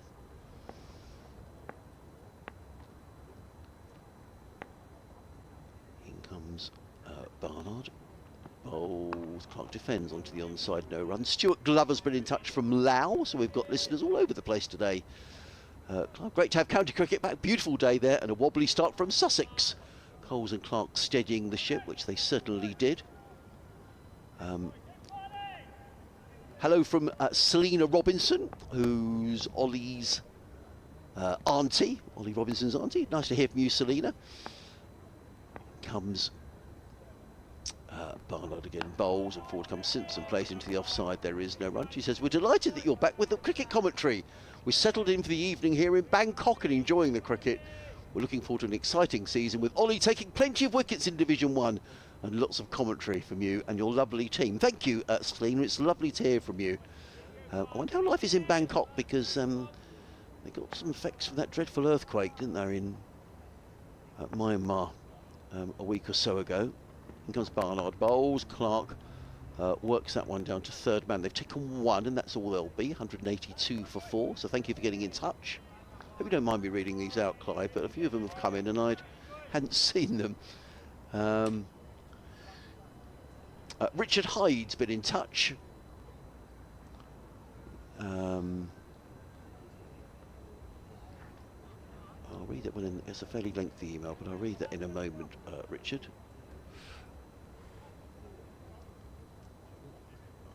Bruff has been in touch. He says, hello, I'm checking my email is working. I'm pretending to work. He says he's at work as in comes Barnard Bowles. Beautiful shot, good bit of fielding, good cricket all round.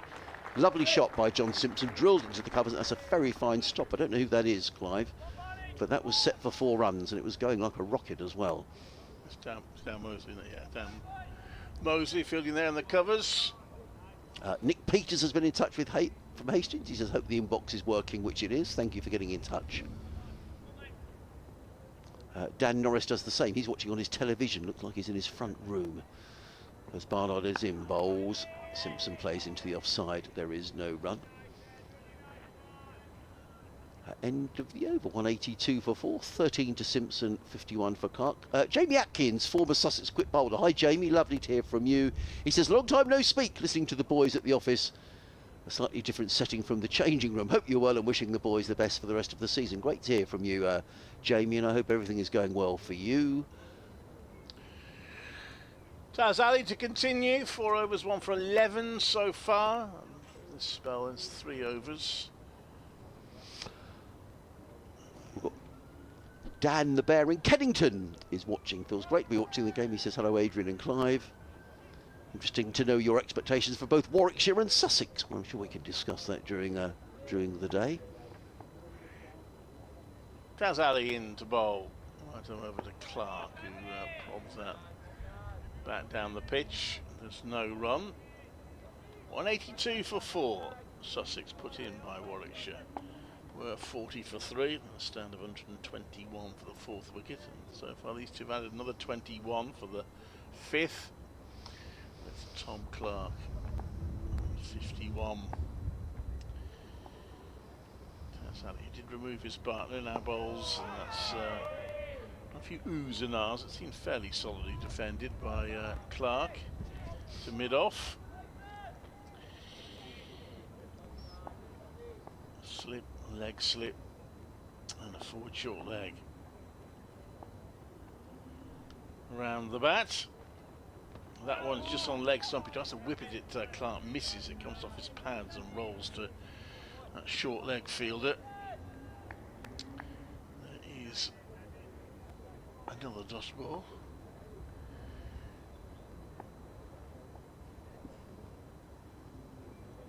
Taz Ali,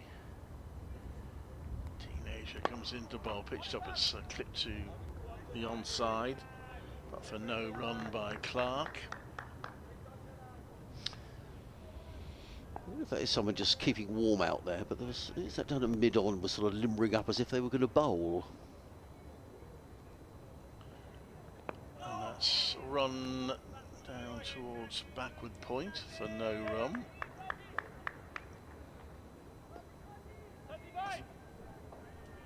Beg your pardon, for 1 run, sorry, Clark got a single there. He's on to 52, 183 for 4.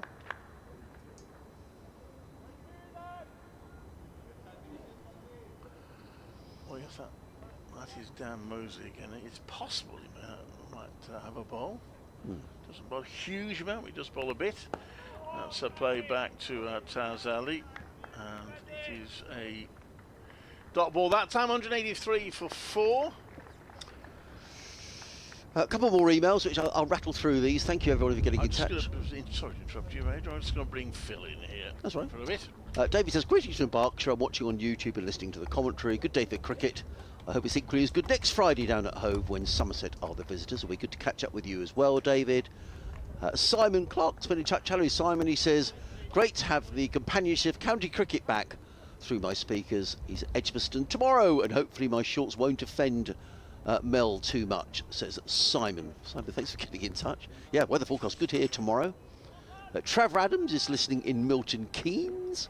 Got people all over the place, Phil. Isn't it lovely that people take the time to email in sussexcricket@bbc.co.uk as in comes Ed Barnard, right arm around the wicket, bowls to Tom Clark, who plays a model forward defensive shot to mid-off, and there is no run. I think that's all of them.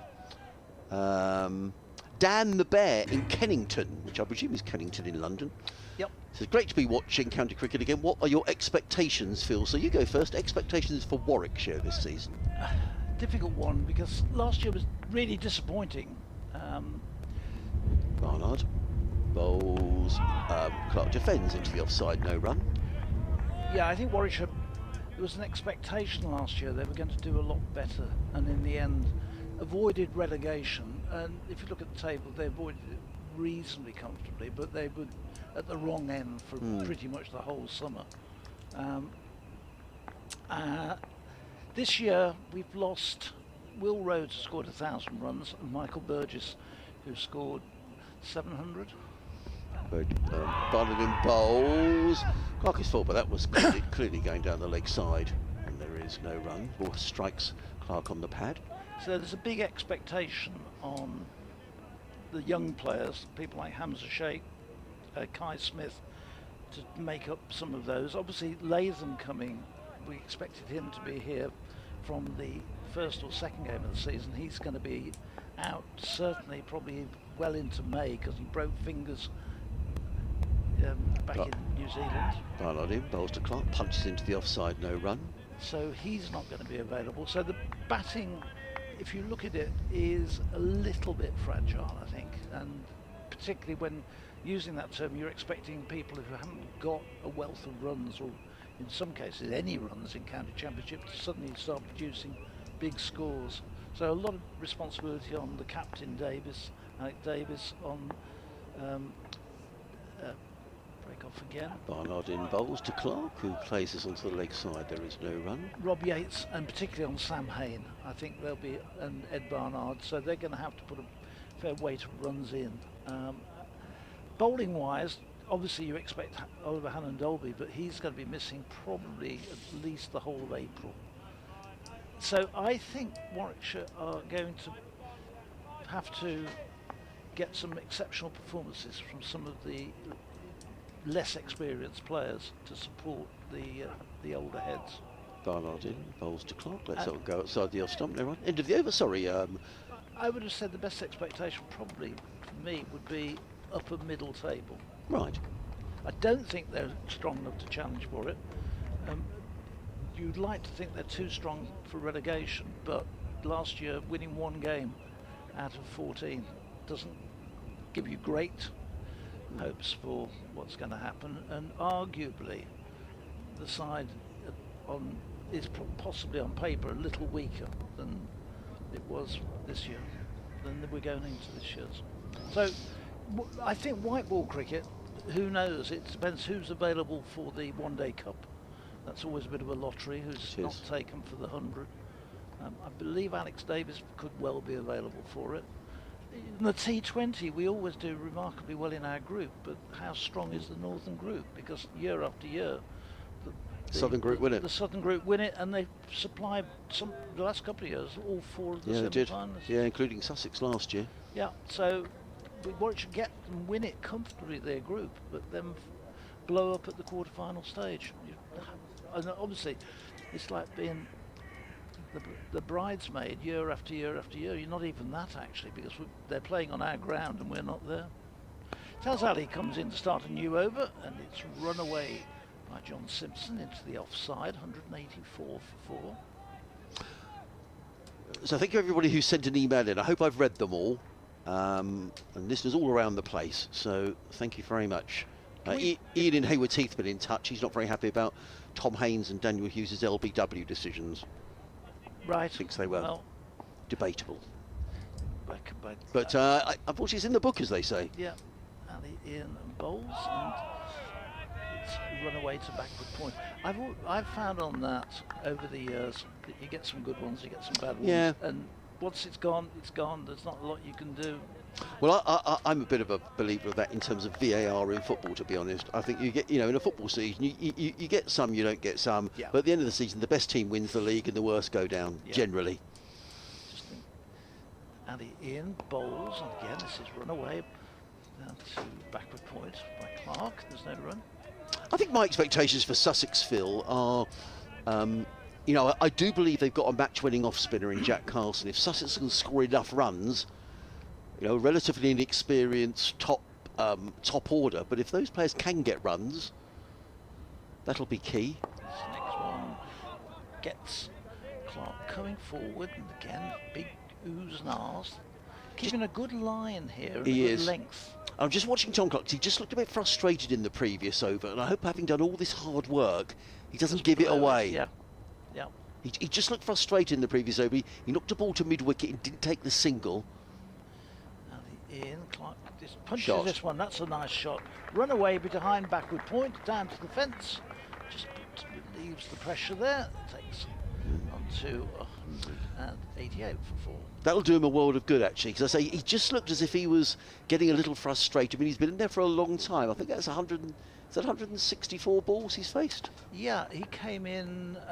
Was he first? Yeah, he was third. round? Yeah, he was. Yeah, He came in when Tom 21, Haynes was out. Yeah, 21 on the board. So been in a while. This next one he pushes out into the offside, and there's no run.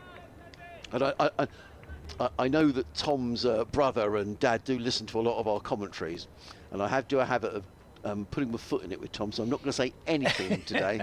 Nothing at all. You get accused I'm of just having talked him up. Totally, on his ass. yeah, many times. I'm just going to say, Tom Clark, if you're listening, Clark family, he's 56 not out. End of story. Safest way. I'll do one more over, and then I'll disappear and make way for Mel. Can I read our emails out? Yes. Yeah, if I might. Okay, I'm finished. Well, yeah, we get a lot of contributors for Sussex. It's really, it's great. And they do get in touch, say Laos, Cambodia, Bangkok, Milton Keynes, Haywards Heath, all over the place people get in touch. It's lovely to hear from you. Yeah, we don't get very many at all. Never have done. Right, yeah. Yeah, people don't email us. Ed Barnard, running away from us in bright sunshine. Right arm round the wicket, bowls, clipped away. I think that came on John Simpson's pad, actually. The ball dribbles down to fine leg, and let's wait for umpire Illingworth's signal. And indeed, he signals that is a leg by raising his left leg. Oh, he looked the wrong way for the scorers then. Did you see that? He thinks, logically, you'd think they're going to be here. They're right over Yes. the farthest room across as we sit to the right. I think he suddenly realised he was signalling to the wrong place in the ground, and he swung round 180 degrees and lifted his left leg. One of the bars, I think. Yeah. 189 for 4. Barnard round the wicket bowls. Short. Clark thought about pulling that and decided not to at the last minute. Pacey delivery from Ed Barnard. You're listening to live cricket on the BBC, first day of the County Championship season. BBC Radio Sussex, BBC WM, BBC CWR. Myself, Adrian Harms, Phil Britt on commentary. Lovely to see you this morning, Phil. I was just walking into the ground and I heard this voice say, Adrian, and I thought, goodness, who knows me in Birmingham? And it was you. Well, I haven't seen you for must be 7 or 8 years. Yeah, I know, since in comes Barnard bowls. I think the last time I saw you, Sussex had beaten Warwickshire on a very wet Saturday morning, and as they walked off, the heavens opened. Right. And then I went to Parham point to point. Oh, right. Okay. Which was not that far. Yeah, yeah. You were taking photographs. And yeah, I was there for the point to point, so it worked from my point of view. It worked quite well. But down at Hove, yeah. And that's well before the lockdown. Barnard in bowls, and forward comes Clark. Rather squirts that one, not where he intended it to go. Nonetheless, he gets a single down to deep backward square. Does Tom Clark? He goes to 58, 191 for 4. And are you still heavily involved with the museum here, Phil? Yes, still run the museum. Yeah, great. Yeah, I see you're opening the Sussex Museum at the game next game. They are. They've asked me to. Yes. Lunchtime opening. Yes, it is. Yes. Well, you're very observant. Is it on the website? I think it may have been on the Sussex website. Right. Yes. Yeah. Keith Ridge and his band of volunteers do a brilliant job down at the Sussex Museum. As in comes Barnard, and Simpson plays a model forward defensive into the covers. There is no run, and we've done some podcasts down there over the last couple of years about various exhibitions. Yep. And they had a fabulous exhibition last year, Phil. It was black and white photographs of some of the great players who have played at Hove down the years. Not just Sussex players, but players from all around the world. A local photographer whose name I forget. But it was an excellent exhibition. Barnard in, bowls, Simpson lets that go outside the off stump, taken by Smith. There is no run. It is the end of the over. I'm going to go because I have an update to do to the listeners in Kent, Surrey and Sussex. And I'm going to leave you with Phil and with Mel. So you're covering the whole of the south coast now, aren't you? We are. In the afternoons we do, yeah. Budget cuts galore. Thanks, Adrian. He'll be back after he's kept the whole of the south of of England updated with this game.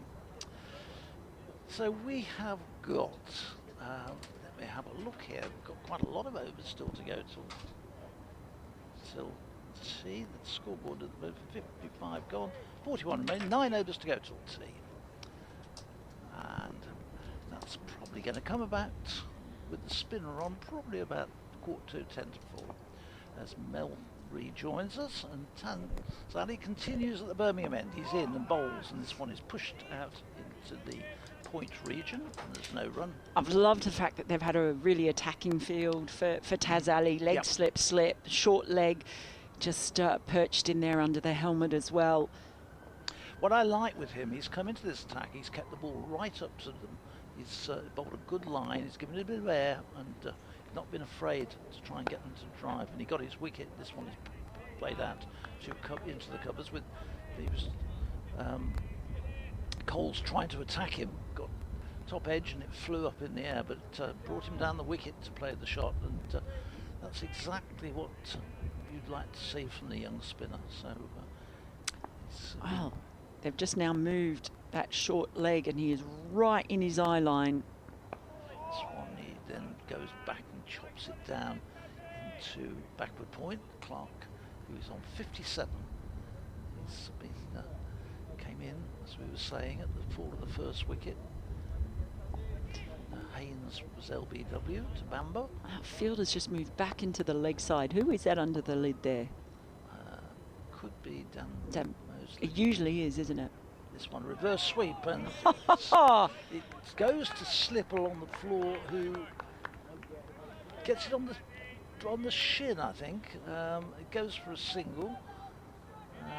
Wasn't elegant cricket at all from anybody there. Oh, I thought it was a pretty good work. Is that Alex Davies in there? Yeah, it is. Yes. Alex Davies. Yeah, it's just stuck his foot out. He saved runs, put it that way.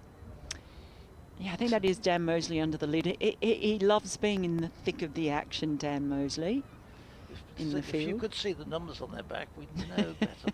As Ali in, he pushes this one through a little bit quicker, and John Simpson plays it back to him.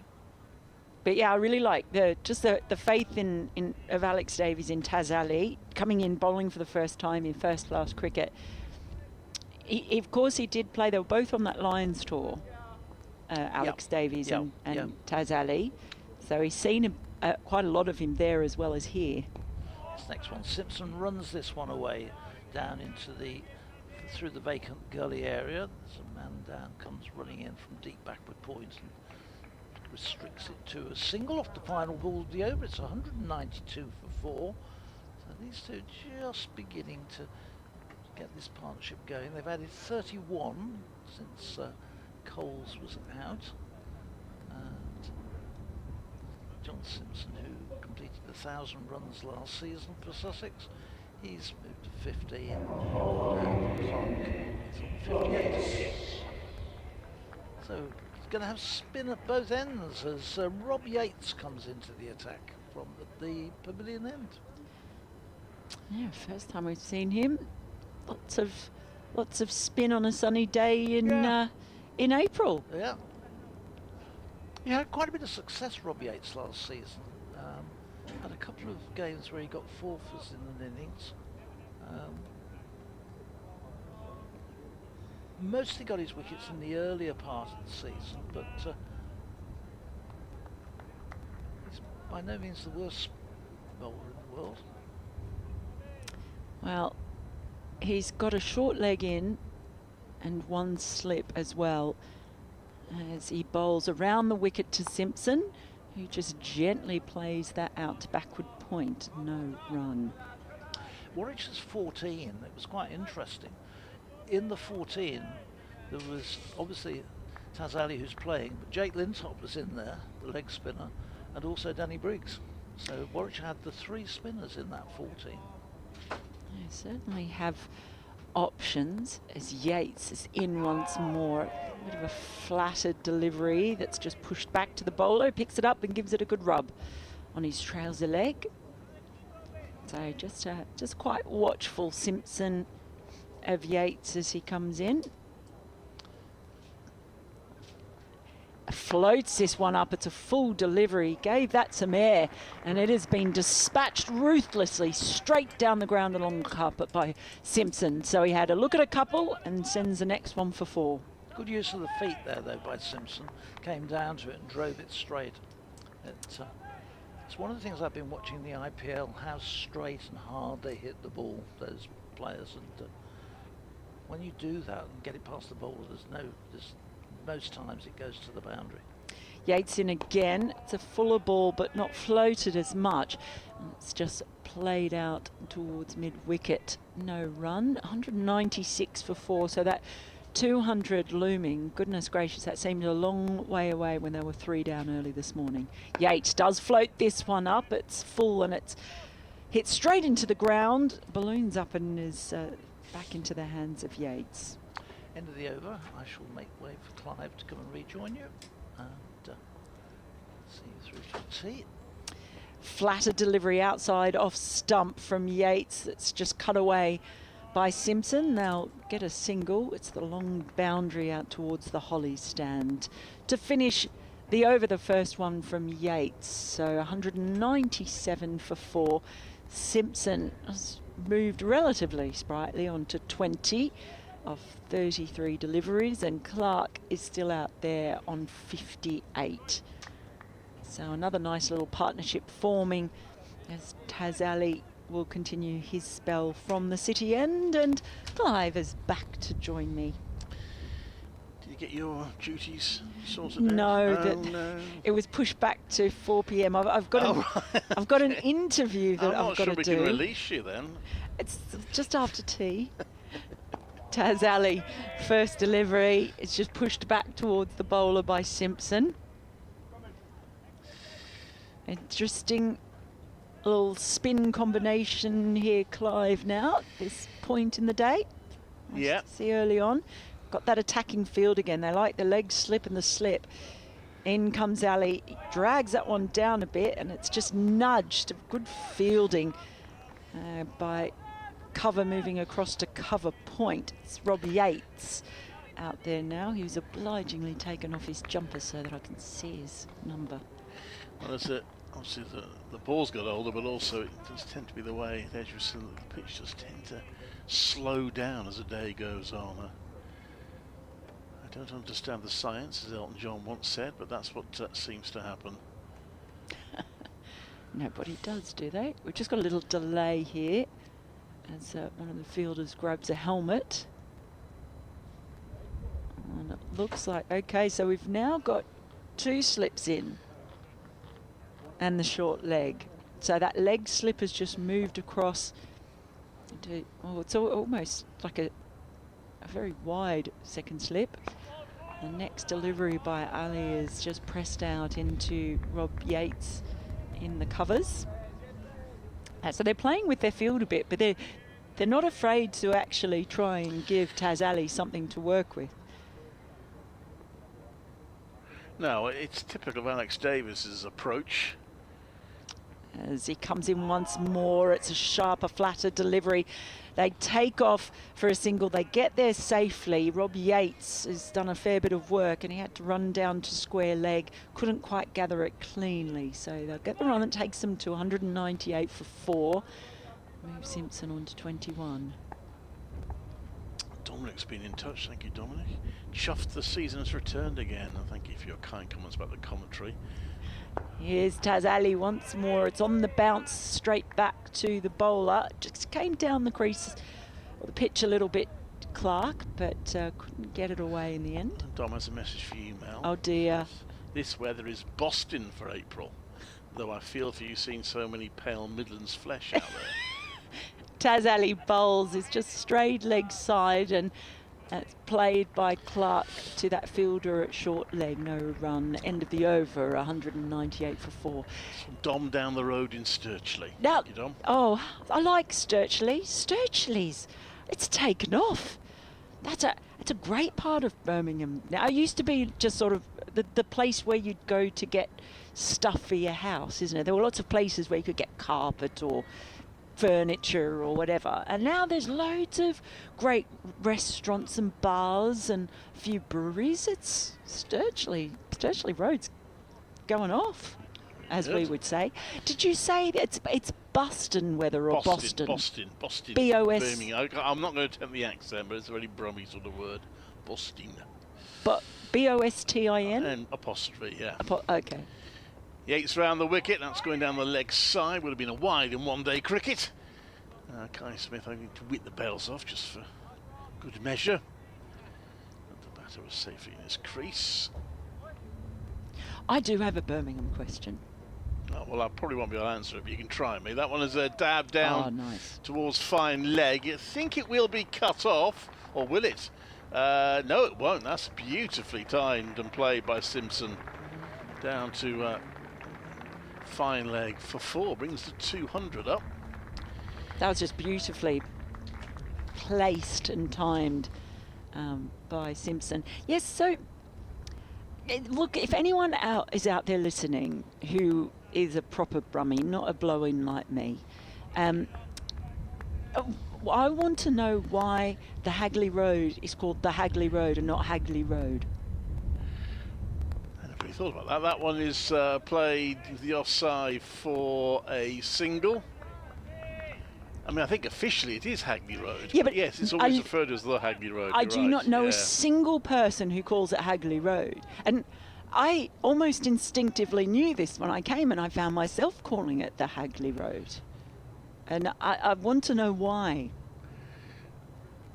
And he comes down the pitch and clubs that down the ground. Clark, it's one bounce for 4. Sussex still prospering nicely. Oh, it was just an easy golf swing, wasn't it? Just in the slot and made the most of it. So Yates just leaking a few runs here. Which, of course, is not what his captain wants. He wants them to hold up and end there a little bit, but Clark is taking him on, and it just goes for a little push and run there for a single.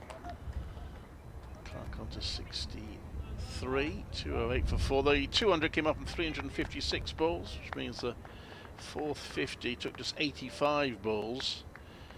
Third 50 took 81. First 50 took 76. It was the second one they slowed down somewhat.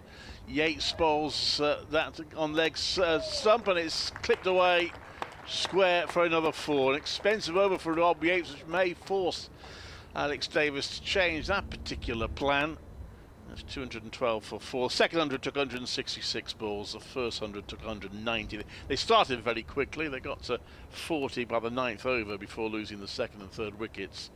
Then there was a rebuild where the scoring slowed down between Clark and Coles, but despite the dismissal of Coles, they've picked it up again since then. Well, just seeing the experience of Simpson, aren't we, who is coming in this situation, who has been such a revelation.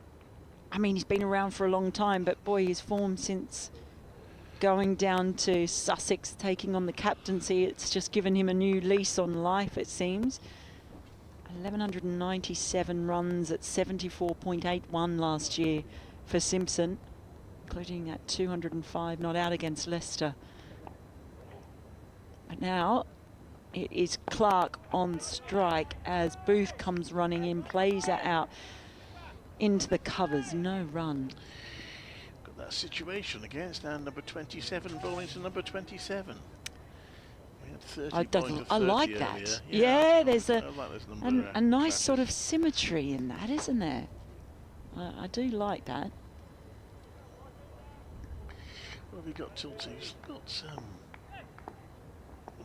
4 minutes. 5. Yeah, well, it'll be down to 32 overs, won't it? So we've got about 5 overs.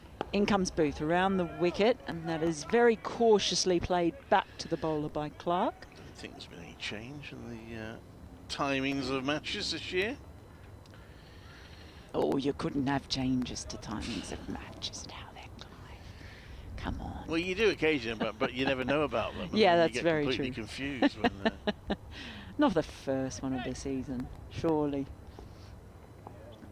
So just a very wide first slip and a short leg in as that next ball from Booth is just played down towards deep third. They'll take a single, takes them to 213 for 4.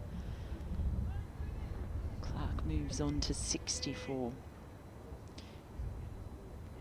I think Alex Davies will be a little bit frustrated that that twin spin plan just didn't quite pan out. I wonder whether he might be a change of ends for Taz Ali. I think he'll feel he had to take Rob Yates off after the punishment he got in the last over. I wonder if he's tempted to bring Taz Ali on now from the pavilion end.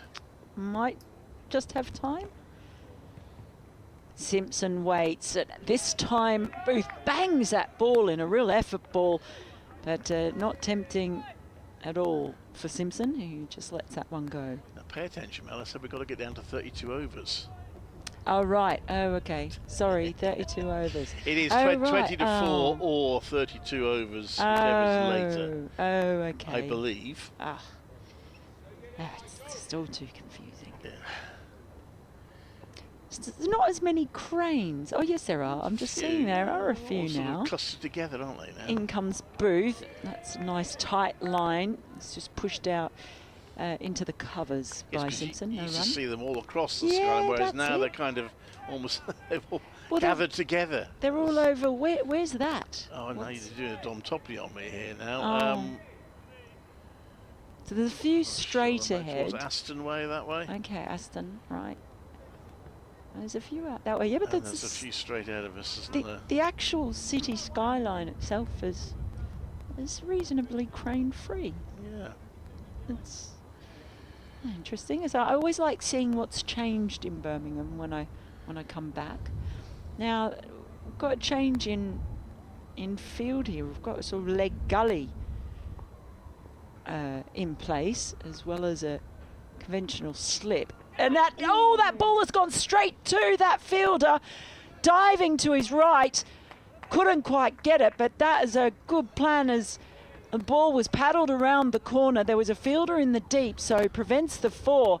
But boy, oh boy, when you talk about a plan, just put that fielder in, the ball almost goes straight to him. Hamza Sheikh was the fielder. Yeah, in the right spot, but just a little bit too wide in the end. That's the end of the over, 215 for 4, with Simpson on 32, Clark on 64. That shows what I know. Rob Yates is actually staying on. Ah. So. That's interesting. Little ball to Clark. Well, maybe Davis is going to try and buy a wicket here. Perhaps he's hoping that Clark keeps going after Rob Yates. He might make a mistake. It's got protection down deep backwards square leg and at long off. Around the wicket comes Yates, and that's solidly defended by Clark. And he's got one out at deep point as well. 17 on his back, Rob Yates. Into ball, gives that a bit of air, and it's just pushed into the offside for a comfortable single for Clark. On to 65. 216 for 4. It's amazing how, talk about a game of two halves or a day of two halves, but it really has just been about that first hour and the contrast to the rest of the day. Yes, the third third wickets fell on the 9th over. Since then, it's been, what, 176 for 1.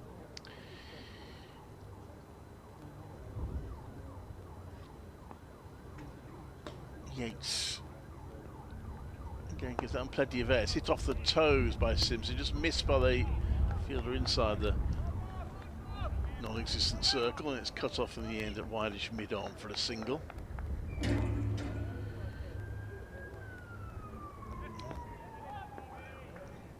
Sirens around the place. I've heard a lot of sirens today. Whatever's happening there. Bowls, and let's push out the offside, there's no run.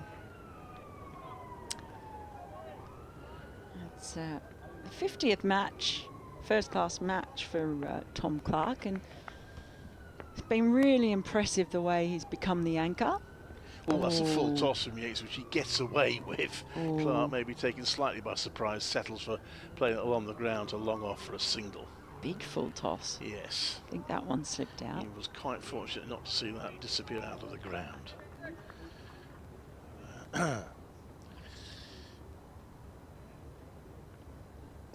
walks in, the ball to Simpson. That's when he does pitch, and Simpson plays into the offside for no run. So it's a tighter over from Rob Yates, 2:18 for 4. We've still got somewhere to go before they get the new ball. 19 overs away. Wickets have dried up somewhat. 3 wickets to Ethan Bamber this morning, and a big moment for Taz Ali earlier. The only other wicket falling, his maiden first-class wicket, that of James Coles. He's fun to watch. He's fun to watch, isn't he? He's very nice to watch, Taz Ali. Good googly. Afraid to give it a real rip.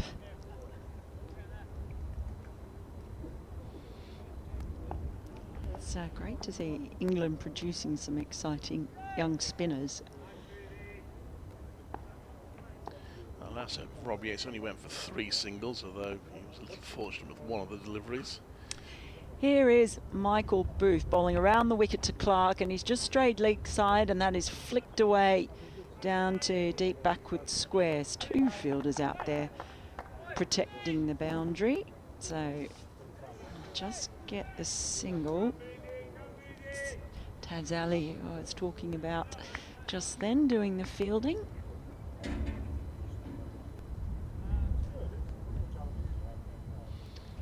Alex Davies is changing the field around constantly. He's doing it again now. He's desperately trying to find some way to break this partnership open. Now, they take a couple more wickets here before tea. You know, you'd feel that it's going back to perhaps being a decent day, but at the moment they really are letting this first innings get away.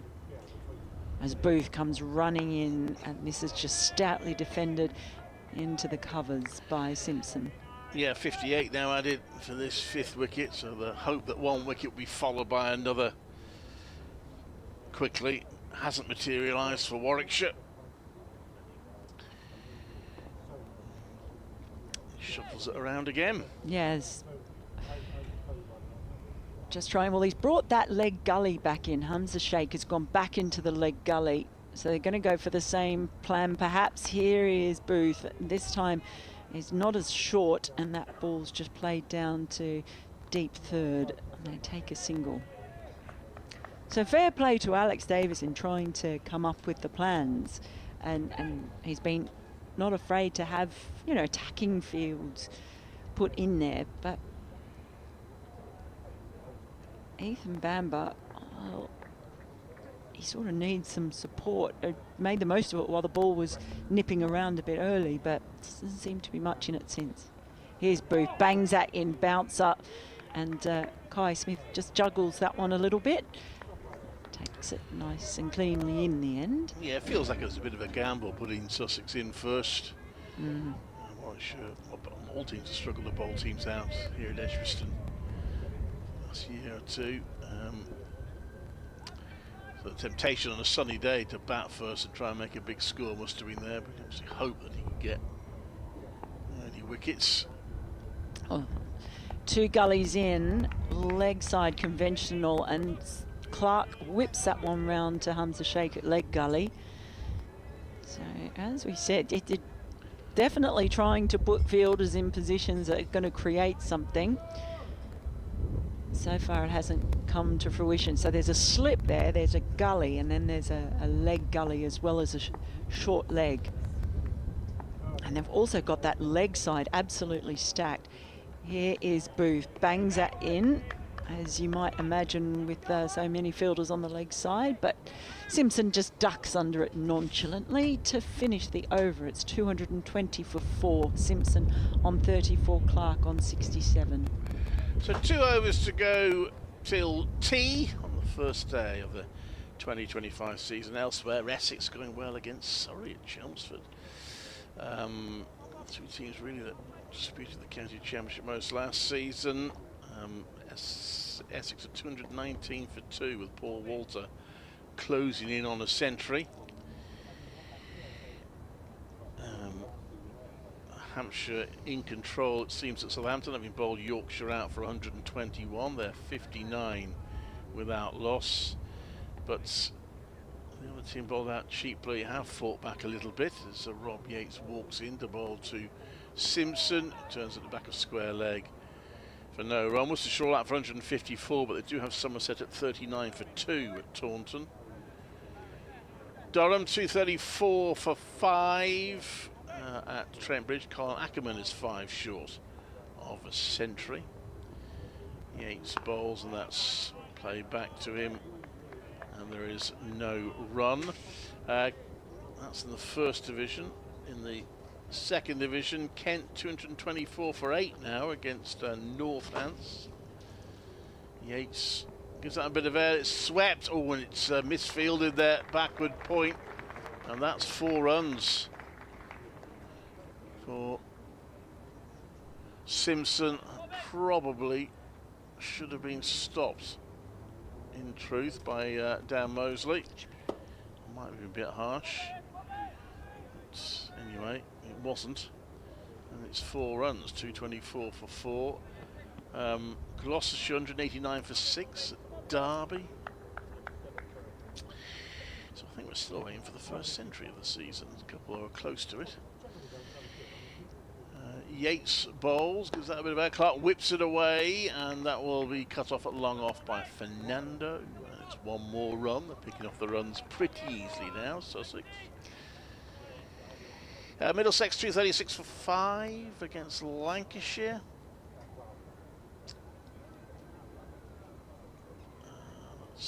Laws and Glamorgan 176 for 8 against Leicestershire. Leicester. A couple of wickets for Ben Mike, formerly of Warwickshire. In comes Yates. Happy to give that air. It's nicely swept by Clark. He'll get 4 runs there. Might well have ended up being a full toss from Yates as he tried to give it a bit of a tweak, but it's swept for 4. Sussex are heading into tea in pretty good shape. This session so far, with just a few balls to go, is 141 for 1. And this next one is defended out to the offside. There's no run. By the end of this session, we would have had 35 overs in it. Is that Dan Mosley I just saw rolling his arm over, perhaps warming up? So although he may have been asked to warm up and get ready, or he may just be doing it to remind everyone that he's there, because I do remember him doing that a lot, a few times last year. He's so super keen. He's like, pick me, here I am. Doesn't get the red ball all that often. I know. He bowls quite a lot of the white ball. But, well, he did just roll his arm over then, as if he was warming up. So there's a lot to like about him. That leg gully's back in as well. That's over before tea. Yeah, so Michael Booth, he's in around the wicket, bowls it short, and that's pulled away, but only as far as the fielder just coming in off the square leg boundary. They take a single. That's another run to Simpson's total of 40, 230 for 4. So look, the plan's there, and you can't say Alex Davies isn't trying to have the field to give his bowlers the opportunity, but there's just not enough penetration. Sam Hayes taking a step or 2 back at short leg. Have you seen that ball flash past him? He comes in again, and this time he flicks it along the ground down to deep, well, backward square area. You've got a fine leg out there just running across. A long leg, really. Got married in the winter, Sam Hayes. Oh, he did. I saw him in South Africa, actually. We had a joke. We sort of, you know, how as Australians who then call this part of the world home, it was, you know, it's good. It was good. We sort of connected on that level, having a chat about that kind of stuff. Here's Simpson as Booth runs in and bangs another short one in. So there's no secret about what the plan is at the moment. by trying everything. I'm tempted to ask that man, what on earth are you doing fielding at short leg? I know he's very good in that position, but surely you got a couple of teenagers in the team. Seeing a player like him, would be saying, come on, let's get one of the kids in there. Don't you want your best fielder in that position? Well, you do, but that's often doesn't happen though, does it? Booth starts his run up from the city end. Simpson waits. It's a shorter ball, but not as short, and Simpson gets on top of that, and it just drops down and rolls into the offside. No run. I mentioned before, Warwickshire just one win last season. It was here at Edgbaston. They struggled to win games. Didn't lose many, they just lost the 4. 9. Often injury hit attack. They struggled to bowl teams. There were a couple of games where they were close, where a bit better luck with the weather and one or two other things that might have been different. Here's Booth bowls. Bangs that one in short and so wide down the leg side. My goodness. Kai Smith had to take a run and a leap, and he's getting high-fived by his players for a very athletic effort, but that was a bit of a wild delivery. I feel really sorry for Kai Smith there, because he's gone down in the car for 5 byes, and at least one of those looked very wide, but it was signalled as byes. That one wouldn't have gone against him if it had gone past him, because it was signalled wides, but yeah. That was very wide. It was wide before it bounced. That's how wide it was. Long way down the leg side. So Booth just losing his line a little bit. But he's in again now. This time it's full and it's dug out into the covers where it's well fielded. Dive and a roll by the captain, Alex Davies. And that is another dot ball. 1 ball remaining. And is that the last? That's going to be the last ball of the session. If I've understood it correctly, then yes. I hope so, because I've got to go and do this interview. Oh yeah, so I was forgetting about that, I'm sorry. Here comes Booth. He's in around the wicket, bangs another one in, but it's a fuller length. And that will be the end of the session. 232 for 4. So just up wicket from Taz Ali. It's been all Sussex. Other than that, Simpson on 40. Clark, who's played really well and really been the anchor after those early 3 wickets. He's on 72. The partnership 71, and it's a pretty handy start that they've had, especially considering those early wickets, Sussex. So that'll please their coach, Paul Farbrace, no end. Yeah, thank you, Mel. 144 for 1 in 25 overs. In that session, the 1 wicket to fall after James Coles, who was caught by Hamza Sheikh off a leading edge of Taz Ali for 51. That was 161 for 4, ended a partnership of 121. But since then, another 71 added by Tom Clark on 72 and John Simpson's on 40. I shall be staying at the 6. I'll be doing an update in 8 minutes for BBC WM and BBC CWR, but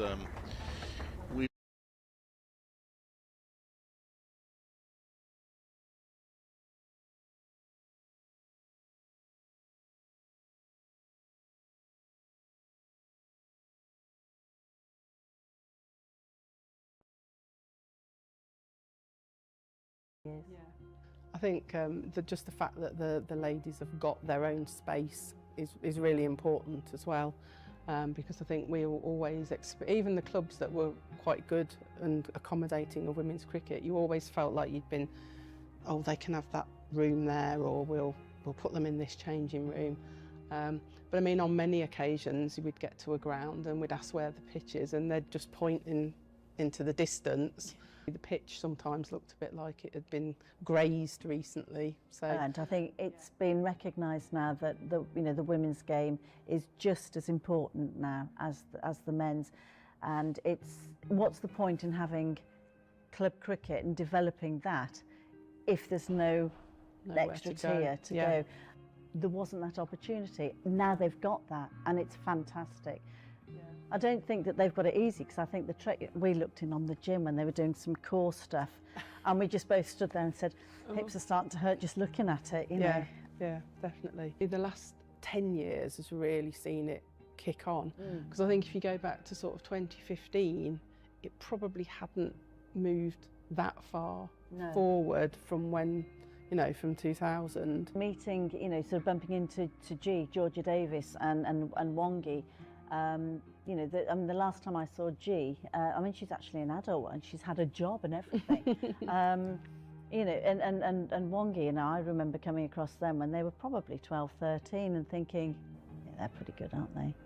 And I think that they've become sort of icons to younger girls that are into cricket. Yeah, I think that was part of it. There was nothing that people was visible to the younger age groups. And I feel as if we've contributed to it, because there's always got to be somebody that goes first, hasn't there? Somebody's got to try and lay the foundation for those that come after them. Would a Louise Campton and a Natalie Williams in their prime been knocking on the door for Bears women these days with the right support and coaching? I'd like to think so, yeah. I'd think so. Yeah, I'd have risen to the challenge. I think there's probably a handful of that team that we played in that if we'd had the development from the younger age groups and the support and the coaching, then yeah, I think we could have challenged them quite reasonably for their places. Yeah. Given them a run for their money. I think so. I think so.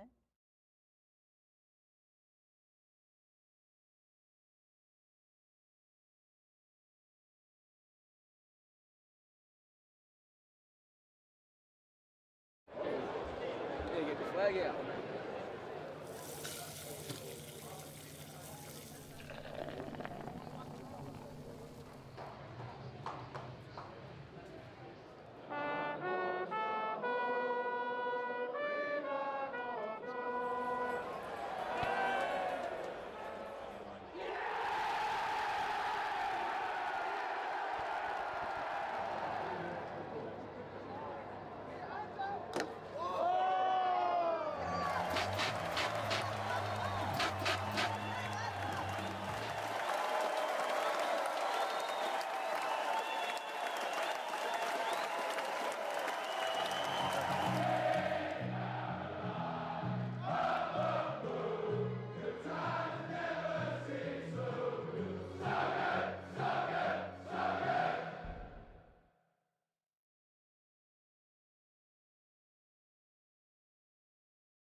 Good as it gets from Hassan Ali.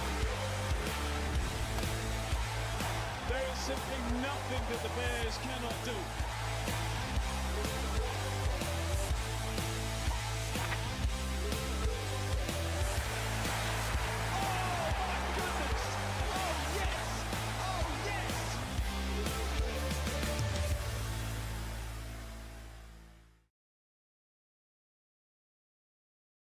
Cookie, the big day's getting nearer. How are you feeling? Yeah, it's been a bit of a challenge to get my head around it all, but I think I'm looking forward to it now. It's going to be very different, very much something I've not experienced before, not been at Edgbaston. But I think I'm ready to go. You sure you're making the right call? I suppose only time will tell with that, mate. Yeah, I think so. I think 51, touching 52 years is enough for anybody now. You can't go on forever, can you? As much as you're enjoying it, I think your body starts to tell you when it's time to give it up. But yeah, I think I've about judged it right. What are you going to miss the most? Obviously, apart from you, Ed. But, right, yeah. Yeah, I think the team spirit, you know, being part of the group in there with these boys, that's the thing that you just don't get in any other walk of life. And I've been really fortunate to have that for so many years. So, not having that chat in the morning, the banter, and just that fun that you have in a dressing room, I think that's really hard to replace in your life. Really, won't be quite the same up in the allotments, I'm sure. Mate, you've done most jobs since you've been here, haven't you? Yeah. Tell me something that stands out from the 52 years. Cool. I suppose I've been lucky because not just domestically, I've also worked for the club when we got international matches on the ground. So, you know, being part of that setup as well with England and all the international teams, I mean, that's always been a real thrill.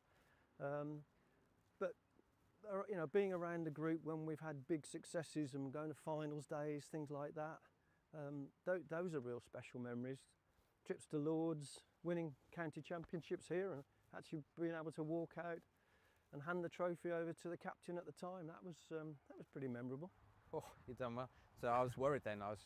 You were basically saying when we get lost and the big dogs come in and you do the international matches, that's the highlight, is it? No, that's definitely not the highlight, mate. No, but it's one of those things that sticks in your mind because it's so different. And then, you know, there's a complete flip around. The Warwickshire move out. There's international matches move in. That does push you quite hard. It's a lot of hours and a lot of days. So more importantly, from a selfish point of view, who am I going to call when something goes wrong? Well, you'll always have my number. You know, I'll always be on the end of a phone for you. But I know we've got some good guys in there. They're really looking forward to getting stuck in, and we've got a great setup. You know that. There's not going to be anything that they can't deal with. You've got it covered, I know, Wes. You're too kind, Cookie. Look around, mate. Changed a bit. Yeah, well, this is a bit different, isn't it? I mean, it was a two-level porter cabin, I think, when I first arrived. There was nothing on this side. It was the old Hillbank stand. This was the Raybank stand. We didn't have floodlights, so it was all a bit different. It was in the days when they used to play cricket in black and white, I seem to remember, in my mind anyway. Uncovered wickets? Uncovered wickets, we've had it all, haven't we? Three-day cricket matches and 4-day games, playing Sunday cricket in between. There's been a lot of changes, not just on the field, but off it as well. You must have seen a few characters pass through the gates over the years. Oh yeah. I think those are the things you'll take with you. The memories of the people that you've worked alongside. They'll be something you cherish. Been some real characters. It's hard. I wouldn't mention names, but there's been a lot of very interesting. Let's leave it at that. So I mean, I feel like I've been here a long time. You looked a bit different when I first turned up. Who's been the main culprit for all this grey? I'd put it down to probably our physio, Mustard. No, I think it's just a combination of things. But I mean, yeah, we've all changed, haven't we? I probably didn't have any grey hair when you turned up. Maybe it might have something to do with you. You never know. Yeah, could be. I did hear a rumour. Was it your first day that you were late for? It was, yeah, it was. I came for the interview August 1973, just after I'd finished school, and came along, and I thought this is a great place to at least start and try and get a job. And I was fortunate; they gave me the job pretty much straight away. What I didn't realise after the interview was that we didn't have email in those days. It was they posted me a letter. Carrier pigeon. Carrier pigeon. And it didn't turn up till quite late in the day, but the letter asked me to start on the Monday morning, which was the Monday before the England-West Indies Test match in '73. So I headed into Birmingham, jumped on the bus that heads out along Bristol Road, and I said to the driver, "Could you drop me off at the point I need to get off for Edgbaston?" And the driver forgot. And then suddenly, by the time I got to the University of Birmingham, he realised he'd forgotten, shouted to me, "Edgbaston's back there about 5 stops." So I had to run from the bus stop all the way back. I was sweating like an absolute pig by the time I got to it, and walked in pretty late for my first day. So it wasn't a great start, but it was quite a challenge because everyone was really busy, and they didn't even have time to explain to me where the gents' toilets were in those days. So I think it took me 3 days before I realised there were toilets in the building. We better check we're not walking behind the bowler's army, Yeah. Keith, that we'll get absolutely Imagine crucified for that, wouldn't it? Imagine getting the stick from the 52 batter. years, you still don't know not to walk behind the bowler's army. The boys would love that, wouldn't they? Especially Haney out there, he'd be giving me some stick.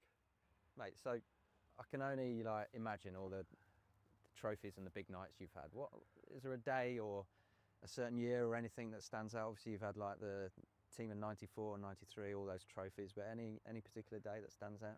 Yeah, there've been so many. I mean, obviously that team of the '90s was incredible. It almost felt like we got a regular booking to go back to the hotel at Lords because we were there. It seemed to be every finals day. but you know, the strange thing is, the one thing that sticks out for me, which is more recent than all of that, all of the memories, was the day that Liam Norwell kept us up in Division 1 and bowled out of his skin. It was one of the most moving things I'll ever remember, because it didn't feel like it was going to happen, and then just some sort of superhuman effort. I don't know how that works, but I remember I walked out of the office because I was getting really nervous, thinking it wouldn't happen, and I came across to the stand here behind us, and I went into one of the emptied old dressing rooms that we used to occupy, and I watched from the window from there, and I thought, if I move, it's not going to happen, the magic's going to break.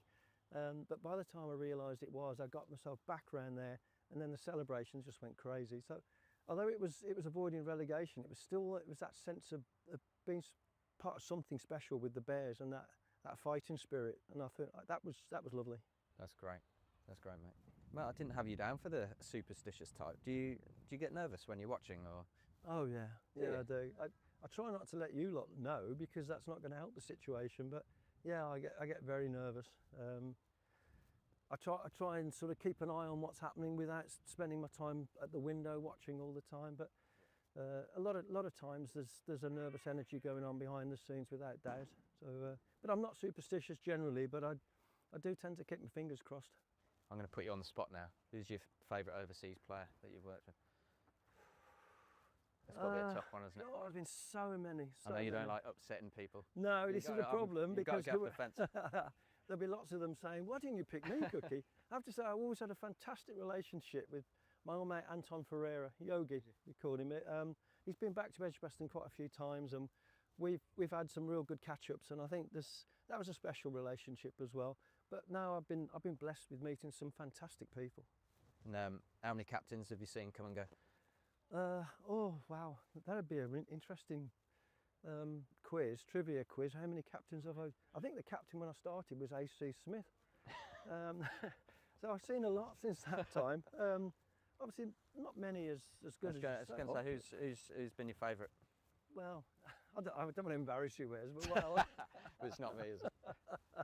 No, I'd find it very difficult to find anybody better than you to deal with. Cookster, I think it's fair to say that you're going to be missed around here, mate.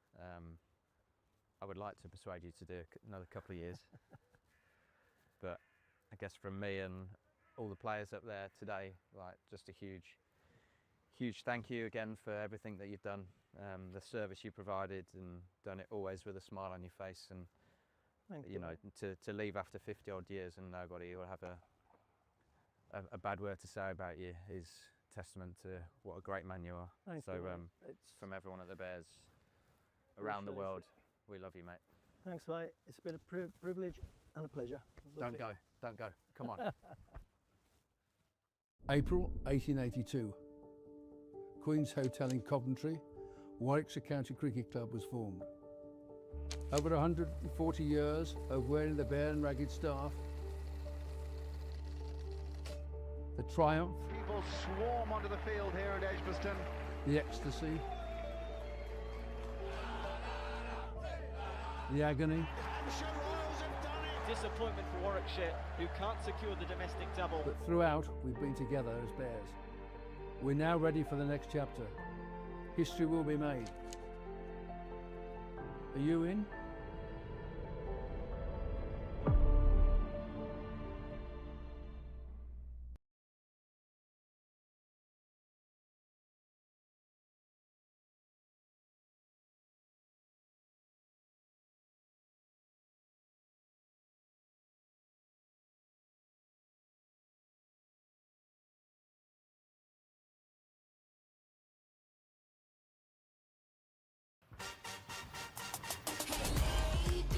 When I play cricket, I feel unstoppable.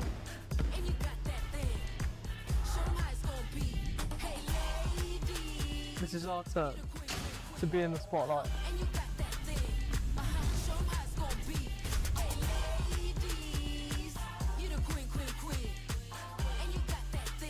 When I look at myself, I see this.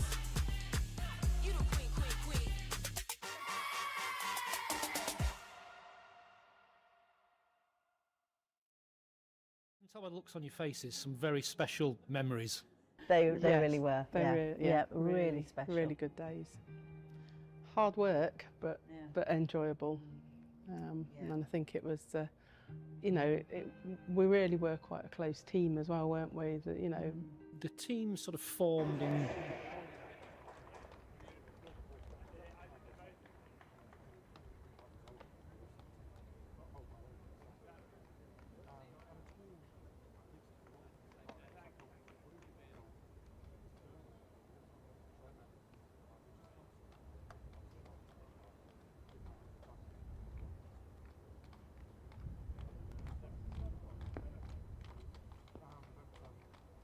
Welcome back to the final session of the first day of the 2025 County Championship cricket season here at Edgbaston, where Sussex really now are on top on 232 for 4, having been 40 for 3 at one stage. John Simpson's on 40. Tom Clark's on 72. For the first time today, the sun has disappeared and it's looking a little greyer out there. Good breeze blowing. The two umpires are out there, Richard Illingworth and Jack Chantry, and they're now turning to the pavilion as if to say, come on then, where are you all?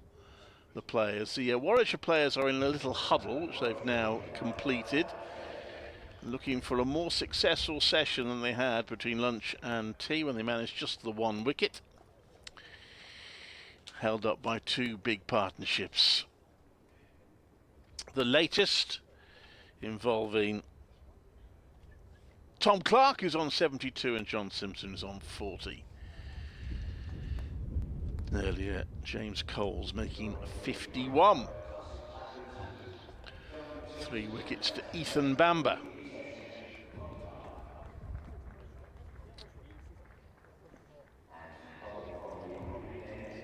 Simpson comes out, and Vishwa Fernando again is doing these slightly eye-watering stretching exercises. So he's presumably going to do some of the bowling. They are 16 overs from the new ball, so get through this first hour, and then they will have a new ball for the second half of the final session. And also try and stem the flow of runs before then. BBC Radio WA, BBC CWR, BBC Sussex, bringing you this commentary, which is online. If you ever want to listen to it on your smart speaker, you can do that these days. If you just say to your smart speaker, ask BBC Sounds to play Warwickshire v Sussex Day 1. Now that won't work every day, but it will work today. You might have to adapt it to Day 2 tomorrow. Yes. And Day 3, and if you go on to different counties, you use different county names, but you get the drift. As Fernando comes in, oh dear, that's a real loosener at the start of the session. He gets away with it. It's going down the leg side. Kai Smith dives at full stretch to stop it. The umpire takes pity and doesn't signal it wide, and it remains 232 for 4. I'm glad to see Tom Clark in the runs here, say 72 not out, because last year he had an indifferent season. Only made 366 runs, averaged 24. High score 112 not out. That was at Leicester, so I tell you, in the other games he didn't score a lot of runs. Fernando bowls, that's left, outside off stump. Not much bounce there, not much carry there, and kept quite low. Do you think this might turn a little later on, Clive, or is it a bit early for that in the season? I don't know. It's pretty slow, but whether it has any turn, I don't know. Tazali's bowled quite well on it. In comes Fernando. Towel on the back of his trousers. That one he pitches in short, doesn't bounce much at all. It's pushed out to the onside for no run by Clark. Couple of messages, Clive. Jackie in Polegate been in touch. He says, great to have you back on the airways. What a fabulous day to springboard our championship campaign. Stuck in the office today with the live feed. But looking forward to being at Hove next week, says Jackie. Good to hear from you, Jackie. And Chris has been in touch, who's watching from sunny Malta. So there we are, got people all over the place, haven't we? Next one from Fernando. He's played to mid-wicket for no run. He's where the Sussex senior side is currently preparing for tomorrow's final of the Cricket Legends Malta Festival v Cheshire. Best of luck to the youngsters, in inverted commas, this season. Let's hope for a winning start to the season. He's enjoying the commentary. Thank you, Chris. That sounds rather fun, doesn't it? Cricket in Malta. Cameron actually is also in touch. It's lovely hearing your voices again after a long winter. There's no better day than the first day of the season. I've had the radio out in the park with me on a bright sunny day as in comes Fernando, and that's played on the onside. There's no run. He says, I could listen to Mel talk about her travels for hours. Best of luck for the Bears. From Glasgow, says Cameron. It's clive.eakin, E-A-K-I-N, at bbc.co.uk if you want to get hold of me that way. Or actually the Coventry and Warwickshire email address might be just as good, if I can remember what it was. Just see if I can dig that out. In comes Fernando to bowl, and that's clipped to square leg for a single.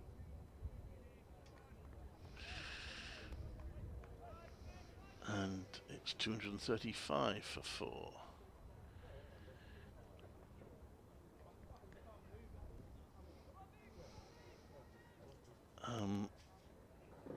Well, you could just do coventry.warwickshire at bbc.co.uk. That will do it.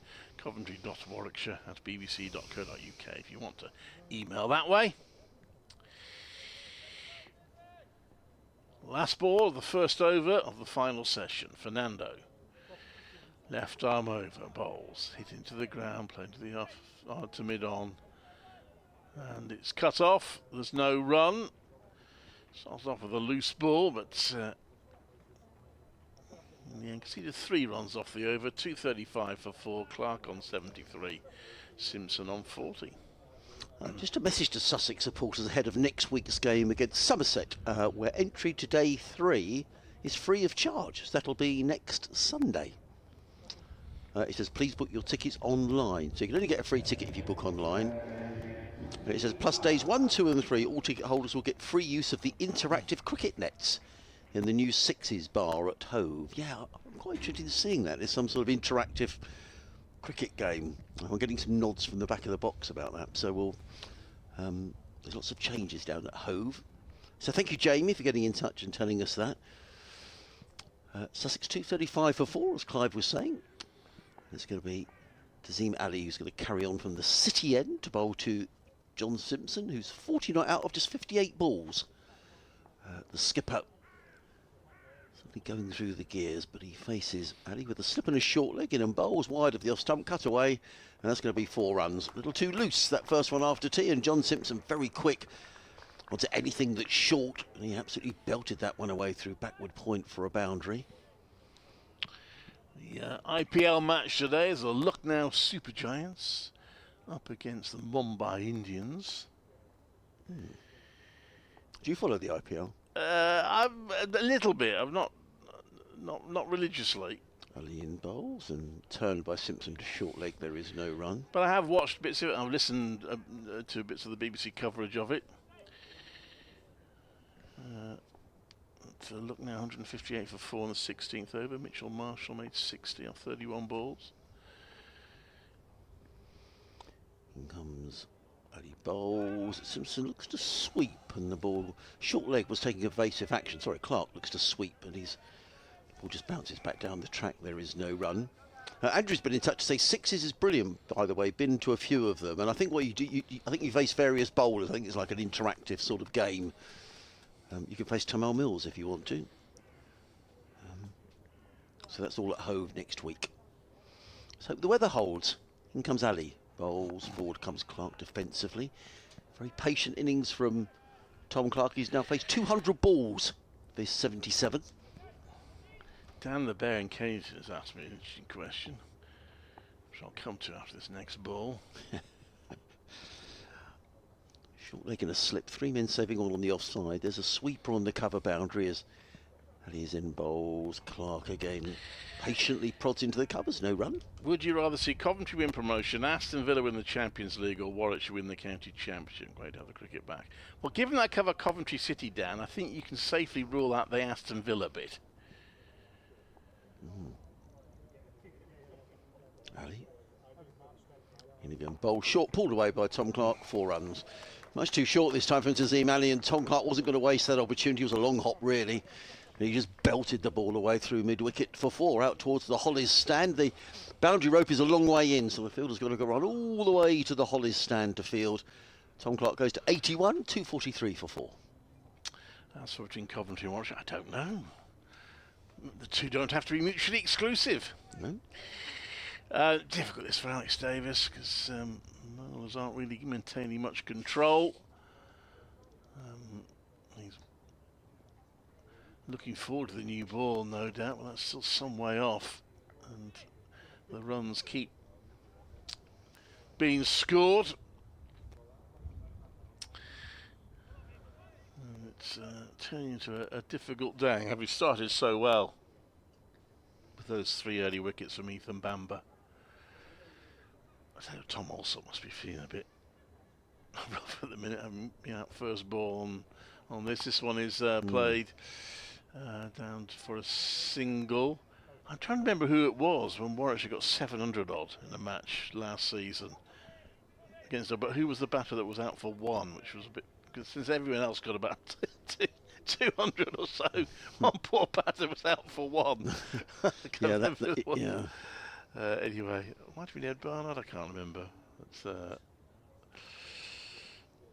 yeah, you must feel a bit frustrated when that happens. Anyway, in comes Fernando, left arm over short, and it's pulled to mid-wicket for 1 run for Clark.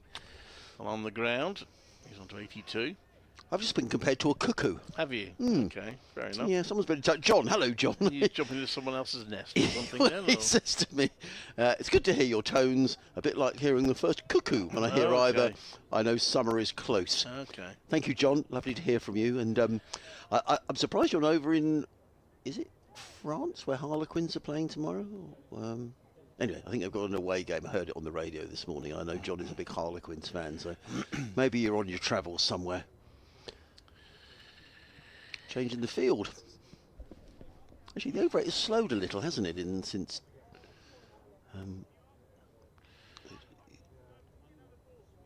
tea, just a few more field, just down to the 1 slip. I guess new ball available, not that far away now. Yeah.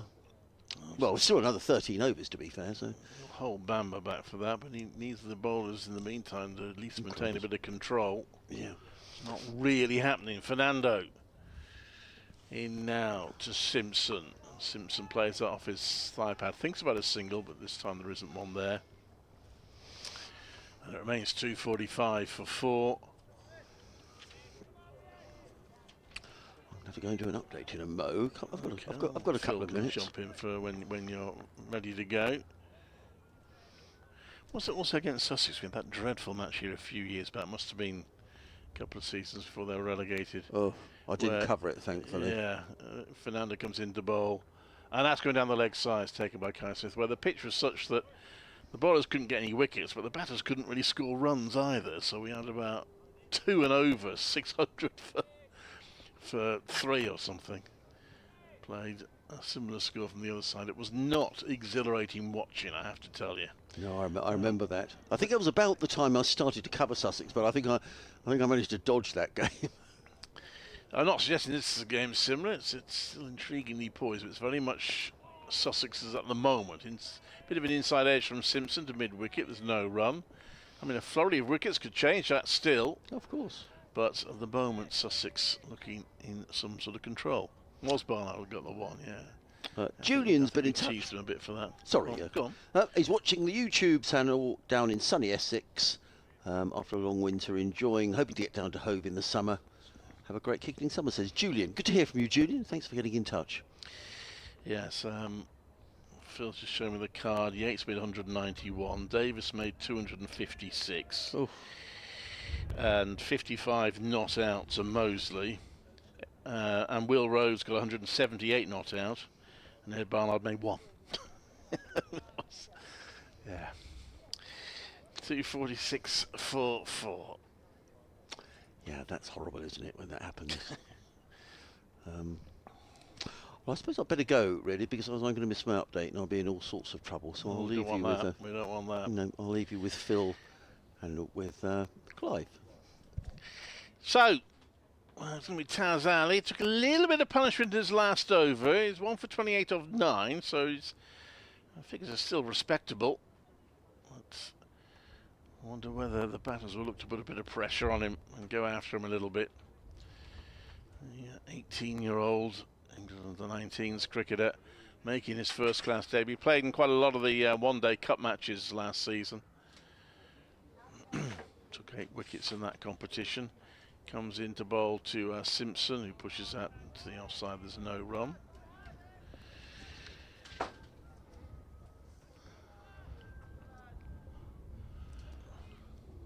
Get a little cooler out there now. Yeah, a little bit. Sun's gone. But, been a nice, beautiful day though, if you've been sat in the sun. Taz Ali. Quicker ball, and it's played onto the onside by Simpson, fielded. There's no run. A lot of people at tea time just questioning the decision to bowl first. Wonder whether it's easy to do that at at tea, 12 isn't o'clock they probably weren't. I mean, it was possibly a bit of a surprise. Taz Ali comes into bowl, and he's gone for the big shot there. Simpson, he has got it away. I'm not sure he timed it perfectly, but he's got it. Oh, he did time it perfectly. I do beg his pardon. That's gone for 6. Terrific shot from John Simpson, dancing down the pitch. You just clip you on over the top. And again, putting a bit more pressure on the bowler, the young bowler, 252 for 4. And their first batting point. So they join Warwickshire level on the table now. Which is a good recovery from 40 for 3. That must be picked that well. He used his feet and launched him away hard and high. Probably to the longest boundary on the field, I would have thought. Well, plenty of experience. You'll know that you can put this young spinner under a little bit of pressure.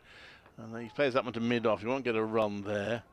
So 250 comes in 411 balls. So the 5th 50 took... Where are we? Took just 55 balls. Yeah, I think that's really speeded up, didn't they? Against Rob Yates, they did well. And he hits that one into the ground. Simpson onto the offside. They will come back for 2.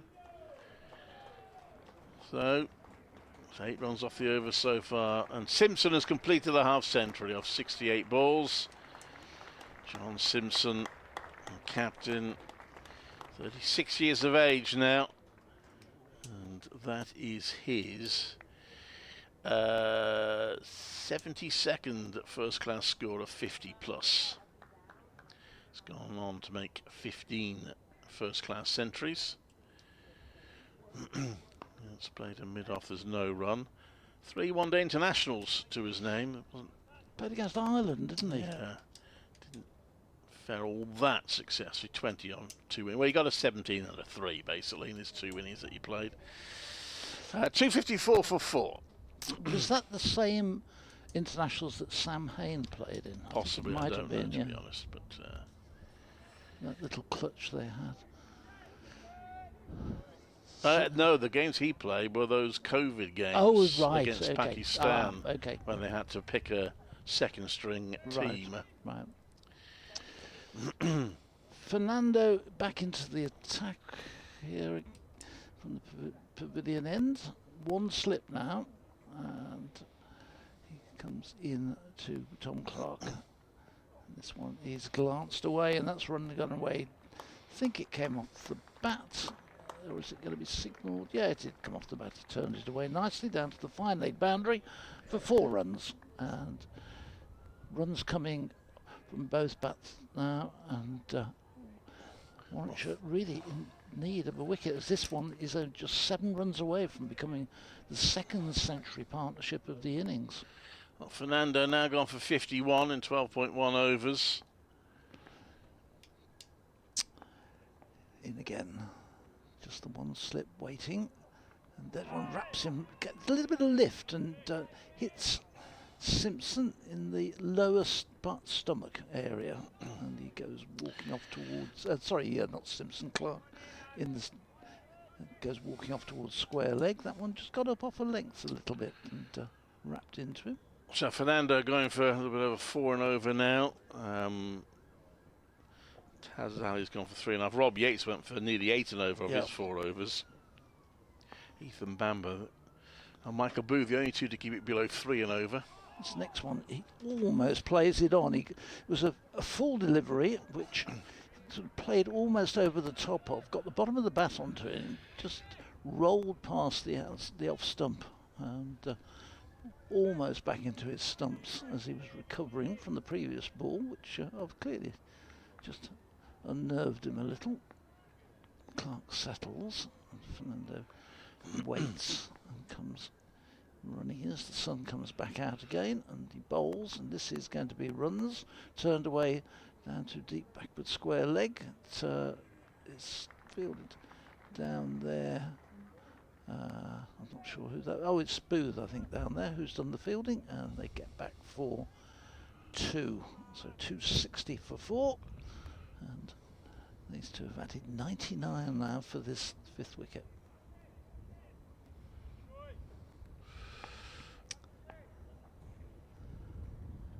Fernando comes in again. The ball. This one is played by Clark. Back down to the short mid-on. There's no run.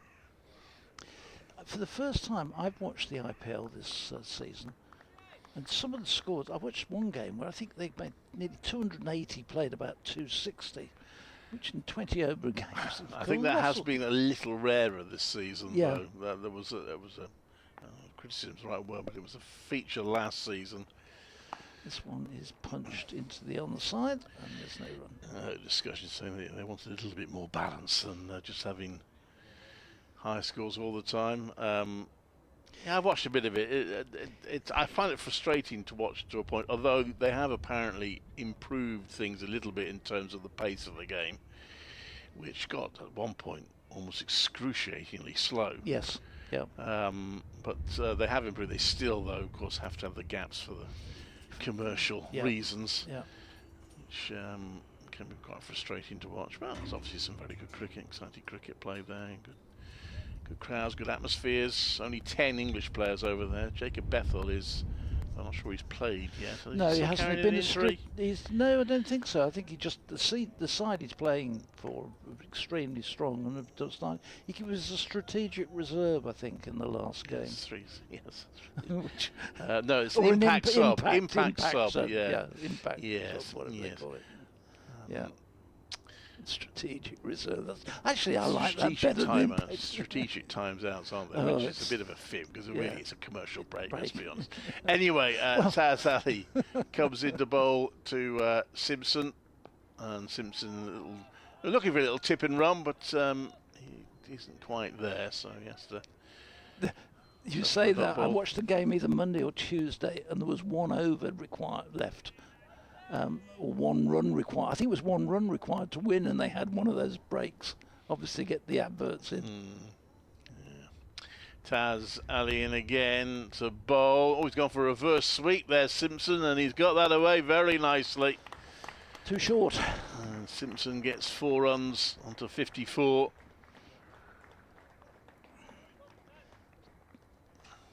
Just losing his length a little bit. I thought. First half dozen overs he bowled, he kept the ball beautifully up to the bat, bowled really well, gave it air. He's just dropped a few deliveries too short in this spell. In he comes again, and a little tip, and always hesitation there, and in the end they don't go for the run, but goodness, Clark had come a long way down there before they both eventually agreed not to go for the run. That 4, by the way, brought up the 100 partnership. Yeah. 103. These two have now added. Rob Yates is doing the fielding. Just for a moment, it looked like they might give him a chance of a run out, but they recovered just in time. Yes, 103 added for the 5th wicket. And that one is just past short leg for a single for Simpson. Yeah, it's one of those that either stick, if it hits him, it probably would have stuck, but just went to his right. Short leg. Sam Haynes been in there fielding in there quite a bit today.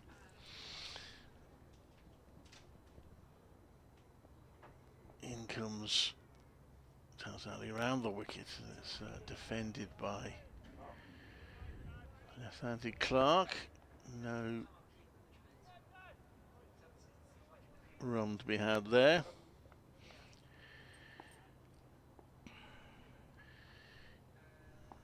An interesting decision for Alex Davis where he keeps Tazali on, even though Simpson in particular is putting him under pressure. And that was the last 4 runs from Clark, who plays back to that and drives it through the offside. So it's a tricky one, this one, for Alex Davis. Does he protect the young bowler a little bit when he's going for runs? I think that could be it, you know. Yeah, or does he gamble on sticking with him? We've got 10 overs to the new ball, so in an ideal world, he probably would have liked 5 more overs from him, but whether he feels that's wise now. I think he's perhaps also had his gun spiked a little because the Sussex batsman got after Rob Yates quite a bit, so that option he had perhaps up his sleeve to give by himself a few overs has disappeared.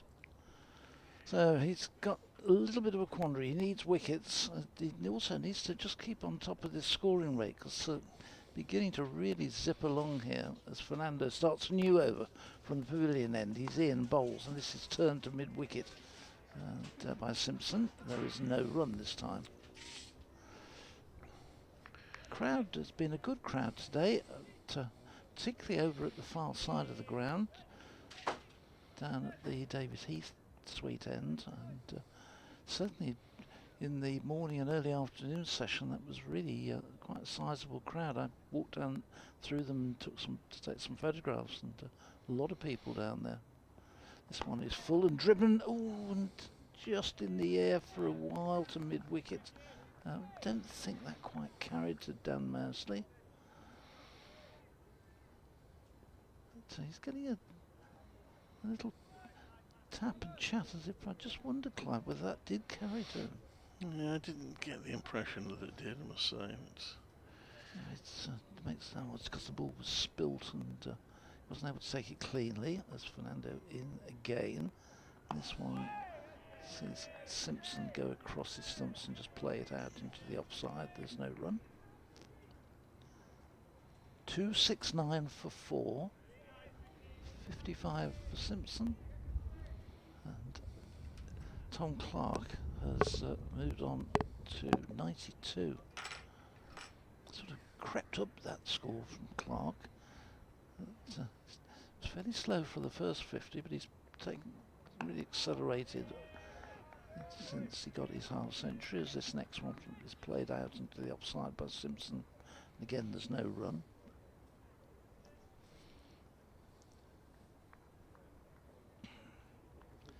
The breeze, which it was forecast today to be particularly fresh, the breeze, and indeed it has been, and it's blowing still strongly across the ground, but that's Fernando in. There's going to be another run for Simpson. Simpson turning it away just down to deep square leg for 1. Taking Sussex on to 270 for 4. The replay doesn't actually show Dan Mosley. There were 2 heads in hand, so it might have potentially carried. Well, impossible for me to say. From that, I'll have you done an update on scores elsewhere? Not fully, no. I'll do that perhaps at the end of the over.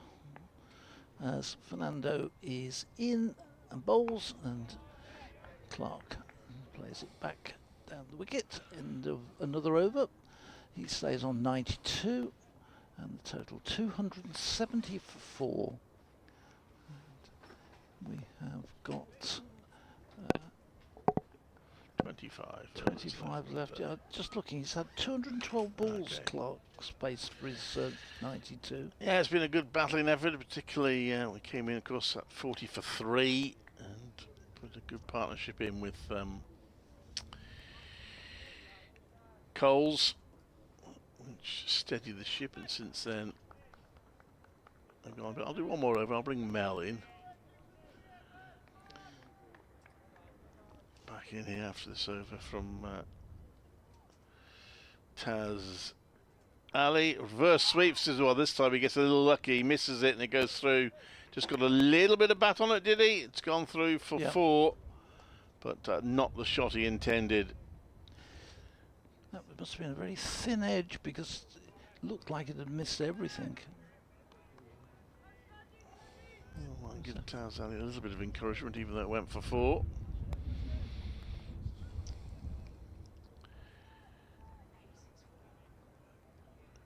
It's just got enough to deflect it past Kai Smith behind the stumps. Or through his legs, perhaps. Taz Ali, that's pushed in front of him by Simpson. 274 for 4.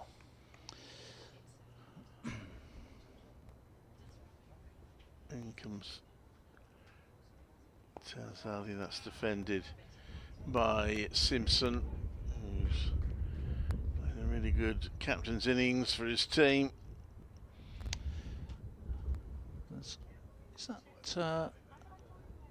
Who's that warming up at deepish mid-on? There's some arm stretching going on. Pushed out to the offside for no run.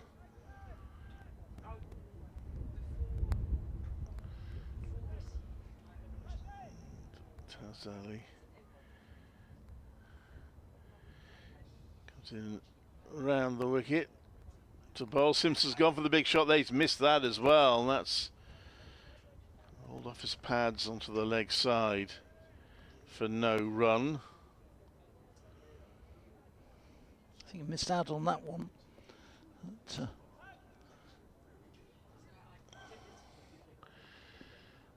Taz Ali, last ball of the over.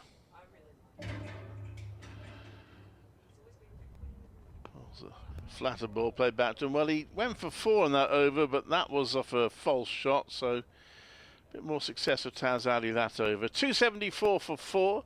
Shall I bring Mel back in and she'll take it up from this side? So just update. Essex against Surrey. Essex 245 for 3 in the 69th over against Surrey, so they're going well. Hampshire, who bowled Yorkshire up for 121, are 86 for 2 in reply, so they trail by just 35. Notts against Durham. Durham going okay, 267 for 6 in the 70th over. And Somerset not finding batting that easy, 81 for 3 in reply to Worcestershire's 154, as Fernando is in down the leg side and trying to called no ball. They must have had 3 players in behind Jack Shantry, who's the square leg umpire, who has called no ball. There's a leg slip, there's a fine leg, and the man at deep square leg must have drifted into the in front of or behind the umpire, who immediately called no ball, and that's the only thing I can think of. So Fernando, there's that one again. This one, and it's played solidly by Clark up to Alex Davis mid-off. So Somerset 84 for 3 in reply to Worcestershire's 154. Here, Sussex are 276 for 4. Afternoon, Mel. Good afternoon, Phil. Did you get your interview? Oh, thank goodness, yes. Oh, goodness. On the third Say, how many cracks at that did you have? Oh, it's been a bit stressful. Fernando in and bowls, and this is going to be runs turned away down to deep, down to fine leg for a single. No, I was trying to nail down Hayley Matthews, who's currently in Pakistan. I hope you didn't really nail her down. No, we just got on a Zoom, and it's really funny. She's staying in a hotel in Lahore where I stayed for a month a few years ago, 2022, when Australia were there for their test tour, because I could recognise it from the bedpost behind her. I was I remember that hotel well. I remember those bedposts. They had like 4 poster beds. It was a lovely hotel. But yes, talking to her ahead of England, their tour here in a couple of months' time. And Ian, this one, he's cut away. That's going to go for 4. That's a lovely shot from John Simpson, who moves on to 64. And the run's coming much too easily from Warwickshire's point of view. That this is quite worrying for Alex Davis, how he puts a stop to this. This partnership is now worth 120. The previous partnership was worth 121. So Sussex really recovering well from being 40 for 3, now 281 for 4. It is worrying because it does just hark back to the theme from last season so much. They start well, even be on top. Fernando Ian, yep. You saw that certainly in the games that I was here for, and then after a promising period, things would just peter out. And you see again, I mentioned before, Alex Davies trying lots of funky fields, and we saw him doing that a lot when particularly when the Kookaburra was in those first few rounds last year. But it just felt last year that they didn't have that fast bowler who was going to come in and shake things up, or the spinner who was really going to be aggressive. Now, they've got signs of that this year, but it's just not happened yet. And in bowls, and it's driven, that's full and driven straight back down in the gap between bowler and mid-on and down to the fence for another boundary. 68 now, Simpson moves to 285 for 4. And I agree with you completely. I think it showed signs, but I think Alex Davis will be disappointed that the penetration from his sort of first change bowlers has not quite been there. Obviously, we've got the young spinners. I think it was disappointing as well from when he called on Rob Yates to bowl and perhaps take a little bit of the relief. It got hit round. This next one is just played to mid-wicket, end of the over, 285 for 4. I shall make way, and Adrian back on with you. Thank you very much, Phil. So, 285 for 4 now is the score here at Edgbaston, with Simpson on 68.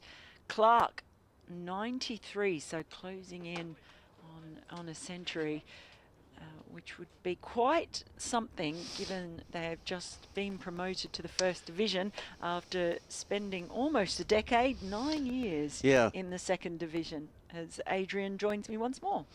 Yeah, and if he does go through, and I hope for Sussex's and for Tom's sake that he does, it'll be his 4th first-class 100. But last year, I think it's true to say he had a difficult season, Tom. He only made 366 runs in the Championship. One of those was 112 not out against Leicestershire, and he only averaged 24.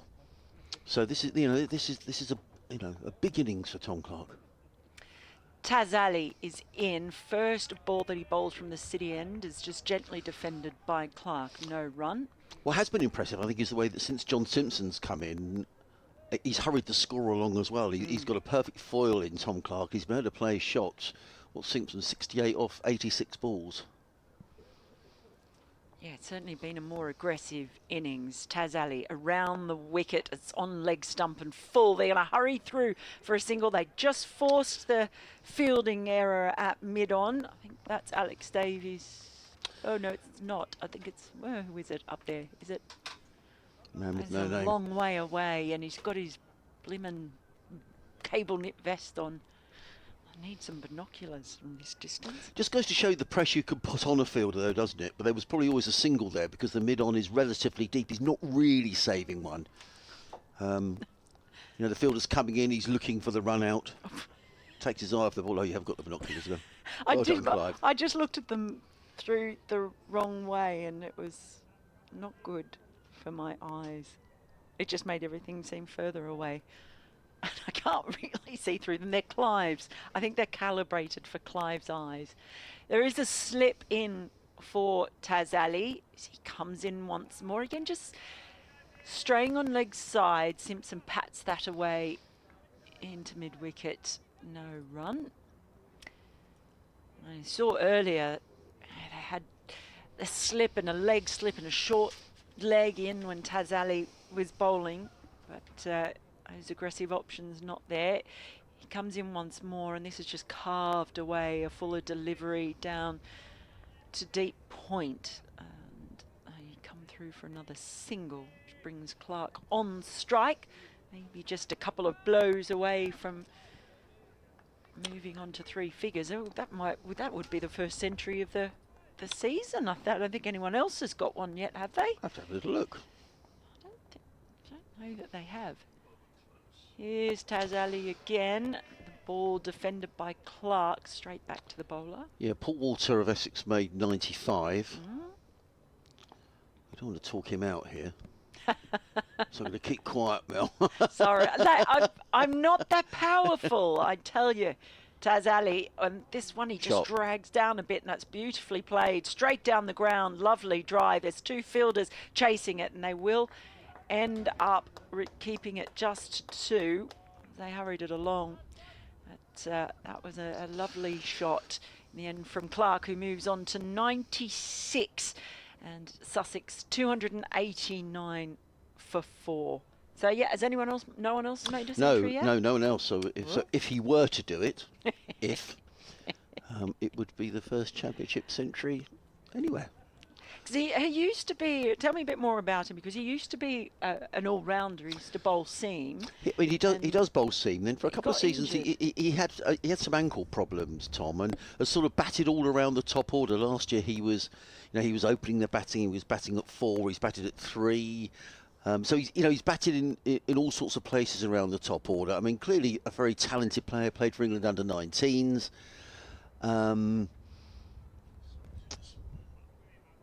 Oh, Colin Ackerman's made a ton. I apologise. Well done, Clark. There we are. So it'll be the second. Well done, Colin Ackerman. Formerly of Leicestershire. Yeah, I was just looking. So he's made a lot of runs for Durham. So Durham 274 for 6, and Ackerman's made a ton. Wow. Well done. So it won't be the first. I was hoping. But still, it will be 100. But I'm pleased for Colin Ackerman. If he gets there.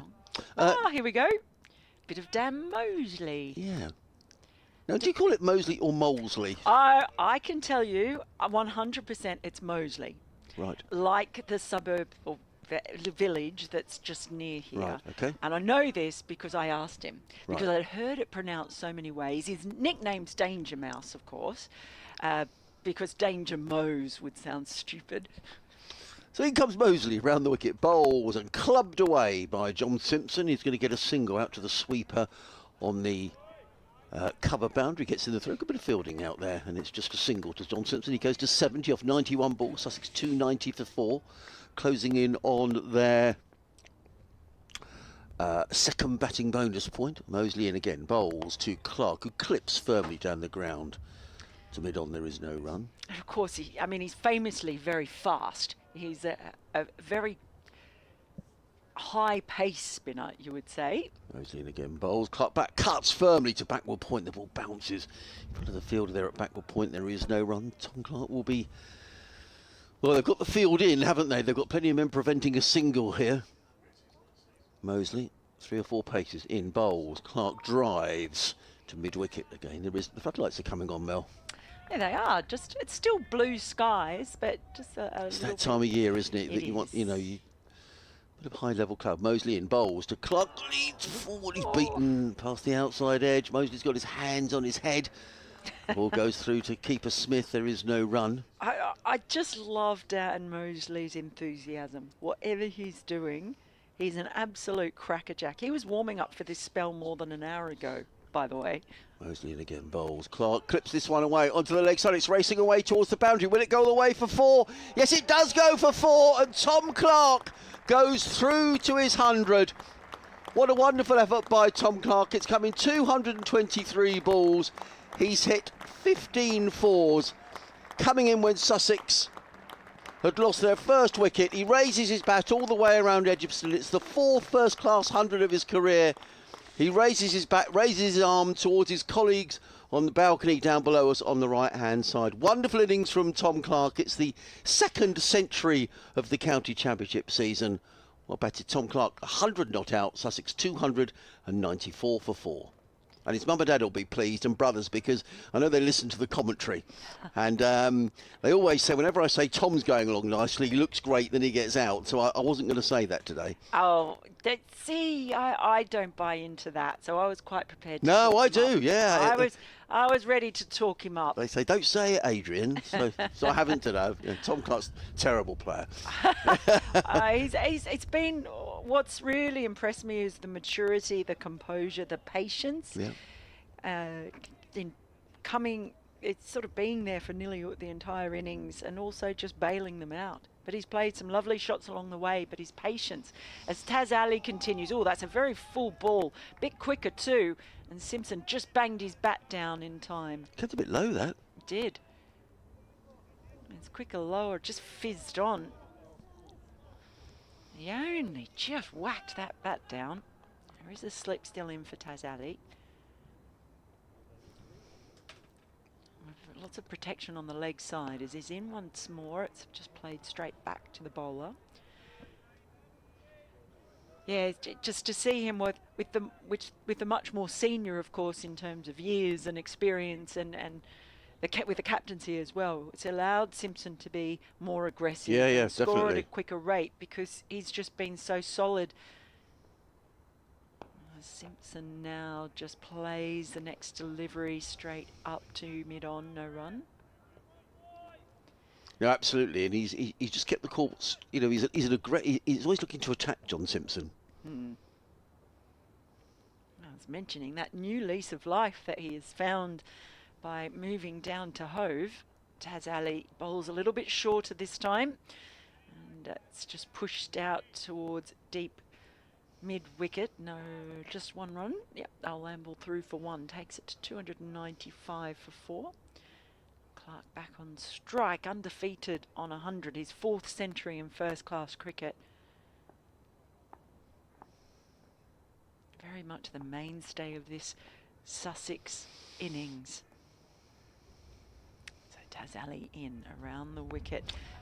This one just pushed into the offside, no run. Because the important thing is, though, here, Mel, that he's got his ton. He'll be absolutely thrilled to bits, but a new ball is just around the corner. And it's important now that he gets his head down, stays in. They don't want to suddenly find himself against the new baller. He gets out and you're exposing, the middle order to a new ball. Taz Ali in once more, and again, just a little bit quicker, I think. He smothers it, but they were all a little bit interested for a moment. That is the end of the over. 295 for 4. So Simpson on 71, Clark on 100. That's going to be Dan Mosley to continue. So 76 overs bowled, 4 overs remaining till we see that new ball. Yes, Adrian will be back by popular demand very soon, but I've just got to do a quick update in a few minutes. But you can carry on describing this over. We've got 2.5 minutes yet to go. All right, well, Dan Mosley, it is. He's going to be bowling to Simpson. He's in now around the wicket, and Simpson just carves that one away down towards deep point. They'll come through for a single. What you said about Dan Mosley, I think he gets slightly tired of, because he's told us many times that it's Mosley, but I think his teammates want to call him Mousley, and they often do. So he might give in eventually, but he's still adamant it's Mosley. Comes in, he floats this one up on leg stump, and well, Clark tried to whip that away towards deep backward square leg where there is a fielder. Mendy just dribbled off the bat. In once more, this time bowls outside the line of the off stump, Mosley, and Clark lets it go through to Kai Smith. I remember Stephen Pilot when he was here. He was adamant it was Pilot. In comes Mosley. Next ball defended outside the off stump, just into the covers. Until he went to Sussex and became Piolet. Apparently he came under pressure from his brother, apparently. So is the word on that. Mosley wide of the crease, and that's pushed into the covers. Beats the fielder extra cover, but there's protection in the deep. It's 2 runs for Clark. He's on 102 now, 298 for 4. Yeah, I always figure best policy is whenever possible ask the player. Absolutely, yeah. This time he pulls his length back, does Mosley, but defended with ease by Clark, and that finishes the over. So Mosley's bowled 2 now, none for 8. It's 298 for 4 with Simpson on 72, Clark on 102. They do tend to get all the footballers now, a lot of clubs do, to actually say their name, and they put it on social media with all the pronunciations, which is very useful when they do that. Well, I've actually asked team managers or the coach or whoever to read through a squad list. Sometimes when I'm commentating on whoever. Update. Sorry. This is Clive Eakin at Edgbaston, where a day which started pretty well for Warwickshire has turned out to be a rather tough one on the opening day of the championship season. Newly promoted Sussex have reached 298 for 4, with Tom Clark having just completed his century. He's on 102. And John Simpson, their experienced captain, playing really well for his 72. It started well with Ethan Bamber taking 3 wickets inside the first 9 overs to reduce Sussex to 40 for 3. Taz Ali also got his maiden first-class wicket, but this is the second century partnership in a row, and Warwickshire are finding it increasingly difficult to get much out of the pitch and to stem the flow of runs. The 300 just been brought up now by Sussex. They are 302 for 4. This is Clive Eakin at Edgbaston. Thank you very much, Clive. Now I feel like I know what's been going on here all day. And he's now popped out, and Adrian's back on the headset. We've got some music. We've got some music in our ears. Here comes Ali, bowls to Simpson. That's going to be another boundary. It's beautifully timed by John Simpson. And the ball just runs away from the middle fielder for 4 runs. Lovely shot. And Sussex are really motoring here. 306 for 4. Oh, there we are. Music's gone. Who sung that? I don't know. That's all from the 90s, wasn't it? What is love, baby, don't hurt me. It could be Warwickshire at the moment saying, baby, don't hurt me, Sussex. We've talked a bit about Warwickshire and a bit of deja vu, but for Sussex, it's actually been a great day for them. First day up in. Fantastic. Ali comes in, bowls to Simpson. Simpson steers this all the way through mid-wicket. More runs here for John Simpson. He goes to 81, 307 for 4. And John Simpson really picking up, Mel, where he finished off last season. 5 centuries in the championship last year. 1,197 runs, the best part of 1,200 runs. And he's looked in terrific form here today. From the minute he walked in, the ball seemed to be going right out in the middle of the bat. Ali in bowls to Clark. Clark is forward, plays into the offside, no run. And I just wonder as well whether, when you've got someone who's scoring quickly at the other end, it takes a bit of pressure off of Tom Clark, doesn't he? Who, has been scoring more slowly, he's been more defensive in his play, but it just helps, doesn't it? You're not feeling you're getting bogged down. Yeah, it's the ideal scenario often, isn't it? Just deciding which player is taking on which role and the clarity of that role. Ali in again, bowls. Clark is forward, plays into the offside. There is no run. End of the over. 307 for 4. Are Sussex. Simpson 81. Clark 102. Partnership of 146. 18 overs left in the day. 2 overs to go until a new ball is available. And you never know with a new ball, Mel. I mean, the lights are on. There's a little bit of high-level cloud. And what Sussex won't want to do now is to lose 3 or 4 wickets tonight. They're in such a strong position. Yeah, they could go a long way to putting this game to bed, albeit it's only day 1 and we're not even through a full day's play. Stan Mosley continues. Now you mentioned Simpson. What got me is I mentioned the number of runs scored last year. That average of 74.81.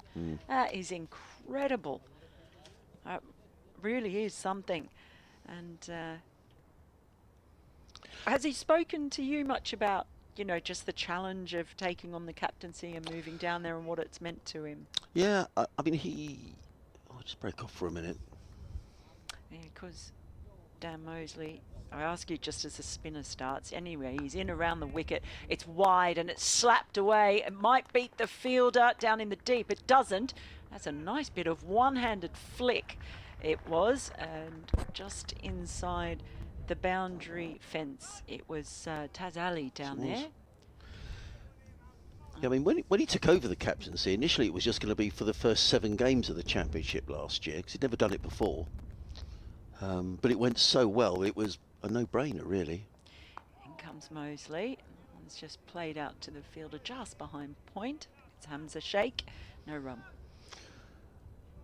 But it was an inspired signing from Paul Farbrace, really. You know, you bring in someone like John Simpson. Full delivery, just dug out into the left side, and they beat the short leg, take a single. So I think when you've got as many young players as Sussex had, you know, you just need some experienced heads and some people. And you talk about someone leading from the front, 500s last season and again today. Mosley wide of the crease, angles that in.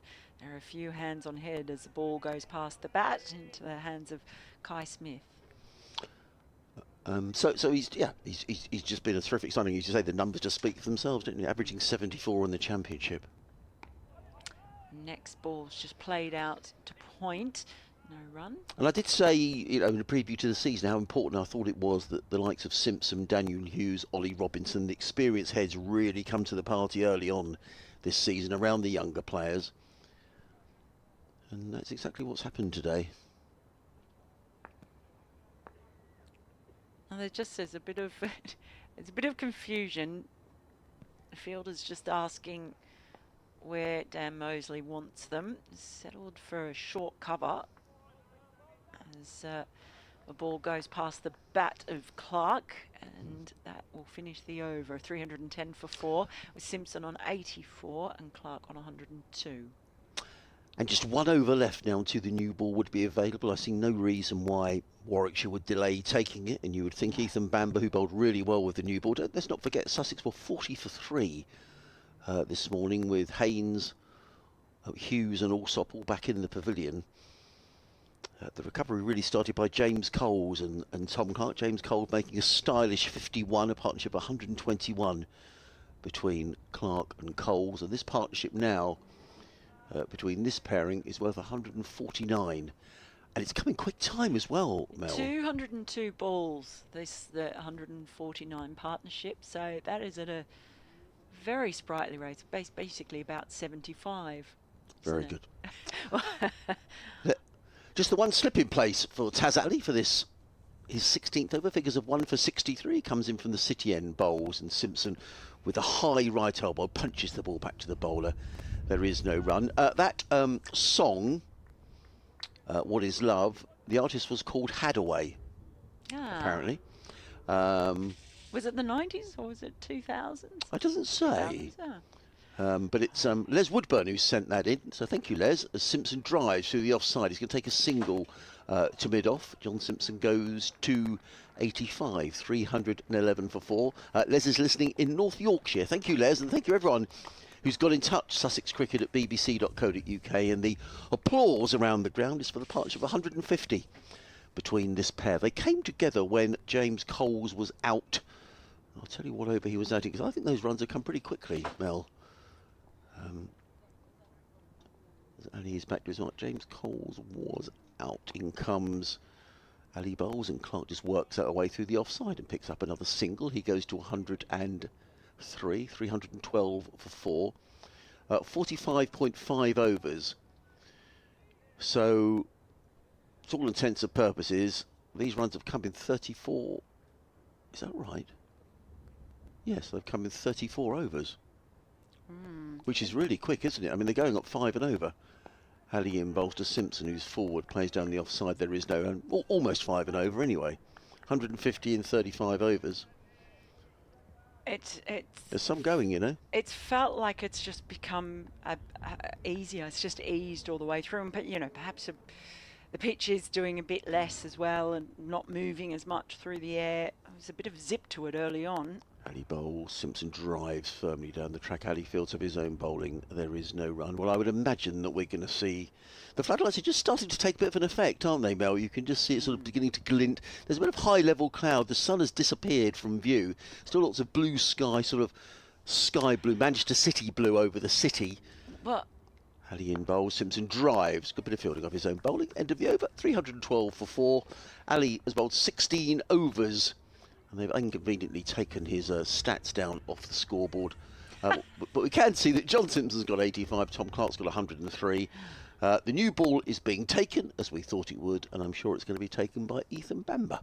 I think that's the big shadow that's cast by this stand that we're in has a fair bit to do with why it gets dark, because it is still quite bright blue sky, but as that sun still quite low in the sky as it happens this year, so just even though it looks like it should be still bright, just with that blue sky a little bit gloomy.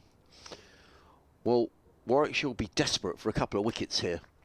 It's needless to say, with this new ball, if Sussex can survive and make it through to the close, you know, maybe, you know, I'll hope without losing a wicket. But if Sussex can get to the close with, you know, 4 or 5 down, they've had a good day anyway, but they'll feel in a great position going into tomorrow.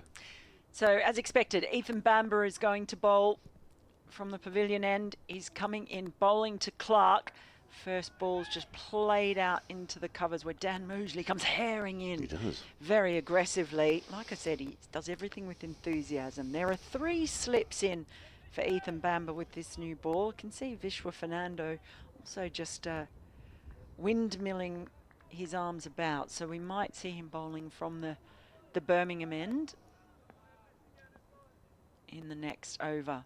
See if he can do something with the new ball. But it is Bamber who's running in, right arm round the wicket, and that is played nice and wristily out towards backward point, deep backward point where it's fielded, and they've taken a single.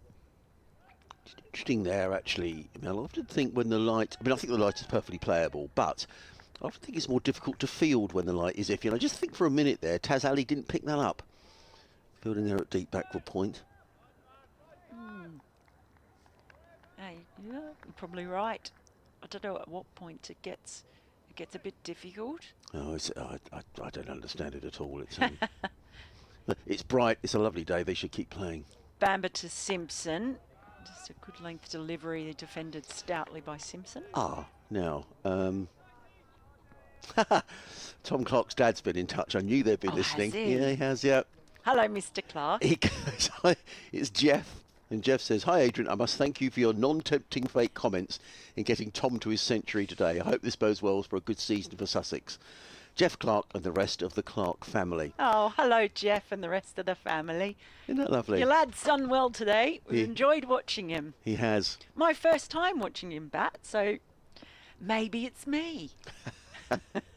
Here comes Bamber, and that's driven straight, lovely stroke.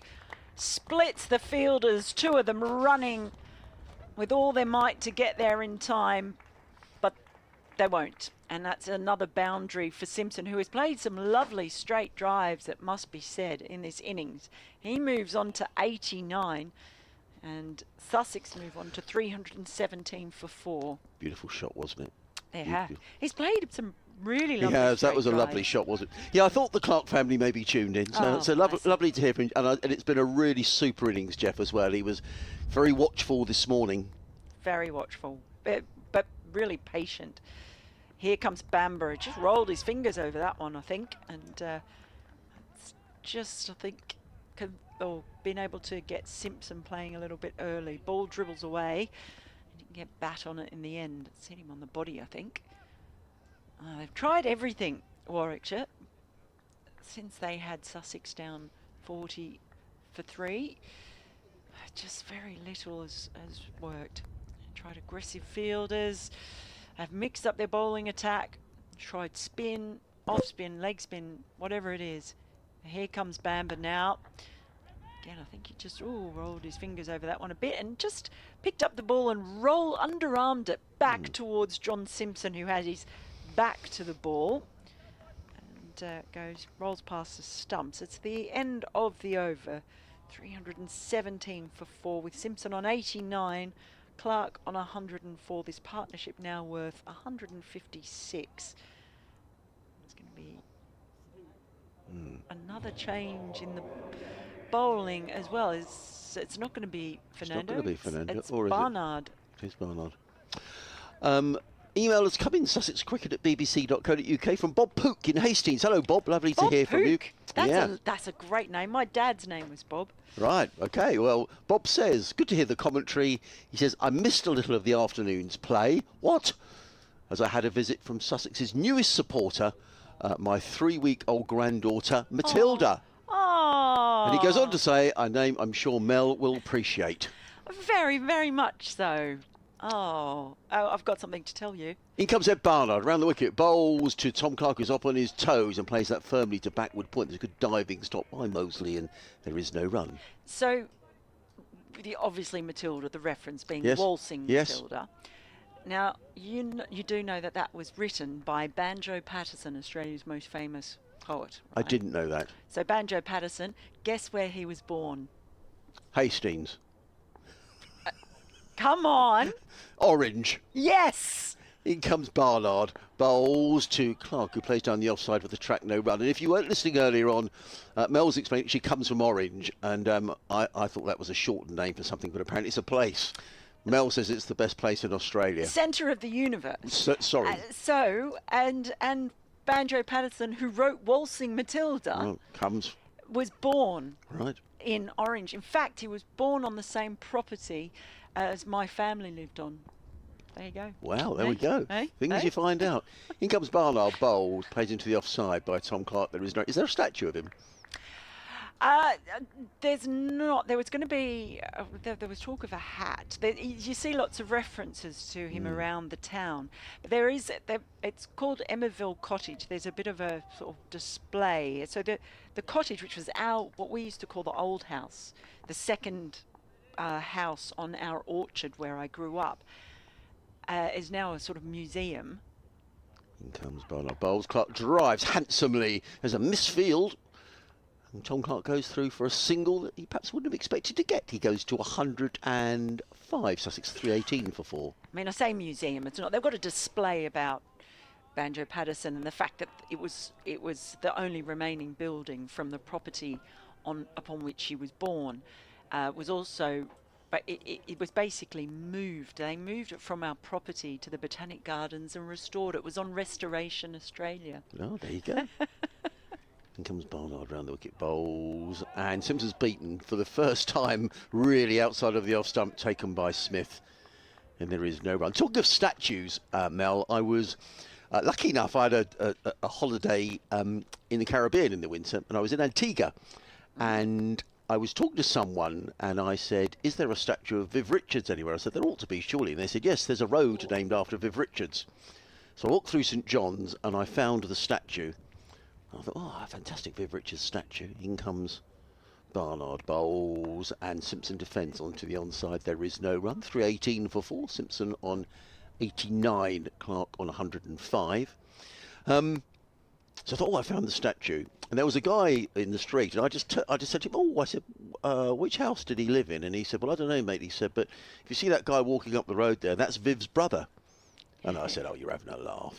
And he said, no. So I went down and I tapped him on the shoulder and I said, excuse me. And I said, hope you don't mind me asking, but are you Viv Richards' brother? And he said, yes. I'm called Mervyn. And he said, Viv was one of 4 brothers.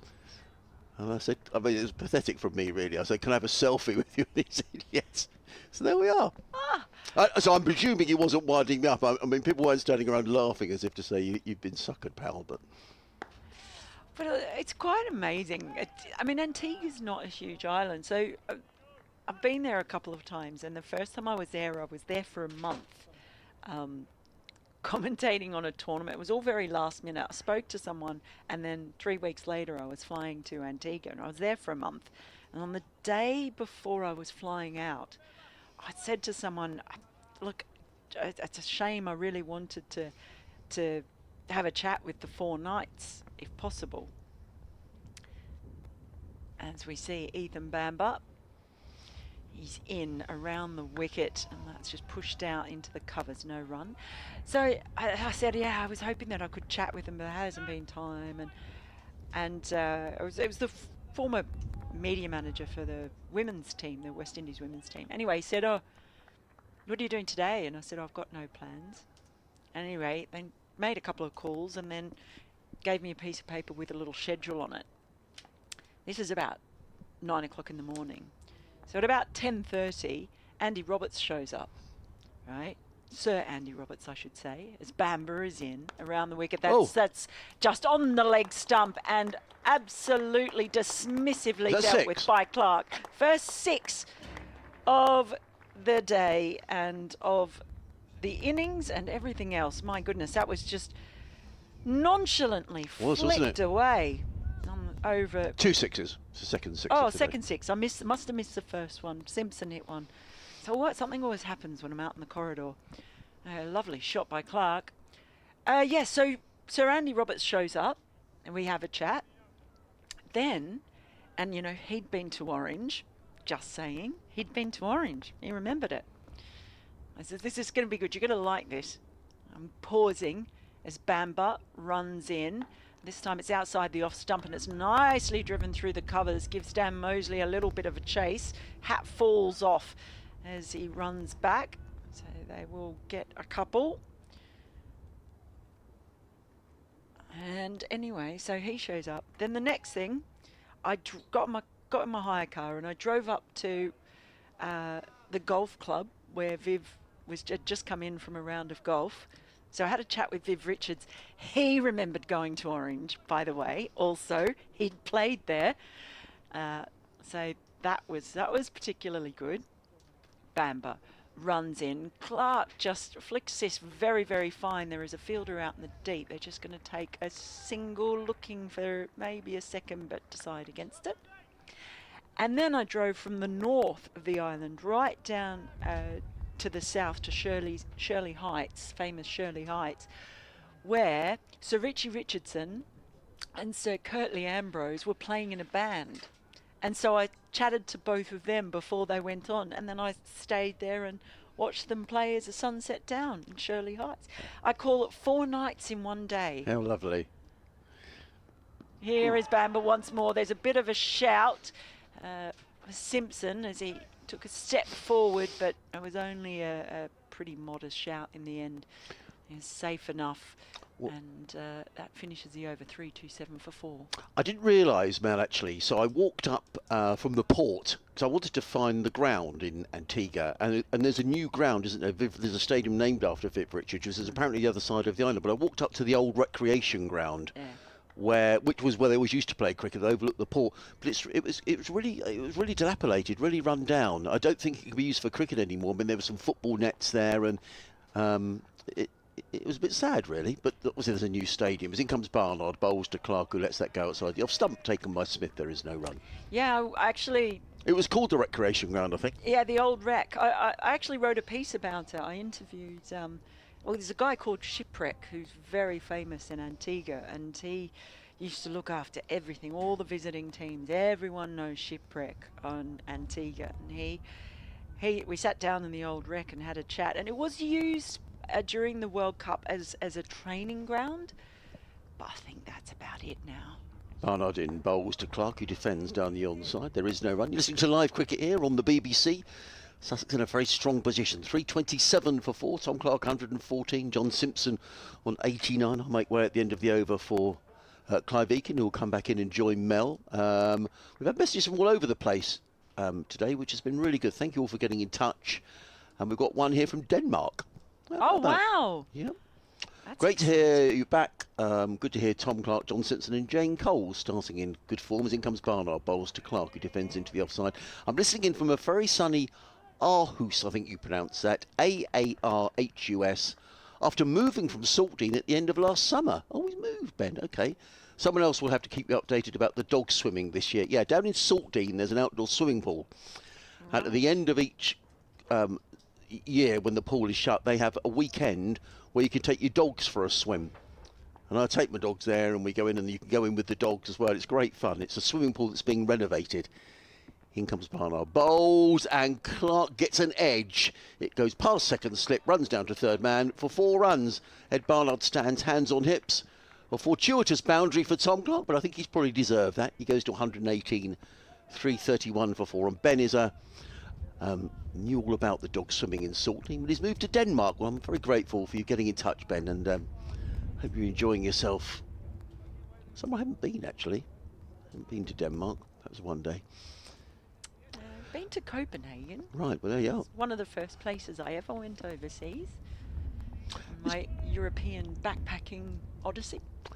This partnership now with 170 as in comes Barnard, bowls to Clark. That's a beautiful shot, clipped away. That's going to be at least a couple of runs. It could well be another boundary. It's racing towards the fence. No, it's just stopped. A big boot, a good old-fashioned boot gets in the way and stops it going over the fence. But it's 3 more to Tom Clark.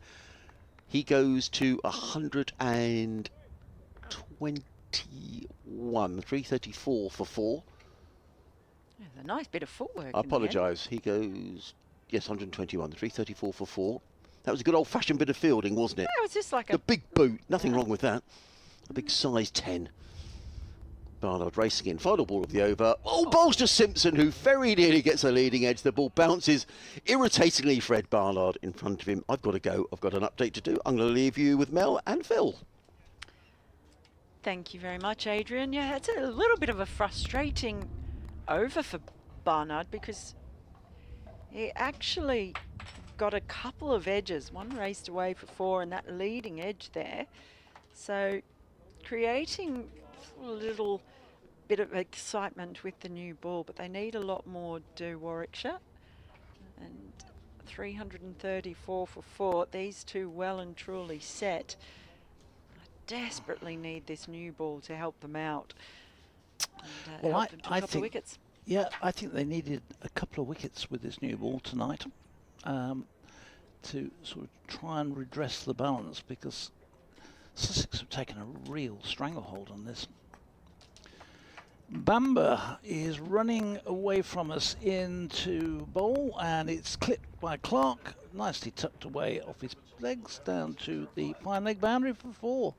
And this new ball is going round the park. Well, that's the other thing with the new ball, isn't it? Yep. It's nice and hard, pings off the bat nicely, and the couple of with a short boundary and a nice dry, fast outfield, which you don't very often say that for the first week of April. Well, remember last year? It was like a quagmire in places. It was a sponge, and the ball, it's so different. It's got Bamber again. This time Clark takes bat away. He's approaching his highest first-class score, which I think is 138. So it is 138. He's not far off it. He's made 4 first-class centuries now, and 138 was the previous highest, so he's within distance of it as he waits. And Bamber with 3 wickets, which seemed a long time ago since he got those, is in, but he can't add to that tally as this one is played out into the offside. And gosh, Mosley does the fielding. It does feel like a long time ago, and you think this morning how we were sort of chuckling about how up and about and noisy and the Warwickshire team was, and it all seemed like very fresh start kind of stuff. But it's turning out to be a bit of a grind of a day in the end. Bamber in, and this is going to be more runs, just tucked, fended away through square leg for a single by Clark. And 339 for 4, so just 11 more runs required for a 3rd batting point. Warwickshire got that first bowling point so early this morning, but they've not been able to add to it at all. And full credit to Sussex that they've really have a terrific partnership. Good solid one between James Coles and Tom Clark. And this one left outside the off stump by Sussex captain, John Simpson, and now this partnership, which these two came together at 161. They've doubled that and added some. So this partnership is now worth 178. We were talking earlier about those clearly defined roles, in Simpson being able to be the aggressor and Clark just being very, very patient through a couple of different partnerships. It's changed a little bit in the last half hour. Bamber in. Simpson has clipped this one straight to extra cover. It was in the air for a while, but bounced just in front of Mosley. So Simpson survives it. And another over ticked off. Yeah, they've Simpson has sort of remained in the 80s whilst Clark's got his 100 and moved on to 126. And well, he's moved on to that after getting his 100. Yeah, he's moved on really quickly, hasn't he? Yeah. And I think also, you know, getting to the point where he's facing the new ball as well. When you've been in there for as long as he has, he's seen a new ball, he's seen an old ball, he's back to seeing a new ball. The only thing now which might interfere with the rest of the day is the light, which is beginning to fade. There's 11 overs left. Here comes Barnard. He's in around the wicket, left alone by Clark. And that last over, I mean, Barnard did threaten to make a few things happen. He got an edge a couple of times. Looked really frustrated by the end of the over. But maybe he is the one who can find a breakthrough. The one that Warwickshire needs so desperately. Here he is again. Right arm around the wicket, ball just pushed straight back to the bowler. This could do with his go-to bowler, Oliver Hannon-Dolby, in a situation like this, where he needs so often last season, well, over the last 2 or 3 seasons, respective captains have been able to say, look, we need a couple of wickets here, have another go, and he's produced the goods. Obviously, he's going to be missing for, we think, about 3 or 4 games. Barnard in once more, and that's short, and it's pulled away firmly. 4 runs for Clark. He has decided to put his foot down. That ball sat up beautifully for him. Yeah, it's not the sort of delivery to bowl to a man who's been batting all day, really. It was short, and he was able to get all hands through that one and pull it away fiercely through that mid-wicket area and down to the fence. It's good. Rush down to that fence. We're playing over towards the other side from the Hollies stand, and that one was across the turf. There's a man out there, but nowhere near able to get to stop it. Still got spectators sat in the Hollies stand, miles away from the action. Yeah, it is a long way away. In comes Barnard. Oh, that one's shot through nicely, kept lower, and Clark just shouldered arms to that one, went straight through to the keeper. But a better delivery there from Barnard. Yeah, that's a long way, especially for the gentleman who sits right at the back in between 25 and 24. I'd like to say he's been sat there all through the winter, but I would be telling a lie. I did look for him during the winter. Yeah, he's always there. In comes Barnard again. Oh, just straying on leg stump, is he? There was a bit of an appeal. I think that would have been going down. Anyway, it looked a bit leg-sidey. It was off the pad, but as you say, I think it was missing leg stump by some way from the way he shaped the shot as well. I think it was almost a shout of desperation, please give us something. I'm just looking how those lights on the Hollies stand halfway up now. Those individual lights are shining quite brightly, and I just wonder how much more we will be out here tonight. It's really, we've got the floodlights on. It's definitely quickly sunk the light. Last ball of the over, and that one's just, he went to fend it away. It's ended up in the hands of second slip. And it's the end of the over from Barnard. 344 for 4 with Simpson on 89. Clark has moved to 130. I am going to make way now, Phil, and Clive is going to be your man. Okay, thanks, Mel. Thank you very much indeed. Mel will be back with us tomorrow. When we'll be back on air with, I think, Brian's replacing Clive tomorrow for the day. So Brian Halford, he'll be with us. So it'll be Adrian, myself, Mel, and Brian Halford. We'll be bringing you the cricket here from Edgbaston on day 2 of this county championship match. But question now, just how long the light will hold and how much more cricket they'll get tonight. I don't think they're going to get the 10 remaining overs in. Bamber in, and this one is driven up to mid-off, wideish mid-off. Fernando does the fielding. 344 for 4. 130 for Clark, who's on strike. He's just 8 away from equalling his highest first-class score.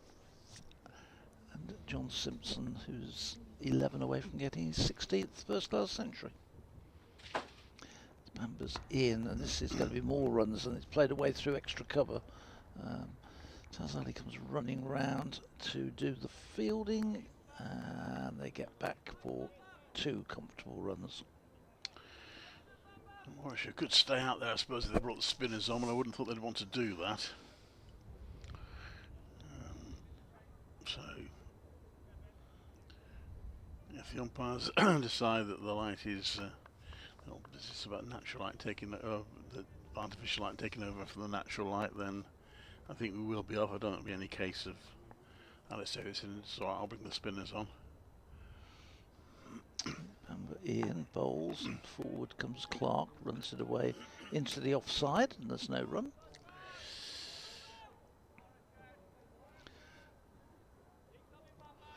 Good crowd here today. It's and they've enjoyed some really, during the course of the day, some lovely weather and some good, excellent cricket, some really terrific batting.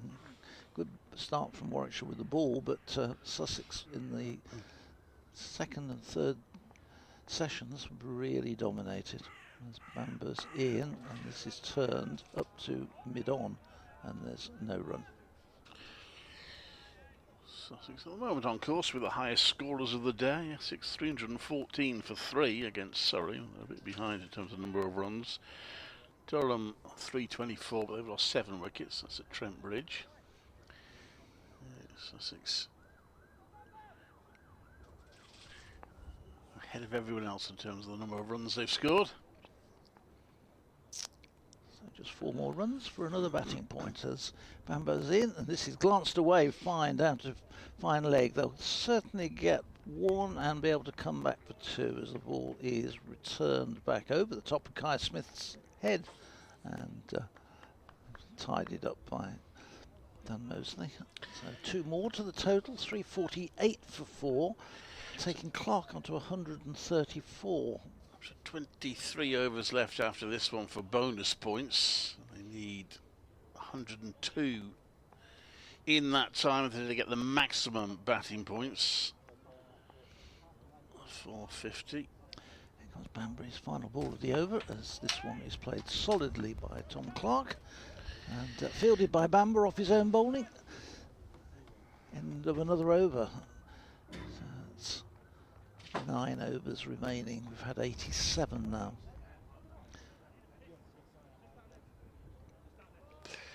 now. Warwickshire, who stormed to the top of the table when they got their first bowling point, are now joint to bottom with Yorkshire and Somerset. That's a bit of a tumble in the day, isn't it? The highest mountain to the deepest valley in the day. Yeah, so Sussex must be pretty close to being top now, actually. Well, they need 2 more runs to get to the 3rd batting point, don't they, I suppose? Yeah, and all some the teams of are them bowling points. They've got bowling 3, points, of course. Yeah. Round the wicket comes Barnard, and that's glanced down to fine leg, and there is the 350. Simpson brings it up with a nice shot round his pads. 352 for 4. 3 batting points. John Simpson made 5 centuries and 4 half centuries last season in Sussex promotion year, and he made a total of 1,197 runs at an average of nearly 75, and he started this season back in Division 1. They are joint top because no one's got more than 3 points at the moment. Sussex. So Barnard to bowl to Simpson. 2 slips in place. Warwickshire still trying. It's not happening for them. The new ball hasn't really made a great deal of difference, and that's clipped from the back of square leg by Simpson. They're coming back for a second, and they make it in the end with a bit to spare. Simpson has to do a bit of sprinting. 3:54 for 4.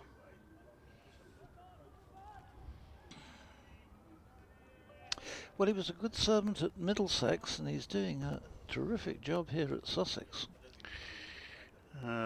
This one's short. Simpson pulls it, very controlled shot. He hits it down into the ground. There's a fielder out there for the trap. Tazad, he fields it, and there is one more run to add to the total. 3:55 for 4. Comprehensively Sussex's day in the end. Would have said that after 9 overs. They were 40 for 3. But they've turned it around spectacularly. It's been a really frustrating day for Warwickshire. They've had a few of these the last couple of years. As Barnard comes in, and that, oh, now that's nasty. That's hit Clark on the glove, and that's hurt. Let's hope it's not broken any digits. He's shaking his left hand. Hasn't taken the glove off. Maybe for fear that a finger would fall out. I don't know, but that shot up, didn't it? The first one that's done that during the day, and it just trapped his hand up against the bat handle.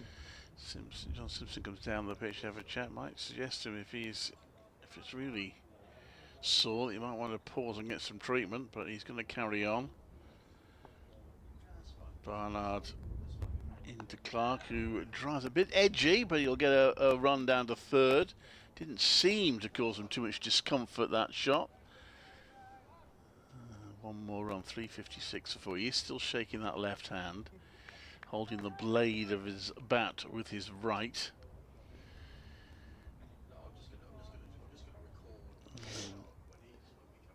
It's one of those when it smacks your fingers back against the handle. So you just have to hope that it's not done a fracture. Barnard bowls to Simpson, who plays that safely back to the bowler. End of another over. We have 8 more scheduled today. Whether it influences the umpires or not, I don't know, but we are at the stage now where, in theory, any overs we lose could be lopped on to the end of tomorrow or Sunday. But we are carrying on for now anyway. They've not talked to each other, which is also quite a good sign. Well, they're looking at one another right now, and whether they're saying, well, look, at the end of this over, I'll have a look and see. Don't know. But it's Richard Illingworth at this end, at the pavilion end. Jack Shantry is at the Birmingham end as Ethan Bamber starts a new over. He's in and bowls, and Clark pushes this one away into the offside. 135 not out of 356 for 4. He came to the wicket when Tom Haynes was out for 17, when the score was on 21 this morning. 335 runs later, he's still there. So terrific performance from him.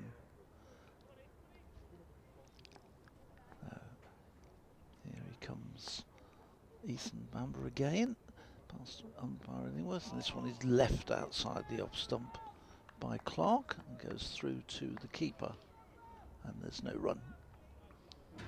He's concentrated well, Tom Clark. He's played the odd loose shot, but for the most part he's kept his concentration going in a great way for him to start the season. Some of the lights on the advertising around the ground are beginning to stand out a little bit. There's some bright red adverts at the back, which are beginning to stand out, as this one is played up solidly but straight up to mid-on, and there's no run. Ooh, we're in a strategic timeout at the IPL now. It's exciting. The Mumbai Indians are chasing 204 to beat the Lucknow Supergiants. 86 for 2 off 8. So it looks like it's going to Should be a good finish. Yeah, looks that way. Here's Bamber. Comes in, bowls, and again defended.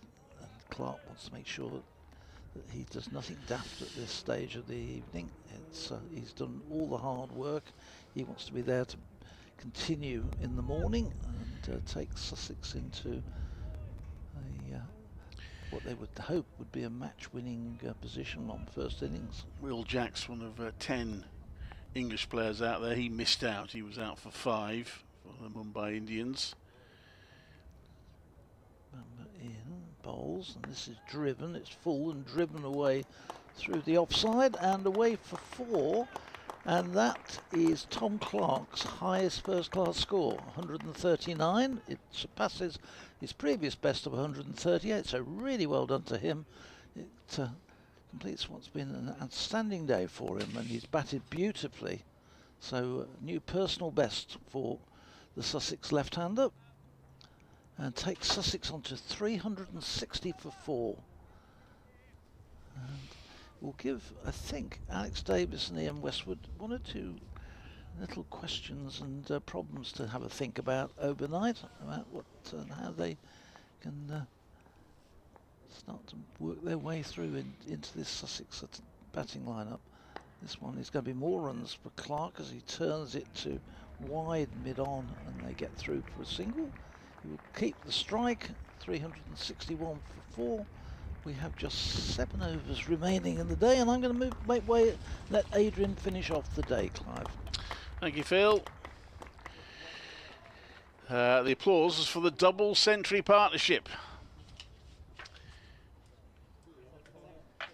For these two. And it's all a little familiar for Warwickshire, I'm afraid. Let me just bring up the stats from last season. How many double century partnerships do we have last season against them? 1, 2, 3. 3 double century partnerships against them last season. 255 between Vince and Dawson for Hampshire for the 6th wicket was the most. As Barnard comes in to bowl, that's left, there's no run. And then Gubbins and Middleton for Hampshire at Southampton. Put on 223 for the 2nd wicket, and Jake Libby and Kashif Ali for Worcestershire here put on exactly 200 for the 2nd wicket. Warwickshire themselves managed 2 double century and 1 triple century stand. 2 of them here. Barnard in to bowl and a bit of a leading edge. He's played a mid off, there's no run. So to summarise that stats, yeah, 4 double century stands on this ground last season.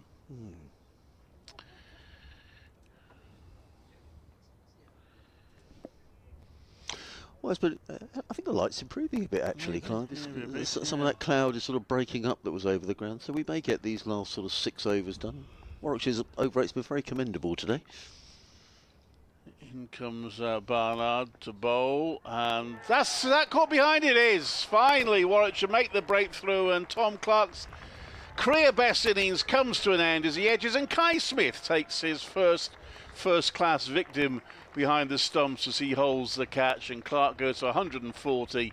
It's 361 for 5, and Barnard finally strikes in his 19th over. Well, it's been a wonderful innings from Tom Clark. I know the family have been listening down in Sussex today. It really has been tremendous stuff. He was very watchful this morning, and he's getting a really good hand from this Edgbaston crowd. He raises his bat as he makes his way off the ground. I think what's also been very impressive is the way he's batted since he went to his century. It's very easy sometimes for a young player to maybe give it away when they've got to 3 figures. He hasn't done that, and he walks off with his side in a really strong position. 361 for 5. Well batted, Tom Clark. 140 in 279 deliveries. And a partnership of exactly 200 then. Yeah, with the skipper. Now they're sending up Jack Carson, wouldn't normally bat this high up. So this is sort of a night watchman in inverted commas. I mean, he can bat, Jack. He last season in the Championship, he scored 644 runs at an average of 25. So he's not perhaps you would call a number 11 night watchman, but clearly protecting Finn Hudson-Prentice and Danny Lamb, who were the next two due to come in. But Jack Carson coming in at number 7 for Sussex. Now, having faced two big partnerships, I shall hope this time that one wicket might be followed by another quickly. It did happen, of course, earlier in the day. The 2 wickets and 2 balls.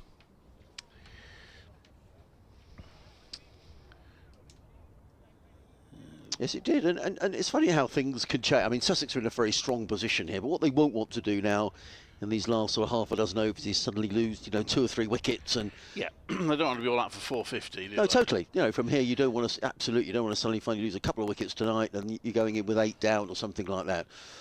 And I think we're going to get these overs in because I think the light looks okay to me. In comes Barnard to bowl to Carson. And Carson pushes out to the onside. There's no. Well, having got that wicket, I was suggesting earlier that if Alex Davis was given the option by the umpires of putting the spinners on and therefore not going off, I didn't think he would take that option. But now that they got a wicket, sure he might be tempted. Yeah, totally. Yeah, I mean, it's and I'm sure if John Simpson offered the light, well, however it works these days, the batters don't get offered it anymore, do they? He would very happily say, yeah, well, off we go. That one's pushed to the onside. There's no run. Have they taken a reading? I haven't seen them do so. No. I mean, personally, but then maybe I'm curmudgeonly about these ones. I just get on with it. No, I couldn't agree more. I mean, it's we need to keep players out there as long as possible, and for those that have come in and paid their good money, they've seen a good day's cricket. Anyway, in comes Barnard to bowl to Carson. 3 slips in place. Carson makes a fairly late decision to get his bat out of the way of that one. Pitched in shortish outside off stump. End of a successful over for Ed Barnard, who becomes the 3rd wicket taker. 1 to him, 1 to Taz Ali, 3 to Ethan Bamber. It's 361 for 5. 90 overs. There are 6 more scheduled in the day, and there are 20 left for bonus points. So that 450 is still on, but they can't get too bogged down if they're going to get that. They have to get 89 in 20 overs. Yeah. All the time John Simpson is there, Sussex will feel they've got a chance of getting those, but he's just taking guard. Is John Simpson 96 not out? He's 4 runs short of what will be the 16th first-class 100 of his career. And of those 16, 5 already come in Sussex colours. Had a wonderful season last year, and he's left off where he did last year. I can just see the light sort of glinting off or the floodlights just glinting off the back of his bat. Simpson, as he takes strike, as Ethan Bamber runs away from us to come to the Sussex skipper. He's in and bowls, and Simpson just plays this very calmly through square leg and picks up a single. He goes to 97. Sussex 363 for 5. Sorry, no, the score was very quick. 362 for 5. I apologise.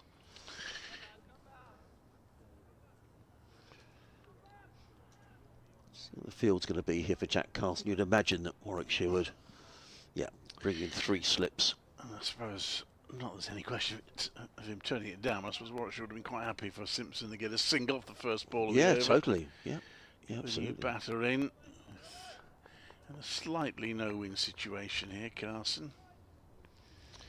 Yes, the right-handed Jack Carson. He may play a big part in this game later on with his off-spin. He waits as in comes Bamber, bowls, and Carson is solidly forward, plays into the offside. There is no run. He's a more than useful number 9, Jack Carson. Made some very useful runs last year. But his job here is to make sure he's there tomorrow morning. And I'm sure the skipper's been around long enough not to worry too much if he has to go to bed sort of in the 90s, but I'm sure he'd like to get it done tonight if he can. So some of the lighting around the ground is showing quite brightly now, Clive, isn't it? It's all of the fluorescent lights in the stands as in comes Bamber, bowls, and Carson works this one down towards fine leg. I think that might have come off the thigh pad. Let's wait for the umpire's signal. No, obviously got a bit of bat on that. Simpson back on strike. Yeah. 97 not out. Because if he is a night watcher, then one of Gosler's jobs actually is to take a fair chunk of the strike. Yeah, and totally. protect Simpson. Yeah.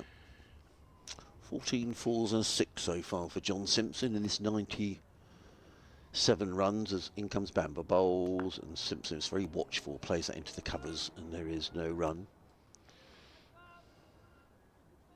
And he'll also want to be there tomorrow morning, that goes without saying.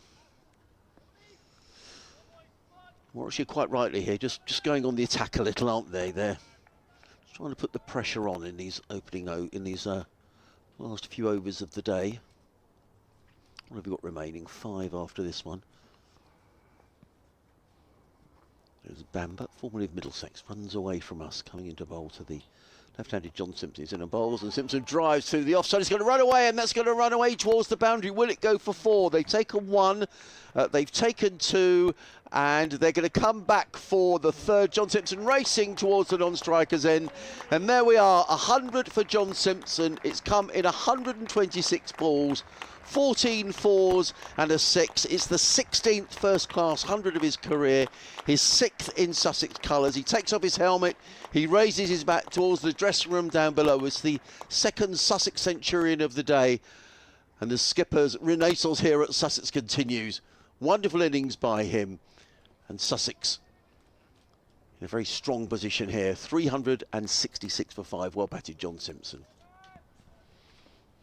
Yeah, he's looked positive throughout.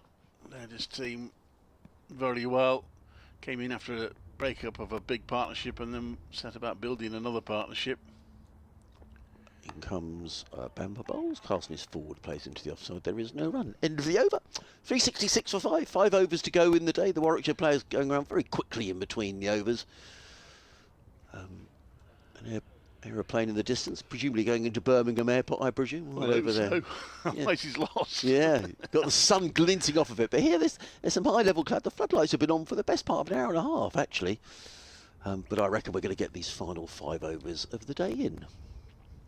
Well, there, Barnard, having had that success in his last over, will bowl again from the Birmingham end. Just the one slip. The field spread out. It's because Simpson's on strike. They'll have a more attacking field when Carson's on strike. But Simpson has been out there now for 126 deliveries. He's well set, to say the least. Barnard comes into bowl to him, and he just runs that down towards backward point. They might have a chance of getting 2 here. They have gone for it. There's a slight misfield, and they get through for 2. They do. Good running that from Simpson. So he gets 2, keeps the strike. 368 for 5.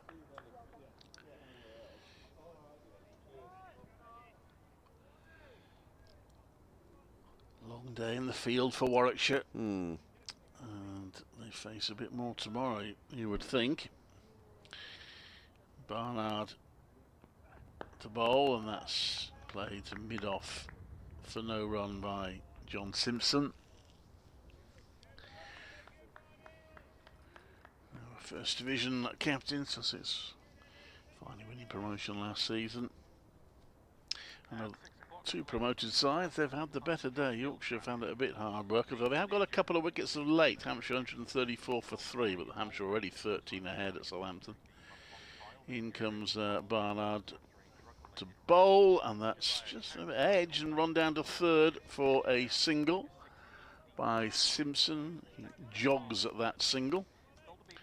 Takes them to 103.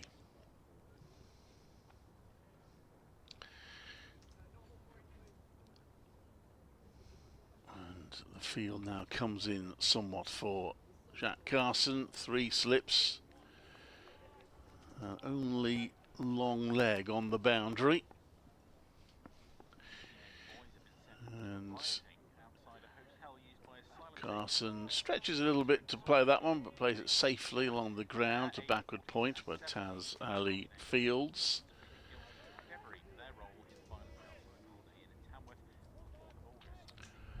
Taz Ali, who got his maiden first-class wicket earlier.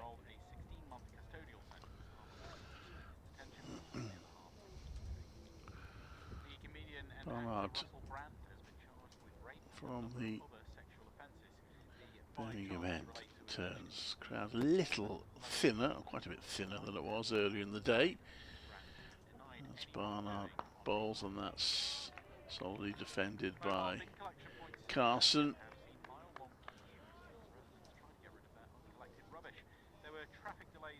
And no addition to the score.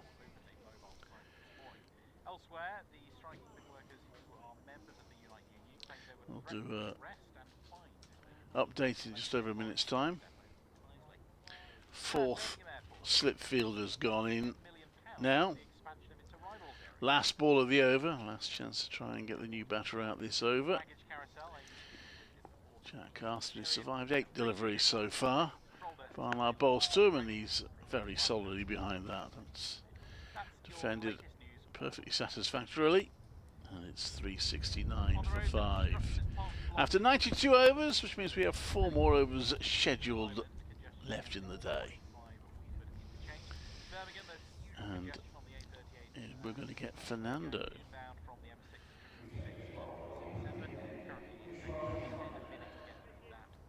As it starts to get dark, let's see if there's something in the air for Fernando. Something in the night air for him. Had a difficult first day. I'll just do my update in about 15 seconds. But can Fernando get a breakthrough before the close of play?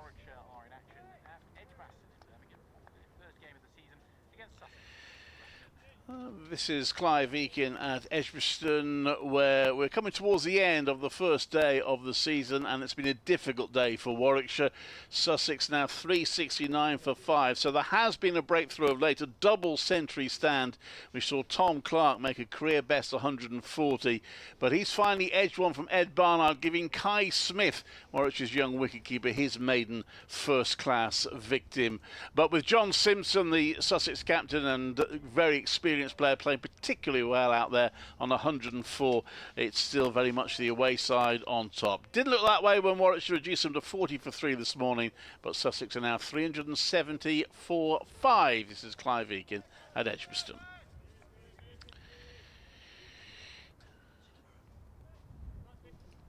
So, I can't remember whose over this is. Let's get no, I think it's yours. Is it? Yeah, I think so. I think I was doing Barnard. Okay, yeah. Well, Fernando comes in to bowl to Carson. And Carson very solid in defence behind that. Essex elsewhere. Look at the scores elsewhere. Essex had a good day against the champions Surrey. 326 for 4, 117 for Jordan Cox. So. The championship champions for the last 3 years having a difficult day today. Mentioned newly promoted Yorkshire had a difficult day at Southampton. Fernando bowls and Carson pushes it to the offside for no run. Yorkshire bowled out for 121. Hampshire 138 for 3. In reply, Somerset on top at Taunton, Worcestershire all out for 154. And Somerset, there was 5 for 36 there from Casey Aldridge, and Somerset are 164 for 4 in reply. Fernando pitches that one up. That's a good leave from Carson. Didn't look like it missed by much, but he holds his bat in the air, pads forward in a classic leave stance. Durham 351 for 8 against Nottinghamshire at Trent Bridge. Colin Ackerman there making 116.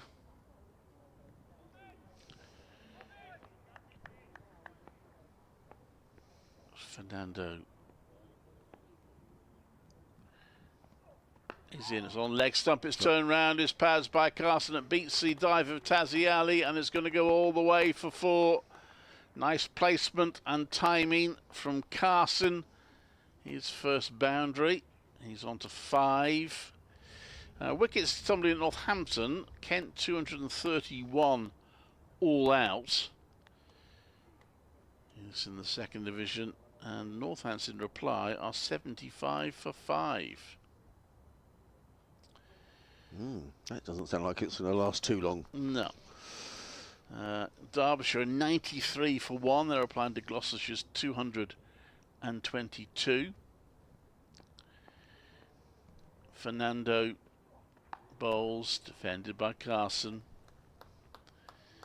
To dot ball, 6 for 52 of that match for Louis Rees for Derbyshire against Gloucestershire. So those are the best bowling figures so far.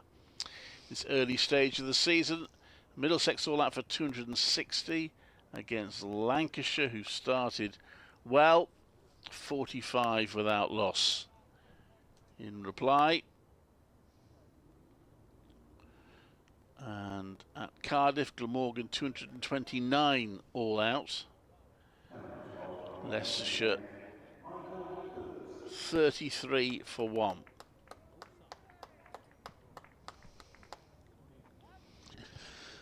So it's going to be, is it Michael Booth who's coming in? Yes, it is, from the city end of the ground.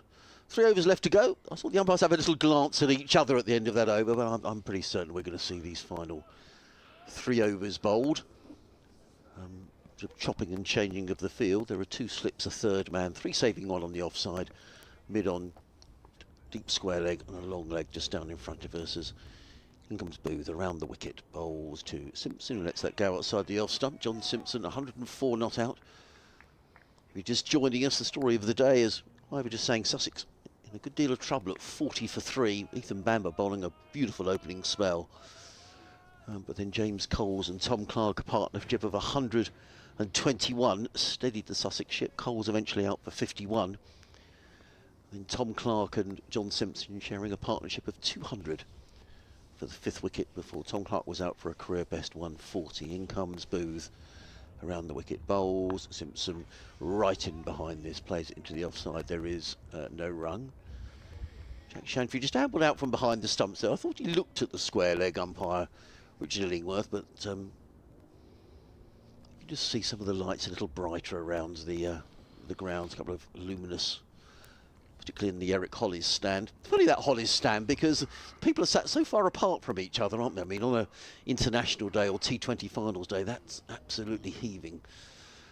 In comes Booth again, bowls, and Clark is forward, plays it back down the track, and there is no run. Yeah, you don't get too many people on that stand generally for county championship matches unless the player's right over at that side. Tends to be at the 2 ends, members' end here at this end, public end opposite. So obviously a vast stadium by county championship standards, so people can move around a fair bit. Some weights. Booth in bowls. Oh, did that keep it low? I thought it had for a moment, but it was good leave by John Simpson, who's will know the importance here. Sussex have had a good day, but he'll know the importance of the skipper being there tomorrow morning. He might want to get out now with just 2 overs remaining after this one. Well, as good as Edgbaston says, they don't tend to close off large chunks of the ground, as you do sometimes see matches. Most of it is open and available to the public. In comes Booth again, and Simpson, well, he edges that one down. He's probably deserved that bit of luck, John Simpson. He picks up a boundary. Michael Booth looks pretty annoyed. Simpson goes to 108 and Sussex 378 for 5. So they continue to score well, and that 450 maximum bonus points continues to be on the cards. Yeah. 4 and over, which looks a good pitch though. What they need. It does. Sussex will. Obviously, they've got Ollie Robinson and Jaden Seal spearheading the attack. I'd imagine we're going to see quite a bit of Jack Carson over the next 3 days. But Sussex have certainly put themselves into a good position today. Booth, final ball of the 94th over of the day, and bowls outside the off stump. Simpson just watches that one pass by outside the off stump, taken by keeper Smith. That is the end of the over. 378 for 5. Simpson 108. Carson is on 5. This partnership worth 17. We've got 2 overs left in the day. Yeah, if I can see these 2 overs off, I'll be very happy. It's going to be Sussex Day, whatever. Can Warwickshire nick one more out before the close? Yeah. So keep alive the hopes of at least restricting the score to around 450 rather than a big 500 or 600, which it could be.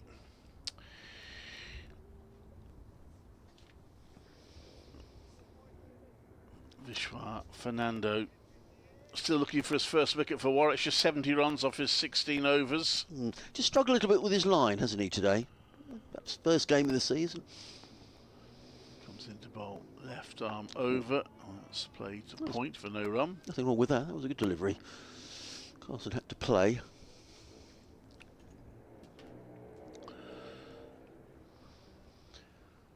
I guess if Sussex, if we get into the last over and a wicket goes down, then we call it a day, don't we? And is that right? The last over of the day. Yeah. Last over of the day. So if they can get through this over, then they'll guarantee that whoever's in the pavilion can take their pads off. They won't be coming out. I think they'll be a bit cross if they lose a wicket this over, whoever's due to bat next. That one is pushed out to mid-on.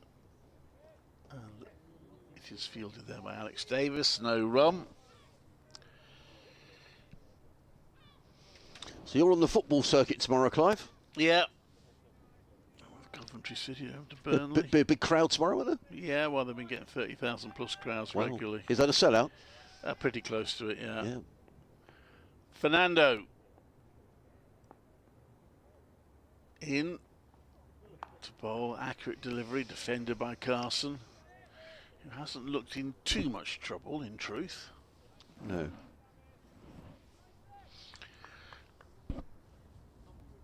Which is a frustration for Warwickshire, having got that wicket. Partnership of 200, I hope they can get the new batter in trouble and try and make it bang bang, as they say. But not happened so far. Still time. Fernando to bowl, and it's strain on the leg side. It's clipped to mid-wicket and well fielded, tumbling stop by Mosley. Prevents any runs. It wouldn't have been a boundary, I don't think, because there's a sweeper out there on the leg side. But it would have been 1 or 2 runs.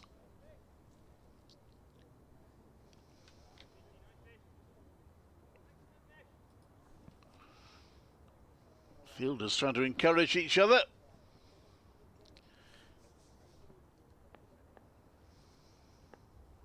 Fernando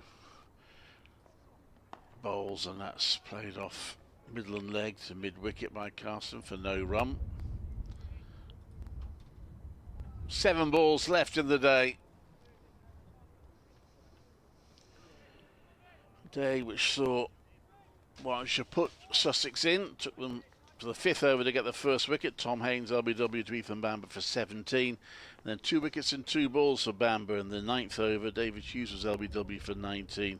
And Tom Alsop edging to second slip to Rob Yates' first ball. That one is on the toes of Carson. He turns it round to square leg.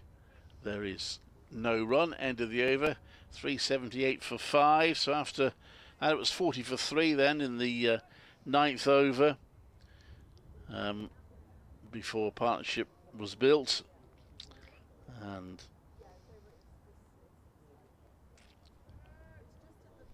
a stand of 126 before James Coles was eventually Taz Ali's first class victim, caught by Hamza Sheikh for 51, 164 for 4, and then that stand of 200 before Tom Clark was caught behind by Kai Smith off Barnard for 140. Simpson's 108 not out, Carson's on 5.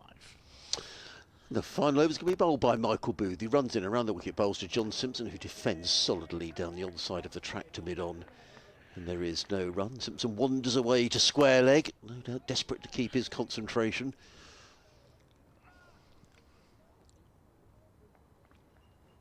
Can't remember probably the last time that we had a full day's play in probably every county championship match, Clive, on the first day of the season. It's pretty rare to get this sort of weather.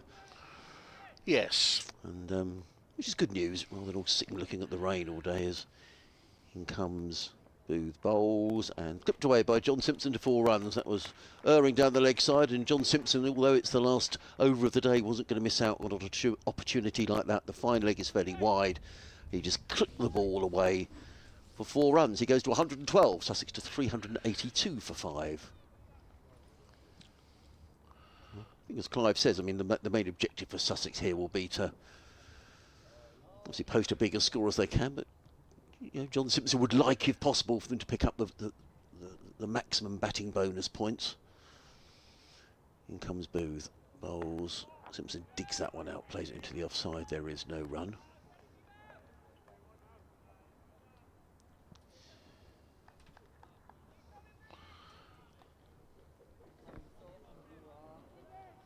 I've always forgotten that excellent opening spell by Ethan Bamber. He really did bowl well, didn't he, Clive, early on this morning, picking up those 3 wickets.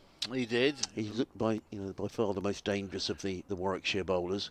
He was the most accurate, which helped. Booth round the wicket bowls. Simpson lets that one go outside of the off stump, taken by Smith. 2 balls remaining in the day. Umpire Chantry just has a little look down the pitch at where Michael Booth is, following through down the line of that off stump. He's bowling around the wicket. I guess Sussex wouldn't mind too much if there was a little bit of rough at that end of the pitch. 2 balls to go. The lights on the scoreboard, the yellow light shining quite brightly now. The numbers are shining, which gives you an indication. The light is just starting to fade a little as Booth runs towards us. Round the wicket bowls, and Simpson drives handsomely 4 more. Lovely shot. It was too wide, really, half volley, and John Simpson didn't have to crack the ball away, just timed it beautifully through the covers for 4 runs. He goes to 116, and Sussex to 386 for 5. So, a productive day for Sussex, 386 runs in a day. Yeah.